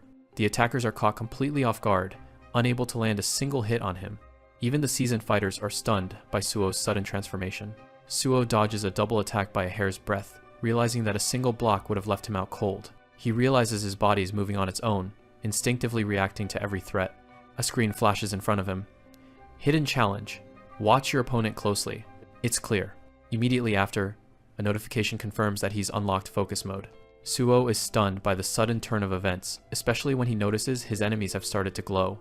He senses something ominous seeping out of their bodies, like an aura of pure aggression. One of the enemies grits his teeth, dismissing Suo's performance as nothing but luck. Die! The attacker screams, lunging forward with everything he's got. Suo notices a distinct flash of light right before the attack connects. The black-haired fighter, Orito Mahiro, charges in with eyes glowing a menacing red. Suo ducks, the flash signaling the perfect moment to evade. He executes a precise backstep, creating distance between himself and the attackers effortlessly. Dodged it again! I knew it. Suo's confidence grows as he begins to master the new mode. Another strike comes his way, but he slips under it with ease. He continues his rhythmic evasion, dodging blow after blow without breaking a sweat. The enemies are losing their minds, unable to understand how he's dodging everything. Suo realizes the flash is a tell for their coordinated strikes. Now that he knows their secret, Suo prepares to turn the tables on them. He fully embraces focus mode, blue flames licking at his clothes. He leaps into the air, soaring over the heads of the confused delinquents. Let's get this over with! Suo roars, preparing his final move. He comes crashing down with a descending lightning strike, unleashing a massive blast of blue energy. Endo takes the full force of the blow, his health bar evaporating instantly. Suo doesn't stop there, immediately following up with a lightning bullet, aimed at his next target. Another level 47 fighter is caught in the crosshairs, unable to react in time. A giant KO fills the screen as the last of the warehouse gang collapses. Suo takes a deep breath, calling out to Yoshikawa as the dust finally settles. He stands over the defeated thugs, noting that they were the last ones standing. Endo, Takuma, and the others stand tall, declaring that nobody messes with Hinazuka. Suo is just relieved to have survived. From the shadows, a pink-haired girl named Rai watches with wide eyes, unable to believe what she just saw. She's shocked by Suo's strength, but someone even more imposing is standing right behind her. Hiro-kun! Rai cries out toward the defeated Orito Mahiro, while the silver-haired man steps up and calmly greets her. Yamato Kurosawa, the top dog of Kamihama, looks at the carnage Suo left behind and demands an explanation. Rai is sweating, looking down at the defeated Mahiro in panic. No, Hiro-kun, she stammers.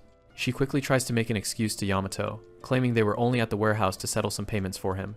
Yamato Kurosawa doesn't seem convinced as he strides forward, his presence alone commanding the entire room. The remaining delinquents in the warehouse are paralyzed with shock, unable to believe that the top dog of Kamihama has appeared. Yamato raises a hand in a casual wave. Hey there, Suo, he says, sounding far too friendly for such a tense situation. He glances at the wreckage and the fallen bodies of his underlings. Seems like there has been a bit of a mix-up, he notes smoothly. He stands over the defeated gang members, his smile never wavering. Looks like you've all had your fun. Now then. His eyes glint behind his glasses as a chilling smile spreads across his face. What should we do? Suo is frozen, sensing an overwhelming pressure from the man. Orido. What is that dark aura he's giving off? He wonders, his voice trembling. Yamato is suddenly engulfed in a pitch-black energy, a manifestation of pure malice that terrifies everyone present. Meanwhile, across town at the Salt Bank headquarters, the atmosphere is much more mundane and peaceful. Two girls chat about their phones, completely oblivious to the life-or-death struggle happening in the warehouse. In a quiet apartment, Kei Tsuchiya relaxes while his ribs continue to heal from his last encounter. He picks up his phone and sees an urgent message. Suo and I are heading to the XX warehouse. Akari-chan might be in trouble. A sadistic grin touches his lips as he reads the text. Sounds like they're getting into something fun, he muses, his boredom finally broken. Kei Tsuchiya is getting mobbed by girls at school, but he's playing it cool, telling them he's just heading home for the day. He gives them a wink and promises he'll hang out with them all night once he's finished recovering. As he waves goodbye and walks off, the girls are left wishing he'd stayed longer. The girls watch him go, chatting about how much Kei seems to have changed lately. One of them wonders if that nerdy guy, Suo, is finally starting to rub off on him. Meanwhile, Suo Hayate is looking pretty worse for wear, bracing himself for the next encounter. Hiro shows up with his crew, cornering Suo, and making it clear they aren't done yet. He actually gives Suo some credit for taking down Endo and Oshiro all by himself. Ando, Takuma, and the others try to stand their ground, reminding the thugs about their promise to leave them alone for a week. Hiro just laughs it off, saying that promises are made to be broken since we're all only human. He glances over at Akari, who's still unconscious on the couch behind them.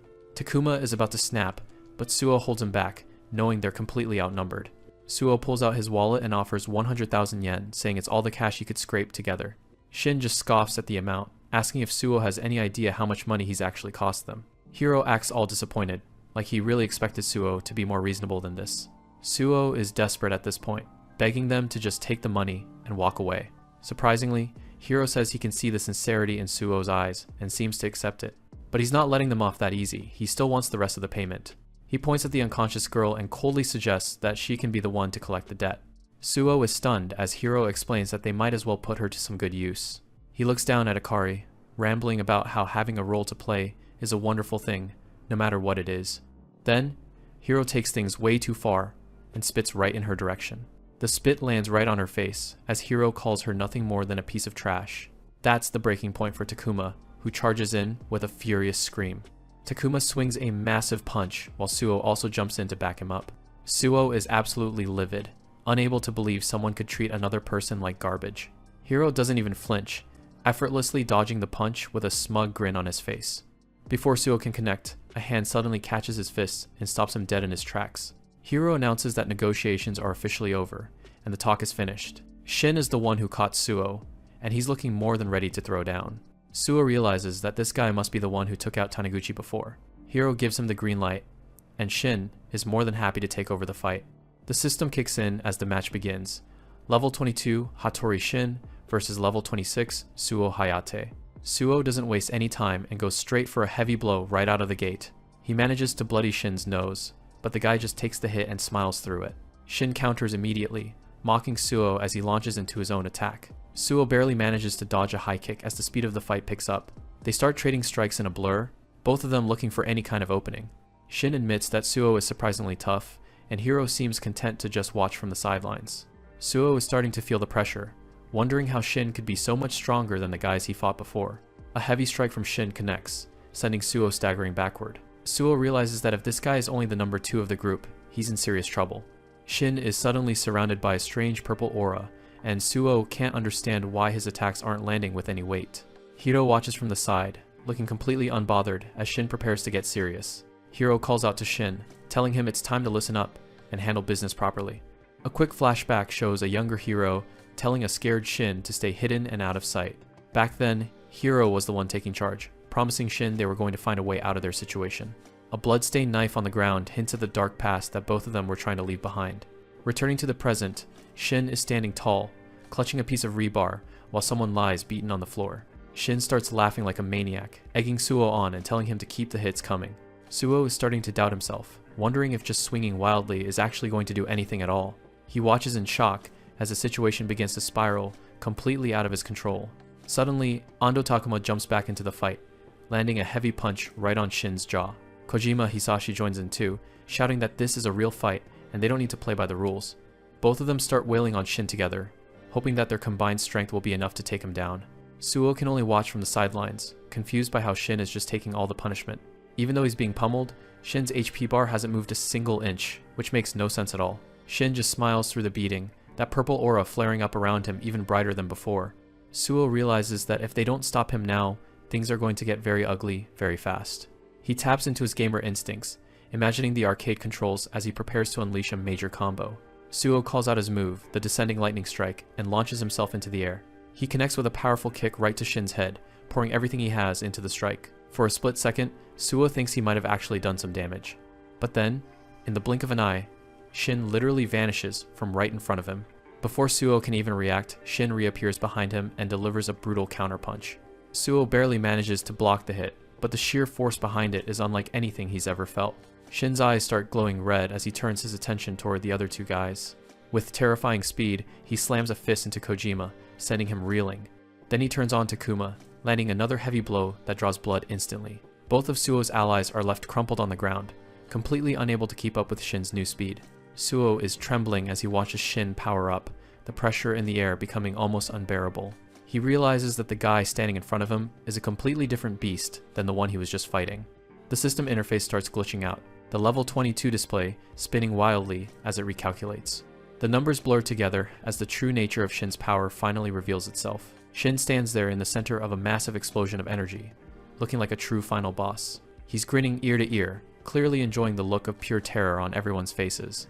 Hiro just stays in the background, cool as ever, noting that it's been a long time since Shin had to go this far. Suo is battered, bruised, and at a total loss for words as he stares at the monster before him. The reveal is finally complete. Hattori Shin, now fully awakened, is actually level 81. Suo Hayate stares in disbelief at the level 81 monster standing in front of him. A level like that shouldn't even be possible in this area. Orito Mahiro flashes a twisted grin, his eyes glowing a predatory red as he mocks the protagonist's hesitation. Suo starts to sweat, his face going pale as he realizes the sheer gap in their power. Orito doesn't wait for an answer, he launches himself forward, forcing Suo into a desperate block.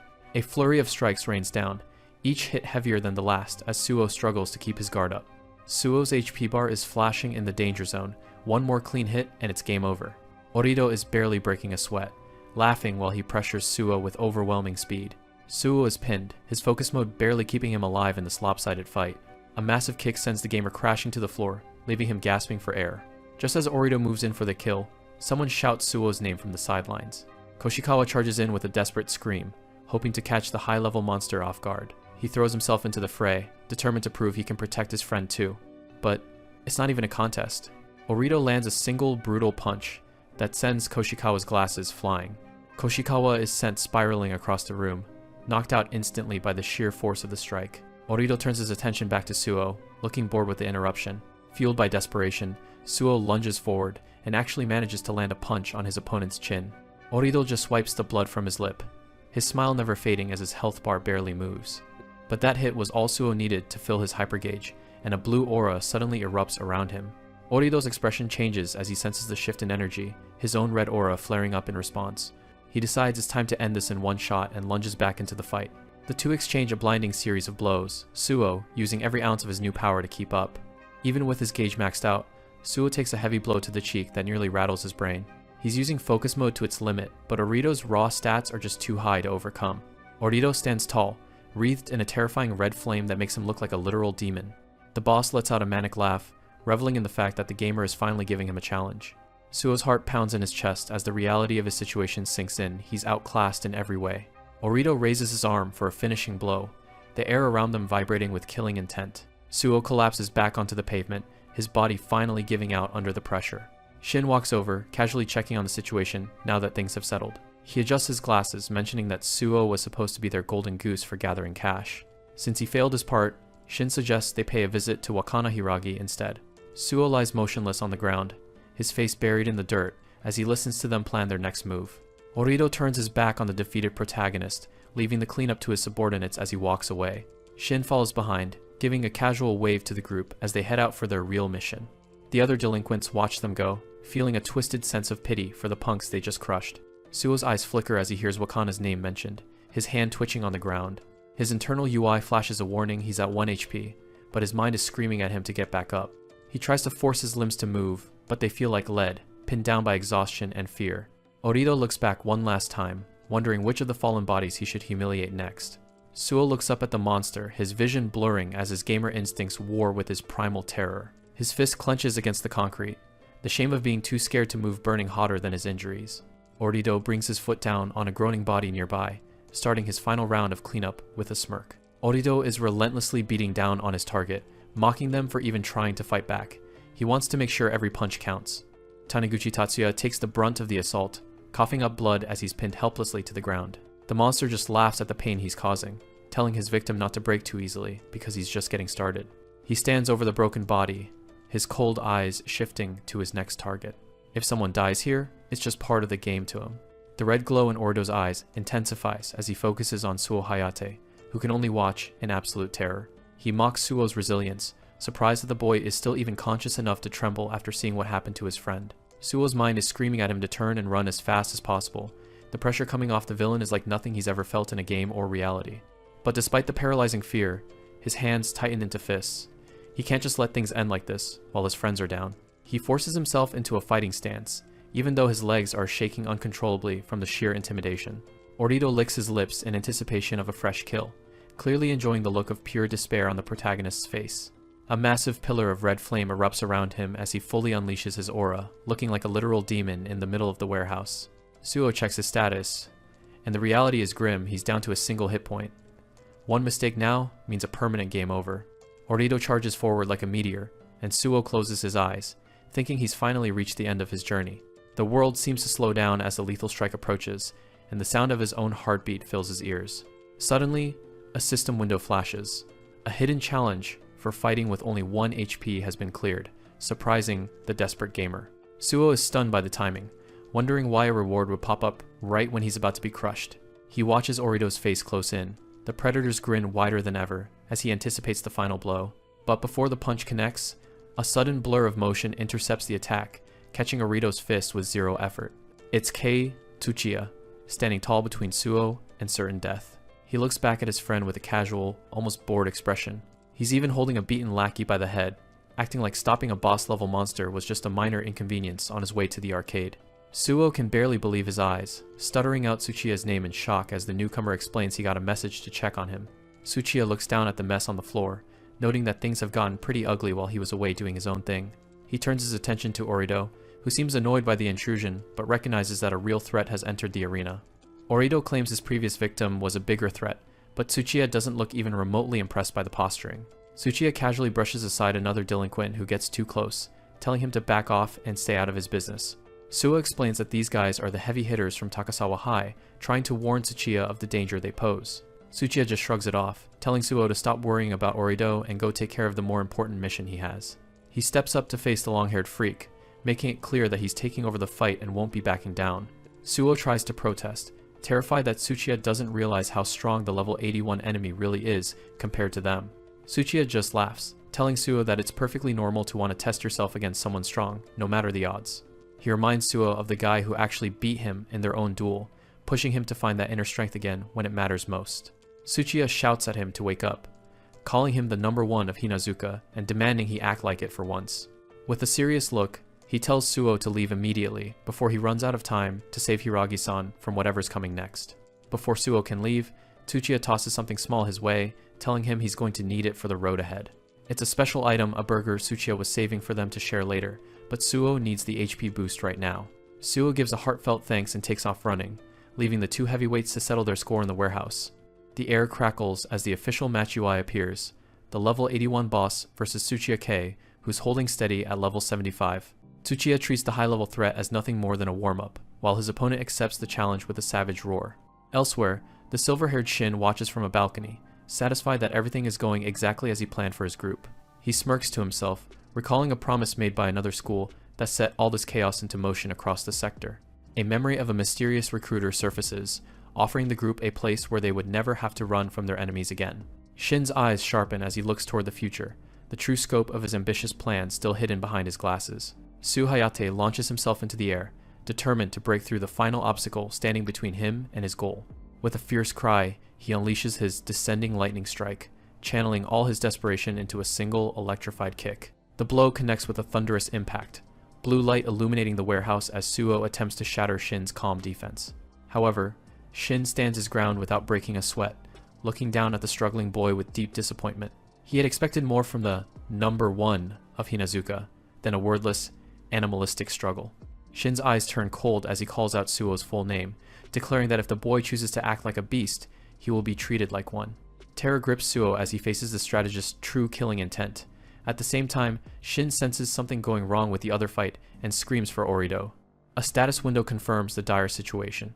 Suo is at level 26, and his HP bar is practically non-existent, leaving him absolutely no room for error. Suo manages to stop Orido's strike with just one hand.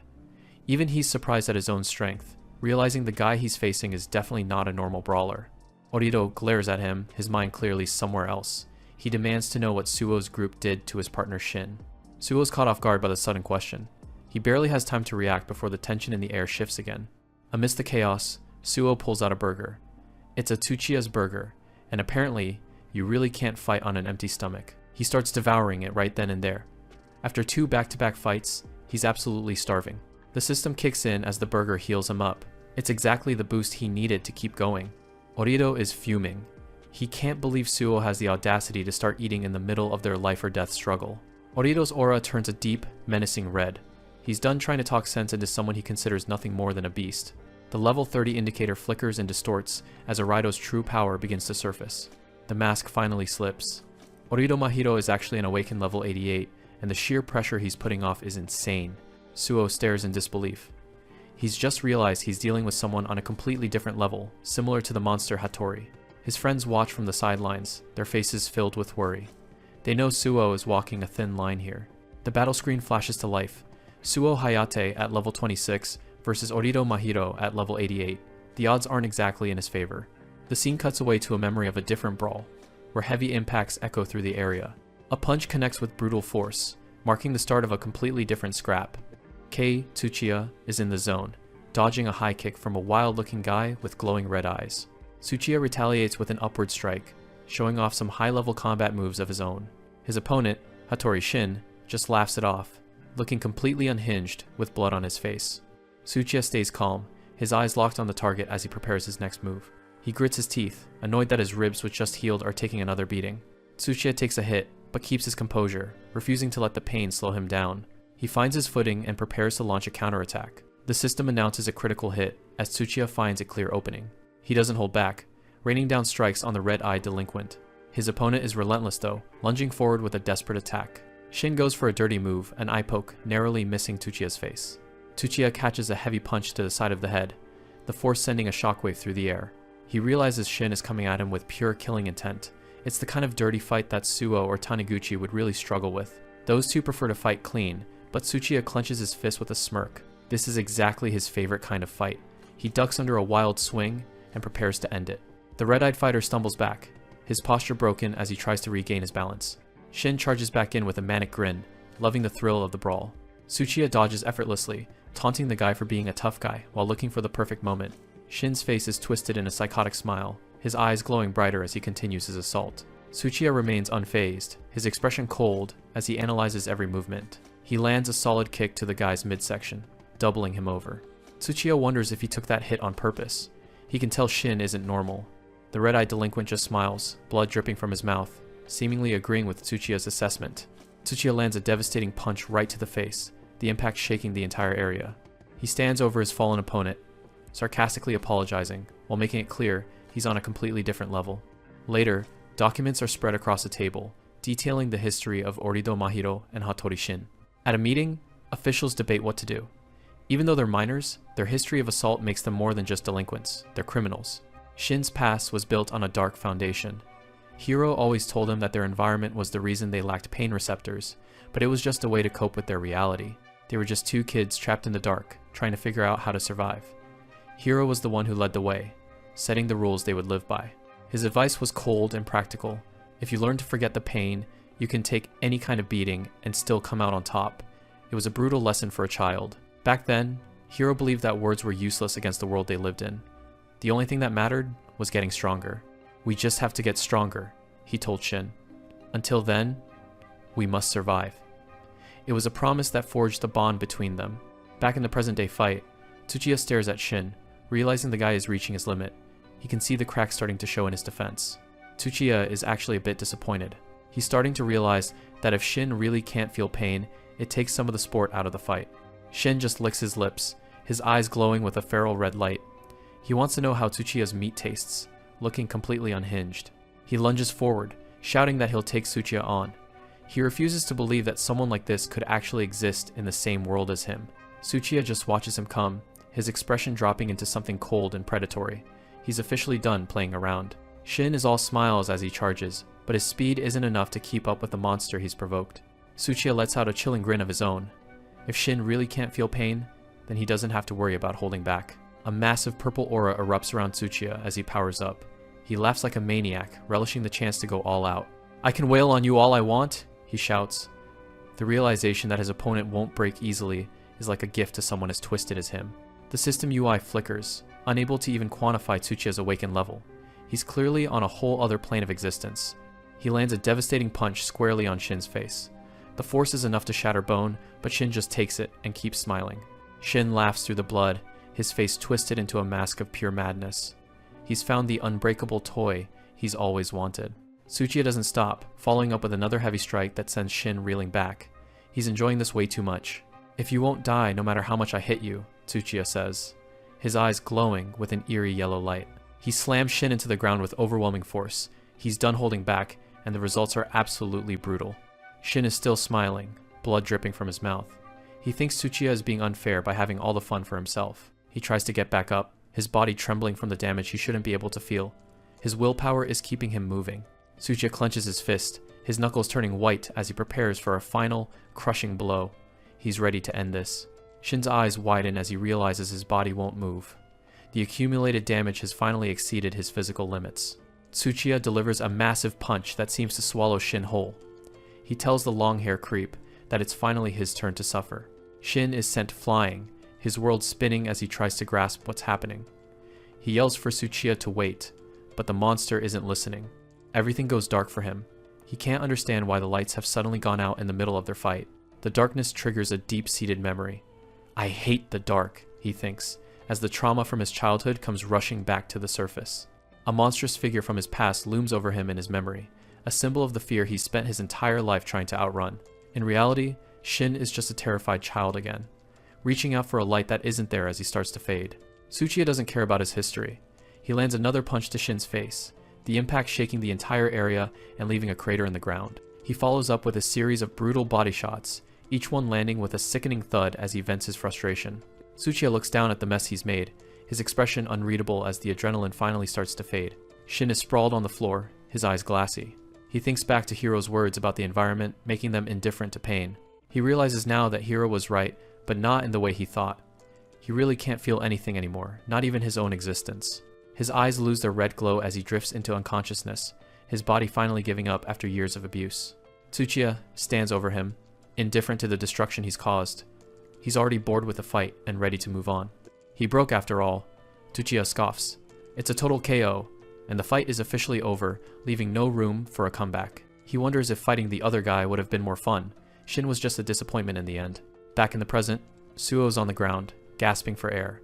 He's at his absolute limit, his vision blurring as he tries to stay conscious. Orito stares down at him, his face a mask of cold indifference. He thinks he's finally won the day and secured his territory. He looks around, his mind wandering back to his partner. "Shin?" he mutters, a seed of doubt finally starting to sprout in his mind. Suo is sprawled on the pavement, his body battered and his breath coming in ragged gasps. He can barely keep his eyes open as the weight of the defeat starts to sink in. He's too strong, he thinks, the reality of Orito's power finally hitting home. Suddenly, a familiar voice cuts through the darkness of his exhaustion. "What's wrong, Haya?" the voice asks, sounding both disappointed and encouraging. Suo's eyes snap open as he recognizes the presence of his virtual partner. Standing over him is the translucent, blue-haired form of Rai, the system avatar. "You always used to control me better than this," Rai says, his expression stern yet supportive. Suo can hardly believe that his game character is manifesting before him in the real world. Rai looks down at him with an intense, glowing gaze. Remember how we used to fight when facing tough opponents? He challenges, trying to reignite the fire in Suo's spirit by reminding him of their shared victories in the digital realm. Suo grits his teeth, the pain in his body clashing with the memories of countless digital battles. But this isn't a game, he mutters to himself. Still, if it were a game, he begins to find a way to bridge the gap between his reality and his passion for fighting games. Orido looks down at Suo, his own face marked with the signs of their struggle. He's surprised to see the light returning to the boy's eyes just when he thought it was over. You still want to go on? He asks, unable to understand where Suo is finding this sudden resolve. Suo doesn't answer with words. He focuses on the unrelenting critical hits that are coming his way, his mind starting to process the fight as if it were displayed on an arcade screen. Don't flinch, you'll mess up the controls, he tells himself, finding a strange, tactical calm amidst the chaos. He begins to move with a speed and fluidity that wasn't there before. That's right, faster. Rai's voice echoes in his head, urging him to push his physical limits to match his mental reaction time. Every movement is becoming optimized. Suo's movements become more precise, his body dodging Orido's strikes by the narrowest of margins. He's no longer just a kid in a street fight. He's a high-level gamer who has finally figured out the boss's complex attack patterns. Draw out your true power, Rai commands, his spectral presence becoming even more tangible behind Suo. The air around them begins to crackle with a latent digital energy that seems to warp the very atmosphere. Orido's expression shifts from arrogance to pure shock. He's never seen anyone react with such unnatural precision after taking such a heavy beating. You, he stammers, unable to complete his thought as the pressure from Suo's presence intensifies. Suo is actually smiling now, a look of pure, focused joy on his face that completely unnerves Orido. Why are you smiling? Orido shouts, his voice cracking with a sudden, sharp fear that he can't quite explain. Suo thinks about the unbelievable opponent in front of him. There are no Ritos in real life, but that's exactly what makes this moment so thrilling. This is the kind of moment that fires up a real gamer, he thinks, relishing the high stakes. He remembers all the times they lost in the past. No matter how many times we lost, we never gave up on a match, he reflects. For Suo, every defeat was never a failure, but just another necessary step toward eventually becoming stronger. A system notification flares to life in Suo's vision. Synchro rate with Ray, 100% achieved. Behind him, the system avatar looks more powerful than ever, their spirits finally aligned in perfect, lethal harmony. That's right, Rai, Suo thinks. In his mind's eye, Suo sees the translucent visualization of arcade buttons and a joystick. He begins to input the commands for his ultimate move, his muscles twitching in perfect synchronization with his gamer instincts. He lets out a primal roar, "Oh, oh," as he lunges forward with a speed that defies logic. He's no longer thinking about the pain or the overwhelming odds. He's just focused on the perfect execution of his combo. Suo lands a heavy blow squarely on Orido's face. The impact is so sudden and powerful that Orido can only let out a confused, "What?" as his head is snapped back by the sheer force of the strike. Suo is amazed by the way his body is responding. I can move? He thinks, feeling a sense of lightness and speed that he's never experienced outside of a high-performance virtual simulation. It's like his physical limits have been rewritten. He's reacting even faster than the physical controls of an arcade machine would allow.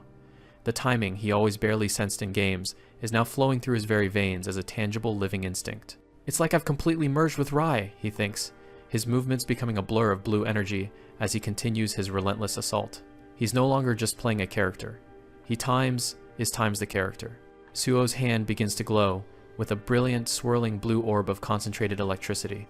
With this, my body is responding on its own. He realizes, the power building to an unstoppable crescendo. He prepares to unleash his ultimate move. Lightning Bullet! The energy concentrated in his fist is enough to light up the entire street, blinding Orido with its sheer intensity and raw magical power. I can win. Yeah, Suo shouts, his confidence reaching its absolute peak. He knows that this one hit will be enough to decide the outcome of the entire fight and prove his worth as a gamer and a fighter. Orido is frozen in place, his hands held up in a futile attempt to defend against the coming storm. No way. I thought something was off, he mutters, the terrifying reality of what's happening finally sinking in. He stares at Suo, his eyes wide with a terror that goes beyond the physical damage. That move, could it be you are also like that person? He wonders, his voice trembling at the mention of a name from his past. Suo stops for a fraction of a second, the cryptic phrase "that person" echoing in his mind. He has no idea who Orido is referring to, but the pure dread in the other boy's eyes tells him it's someone very important to their world. Suo braces himself as Orido closes the distance. The boss throws a heavy punch, shouting that he'll crush anything in his way. Suo can barely keep up. Orido seems to be getting even stronger as the fight goes on. He's down to his last bit of health. One clean hit from the level 88 boss, and it's game over. He knows he has to find a way to win, or he's finished. Suddenly, a notification pops up. He just cleared a hidden mission for fighting at 1 HP. The system rewards him by unlocking a new ultimate finisher. It's a massive move, but he can't use it until his hyper gauge is completely full. Suo forces himself to stay calm, watching Orido's every movement for a gap. The gauge is creeping up, but it's not quite there yet. He blocks another heavy strike, desperately trying to buy a few more seconds. Orido lunges in with a fist fueled by pure rage. The punch comes in fast, nearly catching Suo off guard. He takes a direct hit that sends him reeling. He checks his status still hanging on by a thread, with the gauge almost ready. Orido isn't giving him a moment to breathe, charging in for what should be the final blow. For a second, Suo thinks this is really the end. But then, the hyper gauge flashes. It's finally reached 100%. As he falls back from the force of the attack, he knows this is his only shot. Everything depends on landing this next move. He grits his teeth, begging his body to move just one more time. A massive surge of blue energy erupts around him, surprising the boss. He charges forward, closing the distance before Orido can react. His fist glows with an intense blue flame as he prepares to strike. He unleashes the exploding flying thunder punch, pouring all his energy into the finisher. Orido realizes too late that the tide has turned. He manages to throw his arms up just in time to block the initial impact. Suo's eyes widen. The boss actually managed to stop his ultimate move. Orido thinks he's successfully defended against the worst of it. He boasts about seeing through the entire plan, but Suo has one more trick. His synchronization rate hits 100%, and the punch starts to glow even brighter.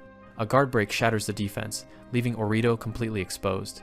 Suo puts every ounce of strength he has left into the final push. The punch connects, unleashing a massive shockwave. Orido is sent flying, his eyes rolling back as he hits the ground. Suo stands there panting, barely able to believe he actually pulled it off. A giant KO. Message fills his vision, signaling the end of the brawl. He gets the notification he's been waiting for. The main mission is complete. The map updates, showing that the Takasawa area is now officially under his control. The experience points flood in, jumping his level straight from 26 to 30. He catches his breath, looking down at the man he just defeated. He admits Orido was a tough opponent, but he's the one walking away today. Flashback to their school days, Orido and Shin look back on the day they were finally accepted into their dream school. Back then, Orido was determined to make a name for himself and start a fresh life at Kamihama High. They promised to always have each other's backs, no matter how tough things got. In the present, Orido lies on the pavement, completely exhausted after his brutal loss to Suo. Shin looks down at his partner, asking if he's still in one piece after that final hit.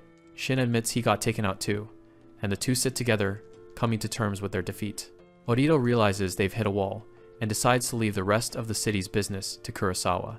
Shin can't help but feel frustrated that they were both dismantled so easily. For a moment, it feels like they're back at the beginning, just two guys trying to find their way. Orido tries to cheer them up, suggesting they go find something to eat once they can walk again. Nearby, Akari clings to her brother's back, still shaken by the violence of the street fight. Takuma Ando reassures her that he's not going anywhere and that she's safe now. He looks back at the aftermath, knowing they all owe Suo a debt for finally ending the chaos. The other students are in a daze, watching the legendary former bosses of Takasawa finally retreat. Takuma tells the group it's over, relieved that they can all finally go home. Suo, however, is still on edge, haunted by Orido's cryptic warning about what's coming next. The city is quiet the next morning, as he makes his way to the hospital to check on his friend. He visits Gucci's room, surprised to find Kei Tsuchiya already there making a house call. Gucci is in high spirits, jokingly claiming he only took a dive because he didn't want to get his hands dirty. He insists he was holding back his true power so he wouldn't accidentally kill anyone. Gucci brags that his top dog Suo took down the Takasawa boss all by himself, making them the new kings. Suo reflects on the battle, thinking how much easier it would have been if Kei had helped out. His system suddenly pings, revealing Kei's actual stats, and the guy's an unbelievable level 90. Suo is stunned. He had no idea he was hanging out with someone that powerful this whole time. He mentions Kamihama High, worried that a school full of level 90s is their next problem. Gucci waves it off, explaining that Kamihama has changed and is now just a boring prep school. He tells Suo that the kids there are elite students, not the type to start a street war. Kei decides he's heard enough and suggests they head out to the arcade to blow off some steam. As they leave, Gucci calls out one final thanks to Suo for for handling the Takasawa situation. But he warns Suo that once he's out of that hospital bed, their rivalry is back on. Once the others leave, Gucci lets out a long sigh, the tough guy act finally fading. He reaches for his phone, needing a distraction from the boredom of recovery. He pulls up Akari's latest social media update, her bright smile filling the screen. He quickly leaves a supportive comment, calling today the absolute best day ever. He blushes like a fanboy, finding comfort in his favorite idol's healing energy. Meanwhile, Suo and Kei walk through the city streets, heading toward their favorite hangout. A group of girls from school intercept them, reminding Kei that he promised to spend time with them. They tease him about his quiet friend, but Suo just tries to blend into the background. They eventually arrive at the arcade, a familiar haven for both of them. Suo settles in at a battle arena machine, the glowing screen finally letting him relax. He loses himself in the game, the high-speed combos helping him clear his head after a long day. He smiles, thinking about how much he's been fighting in real life lately, but the arcade is still where he belongs. Suo sits at the arcade, reflecting on his progress. I still don't fully get it, but thanks to everything, I've definitely gotten a little stronger. He leans into the machine, hoping a few rounds of Battle Arena will help him clear his head. Little does he know, he's being watched by someone who knows far more about the game than he does. Suddenly, the game's interface glitches, snapping Suo back to attention. A new challenger alert flashes across the screen. He's been matched in a high-level mirror match. Suo's competitive side takes over as he readies his controls. So, you dare challenge the Rhymaster? Heh. Fine then, bring it on. The match begins, and both digital fighters clash with a ferocity that shocks the nearby onlookers. Suo starts to sweat as he realizes the challenger is matching his movements perfectly. Typically this level of skill. He struggles to keep up as his character takes a heavy hit. This guy's good. Way too good to be a random player. Kurosawa Yamato steps out of the shadows behind Suo, a mocking grin on his face. I see. So this is the level we're playing at today. Suo senses the pressure and turns to find Kurosawa looming over him. Kurosawa says his piece and begins to walk away. Wait a sec, Suo calls out. What the hell did you just say to me? Suddenly, his system UI flashes an update. Character list updated. A new status window appears on the screen. Kamihama High No. 1. Kurosawa Yamato. LV 112. Suo is stunned. Level 112. Kurosawa stops and looks back. Did you really think Battle Arena was just a fighting game? And that you were the only one who could use reality mode? Kurosawa asks, his rank as Kamihama's top player finally revealed. A cold, arrogant smile spreads across Kurosawa's face as he prepares to show Suo the true power of a high-level player. Suo is paralyzed by the sheer intensity of the aura radiating from Kurosawa. Without warning, Kurosawa thrusts his hands forward. Lightning Bullet! A massive surge of energy erupts from his palms, tearing through the air toward Suo. Suo is sent flying by the impact, his mind reeling from the shock. No way, he used a skill in real life? From that distance? Kurosawa looks down at him with a bored expression. The time that will come. It's almost here, kid. He turns back toward the arcade entrance. But at your current level, you won't survive the first round. Wait! Suo shouts, desperately trying to get back on his feet as Kurosawa disappears. By the time he makes it outside, Kurosawa has vanished into the crowd. Damn, where the hell did he go? Suddenly, the ground begins to tremble as a massive, silver-haired man with a burning red aura approaches. Suo freezes, sensing the overwhelming power coming from the stranger. So, he's one of this city's gods Kurosawa warned me about? Beside the man, a girl with long blue hair and a shimmering purple aura steps into view. Seems that way, she adds with a smirk. Kurosawa's voice lingers in Suo's mind, analyzing the boy's stats. His main is Rai, his level is low, but his sync rate is perfect. The two new arrivals waste no time, launching a coordinated attack. Let's go! The muscular man swings a heavy fist, the red energy around him crackling with every blow. The girl follows up with a series of blindingly fast kicks, forcing Suo into a desperate defensive stance. Who the hell are these people? Kurosawa watches the test from a distance, accompanied by a blue-haired man with an eye patch. Wait, that move, Suo realizes. One of the attackers uses a skill that looks identical to a character's signature move. It's a Battle Arena special attack. They're using them in reality too. Suo is pushed to his absolute limit, sweat pouring down his face as he struggles to keep up. A new notification flashes in his vision. Main mission, uncover the truth of Battle Arena. Hold on, Kurosawa says, stepping back into the center of the fight to call off his subordinates. He looks at Suo with pure disdain. A weak character like you will only end up dead in this game. Suo stands his ground, his fear slowly transforming into a stubborn, competitive fire. He lets out a defiant laugh, surprising Kurosawa and the others. Ha! Kurosawa smirks, finding Suo's resilience interesting. I don't really get what's going through your head, but this sounds like it's going to be super fun. The blue-haired girl readies her fighting stance, her eyes locked on Suo with a predatory grin. Alright then, if you're so eager to play, bring it on. Suo clenches his gloved fist, the familiar surge of energy crackling at his fingertips as he leans into his greatest strength.